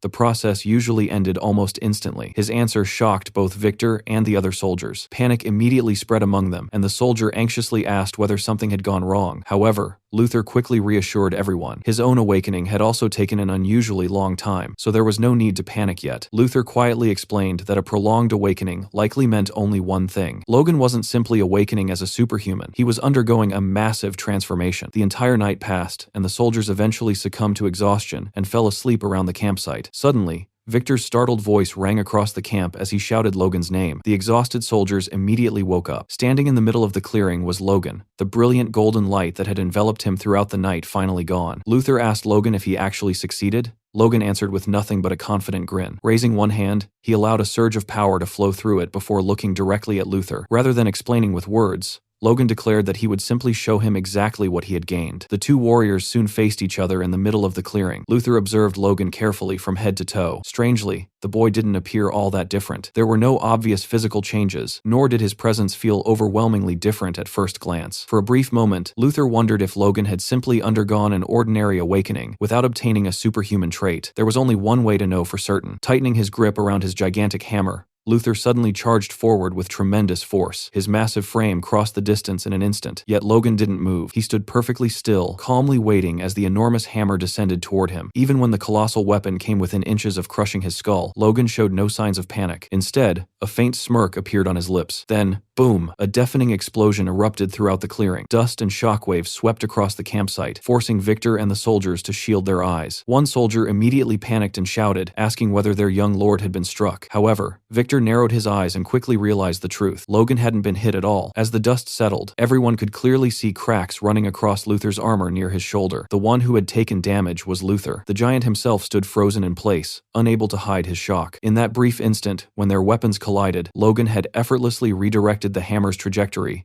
with a subtle twist of his sword. Then, before Luther could even react, Logan had already launched a counterattack. The entire exchange had occurred so quickly that even Luther had barely registered it. Looking at the cracked armor, he grimly admitted to himself that if this had been a real battle, that strike would have severed his head. Still in shock, Luther asked whether Logan had awakened a speed-type trait. However, Logan simply shook his head. That answer only confused Luther even further. Seeing his expression, Logan explained that he hadn't even used his superhuman trait yet. Those words made Luther's eyes widen in realization. Everything Logan had displayed until now was merely the raw physical enhancement gained through awakening. If that was true, then the boy's growth was far beyond normal. Logan slowly lowered himself into a stance and warned Luther to prepare himself properly this time. In the next moment, a brilliant yellow aura exploded from Logan's body. Luther stared speechless for several seconds, before finally roaring with excitement. Crimson aura erupted from his own body, covering the giant warrior in a sea of violent red energy, as he challenged Logan to show him the true extent of his newfound power. Activating his true ability through his eyes, Logan immediately noticed the change. The world itself appeared different. Every movement, every fluctuation of energy, and every weakness in Luther's body became perfectly clear to him. He could distinctly see vulnerable points throughout Luther's stance. His senses had more than doubled, while his physical abilities had increased to an absurd degree. But this wasn't merely enhanced perception. It felt as though his very soul had ascended to a higher plane. For a brief moment, he could touch a realm far beyond ordinary humans. Logan thanked Luther for guiding him this far, then kicked off the ground, charging towards Luther. The moment Logan moved, his yellow aura transformed into a streak of light. Luther's crimson energy, which normally overwhelmed even powerful knights, was instantly split apart as though it didn't exist. Luther's eyes widened in complete disbelief. A warrior who had awakened mere hours ago had just sliced through the aura of one of the continent's strongest superhumans. Before he could even process what had happened, Logan's sword had already reached his chest. Gritting his teeth, Luther could only laugh bitterly as he acknowledged the truth. Logan had awakened an absolutely monstrous trait. An instant later, another boom. An earth-shaking explosion engulfed the entire battlefield. The sheer force of their collision blasted away everything nearby, carving out a gigantic crater beneath their feet. Luther could be seen lying flat on the ground at the center of the crater, completely defeated. However, even Logan had not escaped unscathed. He had dropped to one knee, breathing heavily as exhaustion washed over his body. Gripping Lux tightly to keep himself from collapsing, Logan struggled to catch his breath. Despite his fatigue, a faint smile appeared on his face. His intuition had been correct all along. For 5 brief minutes, he had truly experienced what it felt like to stand on a higher level of existence. That was the power of his newly awakened trait. Normally, the stronger a warrior became, the slower their growth naturally progressed. Every time one wall was overcome, an even taller wall would appear beyond it. Such was the endless path of martial arts. However, Logan's trait allowed him to temporarily surpass those barriers altogether. For a short period, he could force himself into a realm beyond his current limits, reaching heights that should have been impossible for him. It was an absurd ability, one that completely defied common sense. Slowly forcing himself back onto his feet, Logan realized that he had awakened an absolutely monstrous trait. Not far away, Victor and the soldiers had been anxiously watching the entire battle from a safe distance. After seeing both men stop moving, they hesitated, wondering whether the duel had truly ended. Finally, Victor hurried toward him with a trembling voice and asked if his lord had truly become a superhuman. Logan looked at the worried faces surrounding him before breaking into a proud smile. He confidently confirmed that it was true. He had officially awakened as an aura user. The moment those words left his mouth, the entire group erupted into cheers. The soldiers rushed toward him in celebration, shouting excitedly that their young lord had become the first superhuman in the history of the McLean territory. Logan could only laugh awkwardly at the overwhelming praise. Thanking them for their loyalty, he quickly warned everyone that his awakening must remain an absolute secret until they safely returned home. Victor enthusiastically promised that not a single word would leak out. Watching his men immediately accept his request without question, Logan inwardly sighed, wondering if he had accidentally trained them into never questioning anything he did. A short distance away, Luther slowly pushed himself back onto his feet as well. Slamming his enormous hammer into the ground, Luther declared that thanks to Logan, he had just witnessed something truly extraordinary. Then, out of the blue, he suddenly asked for permission to follow him from now on. The unexpected request completely caught Logan off guard. Thinking it was some sort of joke, he asked Luther what he meant. However, Luther immediately clarified that he was entirely serious. He revealed that he had already discussed this matter with Logan's master beforehand. He had promised that if he truly saw potential worthy of protecting the kingdom's future, he would personally lend his strength. Still skeptical, Logan questioned how someone so concerned about the kingdom's future could have started a civil war in the first place. Luther's face instantly turned red with embarrassment. He loudly argued that anyone would have done the same if an overwhelmingly powerful old man had constantly pressured them into submission. However, after grumbling for a moment, he eventually admitted defeat. Logan would probably have handled the situation differently. Luther pointed out that Logan had already proven that much during his stay in the Empire. Even while facing the Emperor himself, surrounded by elite superhumans and tempted with unimaginable rewards, Logan had never once abandoned his convictions. Luther had even heard rumors about Logan's strained relationship with the new king. Yet despite everything, he still chose to return home. Those choices alone proved what kind of person Logan truly was. Hearing such sincere praise left Logan feeling somewhat awkward. In truth, a large part of his actions had been motivated by personal grudges and a desire for revenge against the Empire. Somehow, those selfish motives had been interpreted as noble sacrifices and heroic convictions. Even so,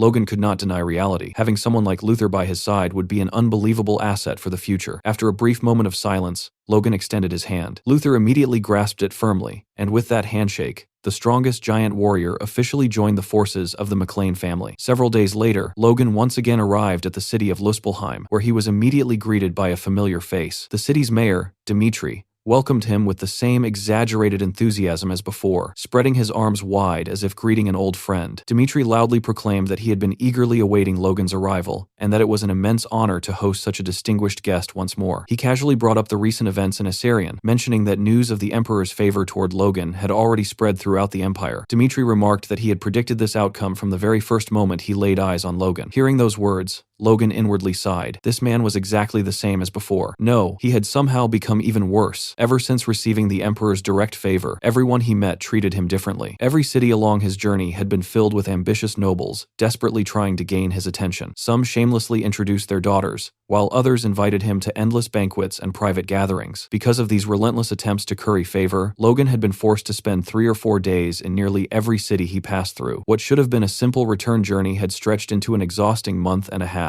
As Dmitri escorted him deeper into the estate, the mayor casually mentioned that someone important had been waiting to meet him. Logan immediately became suspicious and asked who it was. Dmitri replied with an innocent smile that His Highness, the second prince, happened to be passing through the eastern territories and had expressed a desire to meet him personally. The moment Logan heard those words, his expression stiffened. Among all the people in the Empire, the one he had wanted to meet the most and simultaneously wished to avoid the most was the infamous second prince. Maintaining a calm exterior, Logan simply asked when this meeting would take place. Standing directly in front of a large set of ornate doors, Dmitri cheerfully informed him that the prince was already waiting inside. He added that since both of them were extremely busy individuals, it was better to meet immediately rather than delay things further. Realizing he had been completely set up, Logan clenched his fist in irritation. However, before he could voice his displeasure, Dmitri had already opened the door and ushered him inside with a bright smile, wishing the two of them an enjoyable dinner. As Logan stepped into the room, a handsome young man with refined features immediately turned his attention toward him. The prince carefully examined Logan's distinctive red hair and crimson eyes before smiling warmly. He commented that Logan looked exactly as described in the rumors and introduced himself as Baros von Ares, the second imperial prince. Although the prince's smile appeared perfectly polite, Logan instinctively greeted him with caution. Approaching the table, he offered a respectful greeting and stated that it was an honor to meet His Highness, though he also questioned why someone of the prince's status was speaking so formally to an ordinary warrior. Baros chuckled softly and explained that Logan was neither a subject of the Empire nor an ordinary knight. He was a prestigious guest, personally acknowledged by the Emperor himself. Therefore, treating him carelessly would be inappropriate. The prince then casually turned toward the 3 guards standing behind him and asked if they agreed. The 3 men instantly responded in unison. A dark red aura radiated faintly from their bodies, causing the atmosphere in the room to become noticeably heavier. Logan silently assessed them and quickly concluded that all 3 were top-class knights. Whether the Empire simply possessed an endless supply of monsters or whether the second prince himself was exceptionally important, Logan could not tell. Either way, commanding 3 warriors of this caliber was far from ordinary. Taking his seat across from the prince, Logan wasted no time and directly asked why His Highness had sought him out. Rather than taking offense, Barros merely laughed in amusement. He remarked that the entire empire had become interested in the young hero of Grandia, though his own curiosity was somewhat different from everyone else's. According to the prince, he had simply wished to meet the legendary hero who had brought an end to the Grandian civil war. Hearing those words caused Logan's blood to run cold. Outwardly, he remained composed, but inwardly, countless memories from his previous life surfaced. Barros von Ares was not merely another imperial prince. In the future, he would emerge victorious from the brutal struggle for succession and ascend the throne as the next emperor. However, behind the image of a wise and benevolent ruler worshipped by the citizens of the empire, there lurked something far more horrifying. Logan knew the truth better than anyone. In his previous life, Barros had conducted countless secret experiments using living human subjects. Most of those sacrificed had not been warriors or criminals, but ordinary civilians taken from conquered territories like Grandia. Although the true purpose of those horrific experiments had remained unknown even until Logan's death, one fact was undeniable. More than 10,000 innocent people had perished because of them. If the current emperor was a ruthless conqueror who expanded the empire through war, then Barros was something even worse. He was a monster, disguised as a benevolent ruler, a man who would transform conquered lands into a living nightmare. Looking at the smiling prince seated before him, Logan could only think of one thing. The man sitting across from him was not a future emperor. He was a demon wearing the face of a saint. Barros then calmly invited him to eat, remarking that the cuisine prepared at Dimitri's estate was exceptional and not something one could easily experience elsewhere. Logan silently accepted the invitation and turned his attention to the table. The dishes laid before them were indeed extravagant, filled with delicacies that would be difficult to find even in the imperial capital. For a while, the two simply ate in silence. However, Barros soon resumed the conversation, mentioning that he had heard countless stories regarding Logan's military accomplishments. In particular, he expressed great interest in how Logan had managed to overturn an overwhelmingly disadvantageous situation during the Grandia Civil War and secure what many considered a miraculous victory. Logan modestly replied that His Highness was giving him far too much credit, yet Barros only smiled faintly and remarked that Logan did not strike him as the type of person who would openly clash with his own king. Those unexpected words instantly put Logan on guard. He calmly asked what the prince meant by such a statement. Barros casually explained that rumors regarding friction between Logan and his king had already spread throughout the kingdom and beyond. He merely wondered whether those rumors held any truth. Hearing this, Logan inwardly frowned. The fact that an imperial prince was keeping such a close watch on internal affairs within Grandia was unsettling. Nevertheless, he maintained a composed expression and firmly stated that there was absolutely no reason for him to come into conflict with his own king. Seeing Logan's reaction, Barros gracefully stepped back, lightly laughing as he commented that rumors were, after all, only rumors. He apologized for his discourtesy and asked Logan to forgive his careless remark. To make up for the misunderstanding, Barros suddenly announced that he had prepared a special gift for Logan. Caught off guard, Logan immediately attempted to refuse, insisting that there was no need and that he had taken no offense. However, the prince simply shook his head and insisted that Logan accept it. At his signal, one of the 3 elite knights stepped forward while carrying a small chest. The guard carefully opened it, revealing a beautiful crystal resting inside. Barros explained that it was an extremely rare communication crystal. By using it, Logan would be able to establish direct contact with him exactly once. The prince calmly added that if Logan ever found himself in need of assistance, he should not hesitate to use it. Logan accepted the crystal and carefully examined it. Although his expression remained polite, inwardly he was greatly shocked. This was no ordinary gift. The second prince was extending him a personal lifeline, something that carried enormous political implications. Realizing the significance of the gesture, Logan thanked the prince and stated that he would gratefully accept such generosity. However,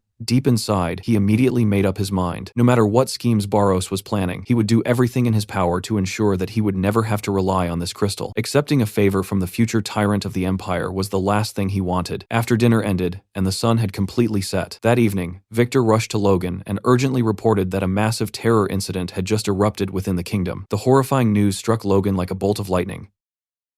After receiving the urgent report, Logan quickly activated the sphere and demanded a full explanation from Dwayne. The report that came through left even Logan speechless. According to the latest information, an unbelievable rumor had suddenly spread across the kingdom, claiming that the first prince had an illegitimate child. Logan was completely caught off guard by the revelation. Even after hearing the report himself, he struggled to believe such an absurd story. The scene shifted to Grandia, where the kingdom had already descended into chaos. Numerous buildings were engulfed in flames as terrified civilians fled through the streets. Armed supporters marched through the city while loudly proclaiming that the rightful king was His Highness Clavis, and demanding that the king step down from the throne. Leading the entire uprising was none other than the first prince, Clavis himself, who stood at the forefront as the kingdom spiraled towards civil unrest. Back where Logan was staying, he fell into deep thought as he tried to make sense of the situation. Nothing about the report matched the history he remembered. The idea of an illegitimate child suddenly appearing to challenge the succession sounded completely ridiculous, and the name Clavis only confused him further. He could not even remember such a person existing in his previous life. Sensing that something far bigger was unfolding behind the scenes, Logan immediately switched the transmission sphere to contact Damien instead. His attention shifted toward the intelligence network he had secretly begun establishing, hoping it had already gathered useful information. Standing nearby, Victor watched the scene in confusion, only now realizing that Logan had apparently been building an intelligence organization without anyone else knowing. Meanwhile, Logan ignored Victor's puzzled expression and patiently waited for Damien's report, believing it might finally reveal the truth behind the sudden crisis. The scene shifted several months into the past. Damien sat across from Logan with a puzzled expression after unexpectedly hearing about an intelligence organization. The proposal had come completely out of nowhere, leaving him unable to understand why Logan had suddenly brought it up. However, Logan calmly explained that there was nothing unusual about it. Most prominent noble families already maintained intelligence networks of their own. Ever since the attempted assassination of the king, he had realized there was a limit to the information that reached them through ordinary channels. Relying only on public reports meant they would always remain blind to whatever was happening beneath the surface. Damien quickly understood the reasoning and admitted that if they depended solely on information that naturally reached their ears, they would inevitably miss the movements taking place in the shadows. However, Damien soon lowered his head in thought before suddenly exploding in disbelief after learning that Logan intended to place him in charge of the entire organization. Logan simply smiled and reminded him of how much he had contributed during the pursuit of the royal assassins. His performance during that operation had convinced Logan that Damien possessed more than enough talent for the position. Damien could only stare blankly, still wondering how that alone qualified him to lead such an important organization. Logan then revealed that bringing him to the capital had been part of this plan from the very beginning. Even someone as talented as Damien would struggle to build an intelligence network from nothing, so both the Esperanza Archduchy and Count Floyd's family would secretly provide their support. Hearing that even the Archduchy would be involved left Damien even more stunned, while Logan silently laughed to himself. Beyond gathering information, the organization would also serve as a safeguard to quietly keep an eye on the king if circumstances ever demanded it. The scene returned to the present. Logan silently reflected that he had never expected to rely on the intelligence network so soon after its creation. Through the transmission sphere, Damien reported that thanks to the support of the two powerful families, the organization was steadily expanding. Logan immediately shifted to the matter at hand and sought any information regarding the recent terror attacks spreading across the kingdom. Deep down, he hoped Damien had already uncovered something valuable and silently urged the fledgling organization to prove its worth. Instead, Damien admitted that the network was still in its infancy and had yet to gather anything substantial. The disappointing report made Logan sigh inwardly, realizing he had expected too much from an organization that had not even existed for a full year. Just as Logan was about to end the conversation, Damien added that one interesting rumor had begun circulating through their informants. According to multiple reports, Clavis had personally appeared at the locations where the terror attacks had broken out. That single piece of information immediately caught Logan's attention. If there were genuine eyewitness accounts, then Clavis at least truly existed. Even so, Logan quickly rejected the idea that the prince himself was the mastermind. A forgotten royal descendant with neither influence nor military power could never orchestrate something on this scale. Someone far more powerful had to be operating behind the scenes while using Clavis as nothing more than a convenient figurehead. Reaching that conclusion, Logan rose from his seat without hesitation and ordered Victor to finish preparing for their departure by the following morning. Their return to Grandia would have to begin much sooner than originally planned. Soon, Logan finally arrived at McLeantown. News of his return spread quickly, and the townspeople happily gathered to welcome their young lord home after his long journey. After briefly greeting everyone,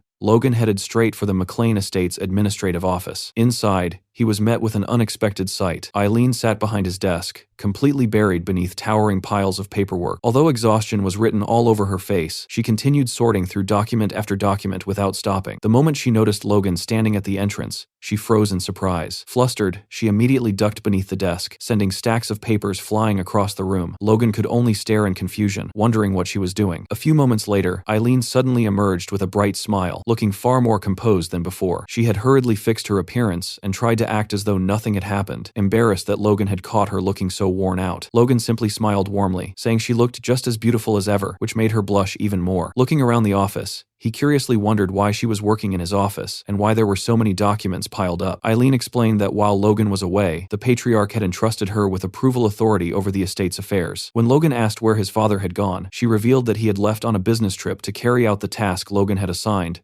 before departing for the Empire. Hearing that immediately reminded Logan of the mission he had given his father to search for unaffiliated superhumans. He quietly realized he had completely forgotten about it after becoming occupied with everything that happened in the Empire. Curious about his journey, Eileen then asked whether anything special had happened during his stay in the Empire. Logan responded with a faint smile before silently releasing his aura. Brilliant yellow energy erupted from his body, instantly filling the room with overwhelming power. Eileen's eyes sparkled with amazement as she stared at the radiant aura surrounding him. She could hardly believe that Logan had truly awakened as an aura user. Unable to contain her excitement, she rushed toward him in celebration, accidentally knocking both of them onto the floor. Sitting there together, Eileen beamed with genuine happiness, clearly even more thrilled than Logan himself. Watching her joyful reaction, Logan could not help smiling, realizing she seemed happier about his awakening than he was. Wanting to show her a little more of his newfound power, he prepared to demonstrate it properly. Before he could do so, the office door suddenly swung open. Dwayne hurried inside with documents for work, only to freeze the moment he saw Logan and Eileen sitting on the floor together. Without saying another word, he quickly backed out of the room, while repeatedly apologizing for interrupting. Logan instantly shouted after him, trying to explain that it was not what it looked like. A few moments later, Dwayne cautiously returned after both Logan and Eileen had gotten back to their feet. His expression immediately turned serious as he apologized for bringing urgent business the moment Logan had returned. He then reported that another terror attack had just broken out and informed Logan that he needed to head to the capital immediately. Hearing those words, Logan's expression instantly hardened as he realized the crisis had grown even worse.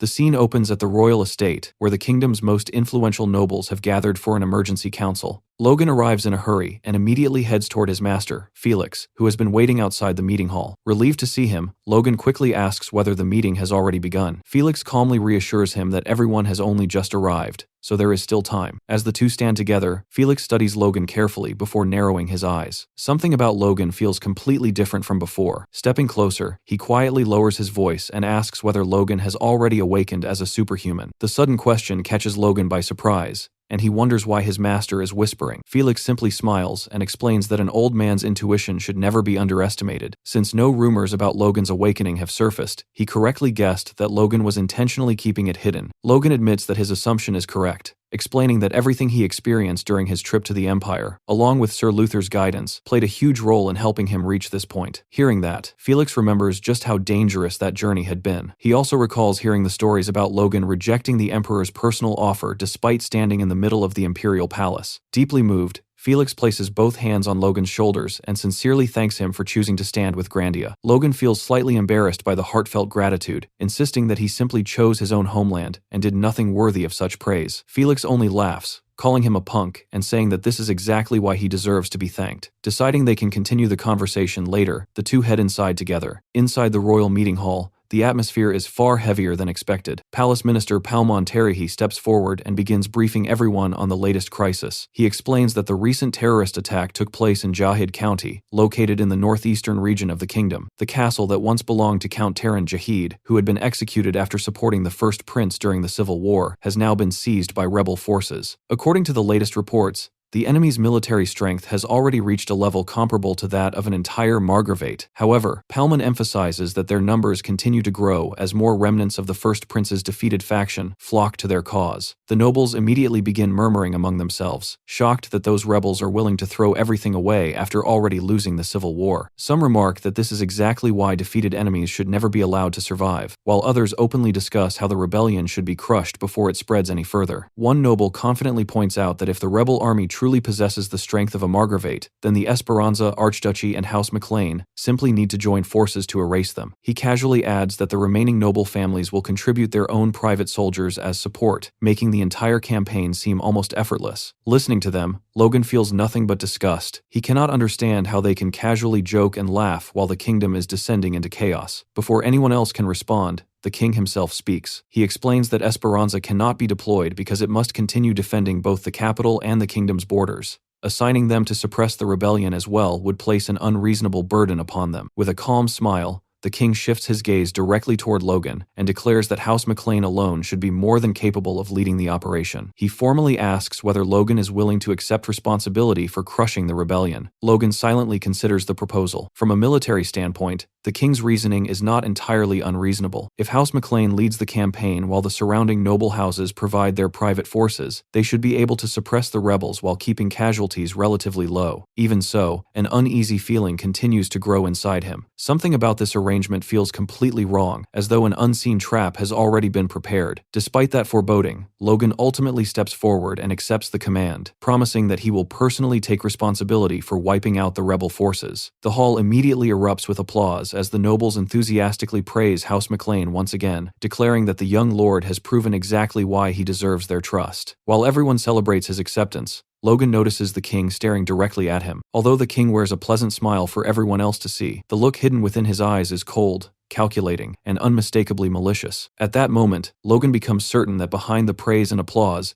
the king is already plotting something far more sinister. 2 weeks later, the scene shifts to the McClane territory. Commander Henderson presents Logan with the latest military report, informing him that nearly 70% of their forces have already assembled and are standing by for deployment. Logan scans through the roster before praising Henderson for his efficient work. However, as he continues reading, he suddenly notices the size of the McClane Knight Order has grown far beyond what he remembers. He asks when their forces became this large. Henderson explains that many of their ordinary soldiers have recently awakened one after another, allowing them to officially join the Knight Order. Hearing that, Logan quietly smiles to himself, realizing that the strict sensory training he had introduced is finally producing results. Henderson also reports that several skilled knights who lost their positions after the Civil War have willingly joined House McClane, greatly strengthening their military. After quickly calculating the numbers, Logan realizes that once the promised reinforcements from the other noble houses arrive, their total combat strength will have nearly doubled. Satisfied with their preparations, he orders Henderson to leave only the minimum number of soldiers necessary to defend the territory while mobilizing everyone else for the campaign. Henderson hesitates, questioning whether such an overwhelming deployment is truly necessary, since the other noble houses have already promised significant military support. Logan immediately cuts off his concerns, insisting that the rebellion must be uprooted completely in a single decisive battle. Deep inside, however, his thoughts drift toward the king. Multiple assassination attempts, a rebellion during the first year of his reign, and growing instability have undoubtedly made the king extremely paranoid. Logan worries that if this crisis continues, the king's distrust toward House McClane may only deepen. He silently vows that once this rebellion is over, there will never again be room for the kind of misunderstandings that have continued to plague their relationship. Their discussion is suddenly interrupted when Eileen rushes into the room with an anxious expression. She quickly apologizes for interrupting before urging Logan to accompany her to the communication room immediately. Moments later,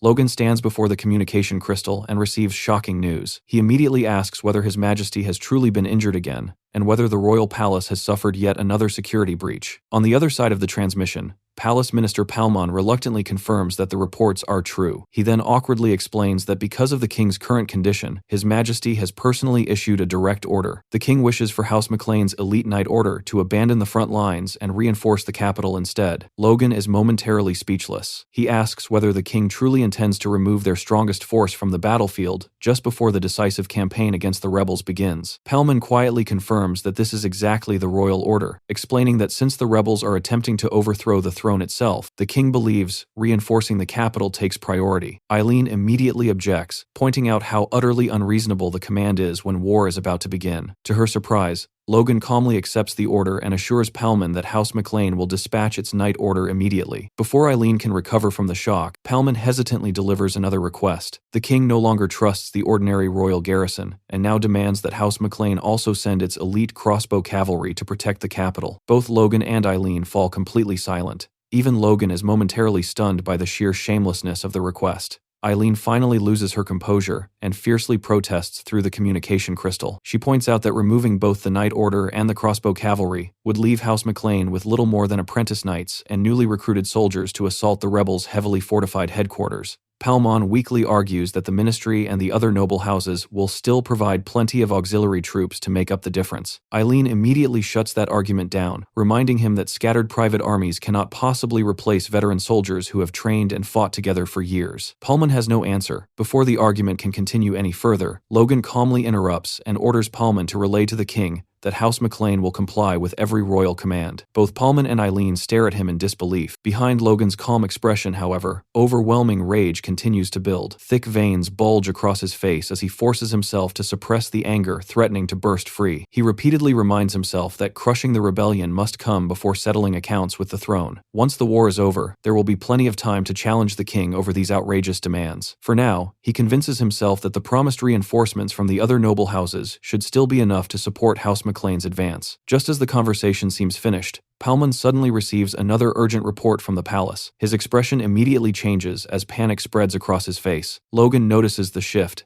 and firmly tells him to reveal whatever new order has arrived without hesitation. Paulman nervously explains that this latest directive comes directly from the royal family itself. While House McLean is to attack the rebels' main fortress alone, every other noble house has been ordered to split off and eliminate smaller rebel groups scattered throughout the surrounding region. Eileen finally reaches her breaking point. She angrily reminds Paulman that those allied forces account for well over half of their planned military strength. Sending them elsewhere would leave House McLean marching straight toward the enemy's strongest fortress, completely isolated. Paulman desperately insists that he is merely delivering the king's orders and claims that His Majesty surely has a greater strategy in mind. Logan coldly ends the discussion by telling Paulman to do whatever the royal family wishes because House McLean will destroy the rebels' main army without relying on anyone else. Relieved, Paulman gratefully promises that His Majesty will surely remember House McLean's unwavering loyalty before ending the transmission. The moment the communication crystal goes silent, the room becomes deathly quiet. Eileen turns toward Logan with visible worry, pleading with him to reconsider. She points out that the trap could not possibly be more obvious. The king is clearly trying to send House McLean to its destruction. Logan quietly admits that he understands exactly what is happening. Even so, he explains that refusing the royal command would only strengthen the king's position against them. Anyone can already see how unreasonable these orders are, including the king himself. That is precisely why Logan intends to endure them. They still lack the evidence necessary to expose the king's true intentions before the rest of the kingdom. Logan sincerely apologizes and asks her to endure this injustice just a little longer. Deep within his heart, however, he silently swears that once this rebellion is over, this will be the very last time House McLean bows its head to the king's unreasonable demands. Deep inside the royal palace, the king sat staring at the communication crystal in complete disbelief. He asked his advisor if House McLean had truly accepted every one of the royal orders without resistance. The advisor confirmed that Logan had agreed without hesitation. Not only had House McLean dispatched its prestigious night order, but even its elite crossbow cavalry had already begun marching toward the capital. A surprised chuckle escaped the king's lips. He admitted that he had fully expected Logan to reject such outrageous demands. In fact, he had deliberately issued those impossible orders so that Logan's refusal could be branded as treason, giving the crown the perfect excuse to eliminate House McLean once and for all. Instead, Logan had quietly accepted everything. The king found himself unable to understand what Logan was thinking. Did the young lord truly believe he could defeat the rebels after stripping away almost all of his elite forces? The advisor cautiously suggested that perhaps Logan was relying on the Earth Magic Tower to make up the difference. He also revealed that although their spies had not confirmed it yet, strong rumors claimed Marquis Luther Cale had personally joined House McLean's campaign. That revelation caught the king by surprise. Luther had always been under the Sword Duke's command, yet the explanation quickly became obvious. As Logan's master, Luther would naturally choose to stand beside his disciple. Even so, the advisor warned that having Luther on their side would not make the coming battle easy. The king slowly tightened his grip around his wine chalice. He admitted that merely making the battle difficult was not enough. What he truly desired was for Logan McLean to die on that battlefield. The scene then shifted to House McLean's army. Standing at the head of thousands of soldiers, Logan looked over the ranks of masked warriors stretching across the plains before raising his sword high into the air. His command echoed across the battlefield as he ordered the entire army to march. The massive force immediately advanced, banners fluttering beneath the sky as the campaign officially began. 2 weeks passed in the blink of an eye before the army finally arrived outside Jahid Castle, the rebels' heavily fortified stronghold. Inside the fortress, panic spread as a soldier rushed into the command hall and reported that the McLean army had reached the castle gates. Commander Richard immediately demanded the enemy's numbers. The soldier reported that Logan had brought approximately 50 elite knights, along with nearly 7,000 infantry. Hearing those figures, Richard burst into arrogant laughter. According to their own intelligence, the rebels possessed well over twice that strength behind the castle walls. Smirking confidently, Richard reminded everyone that they now possessed the very same repeating crossbows that had once been House McLean's greatest weapon. Not only that, but they had also spent weeks preparing countermeasures against Logan's signature explosive bombs. In Richard's eyes, the McLean army had foolishly marched into a battle where all of its greatest advantages had already been neutralized. He confidently declared that the enemy would soon get a taste of its own weapons. Outside the fortress, Logan calmly rode to the front lines with Sir Luther and the powerful mage Clayton standing beside him. Looking up at the towering castle walls, he drew a deep breath before his voice thundered across the battlefield. Logan declared that anyone serving the descendant of the former tyrant would be executed without mercy, and gave the rebels one final opportunity to surrender before the battle began. His warning echoed throughout the fortress, but Richard only answered with mocking laughter from the ramparts. As one of the kingdom's renowned advanced knights, Richard openly ridiculed Logan's offer. He declared that no one would ever trust the words of the man who had supposedly slaughtered the entire royal bloodline. In his eyes, Logan McLean was the true tyrant, while Prince Clavis was the rightful ruler they would gladly die protecting. The moment Richard finished his declaration, thousands of rebel soldiers erupted into deafening cheers. Their morale soared as they roared across the battlefield, preparing themselves for the decisive battle that was about to begin. Watching the rebels' passionate response, Logan calmly observed the enemy commander standing atop the fortress walls. Richard is an advanced knight, yet Logan had never encountered someone like him in either his current life or his previous one. Turning toward Sir Luther, Logan asked whether he recognized Richard. Luther shook his head without hesitation, admitting that this was his first time seeing the man as well. Even during the brutal civil war, Richard had never once revealed himself. That answer immediately set off alarm bells in Logan's mind. An advanced knight, capable of hiding his existence throughout an entire civil war, could not possibly be an ordinary rebel. Logan quickly concluded that Richard was most likely connected to the mysterious mastermind, manipulating the rebellion from the shadows. Without wasting another second, he drew his sword from its sheath and vowed to cut down the enemy commander with his own hands. The battle began instantly. McLean's massive stone golems hurled countless explosive bombs toward Jahid Castle, intending to shatter its defenses in one overwhelming bombardment. However, just before the explosives reached their target,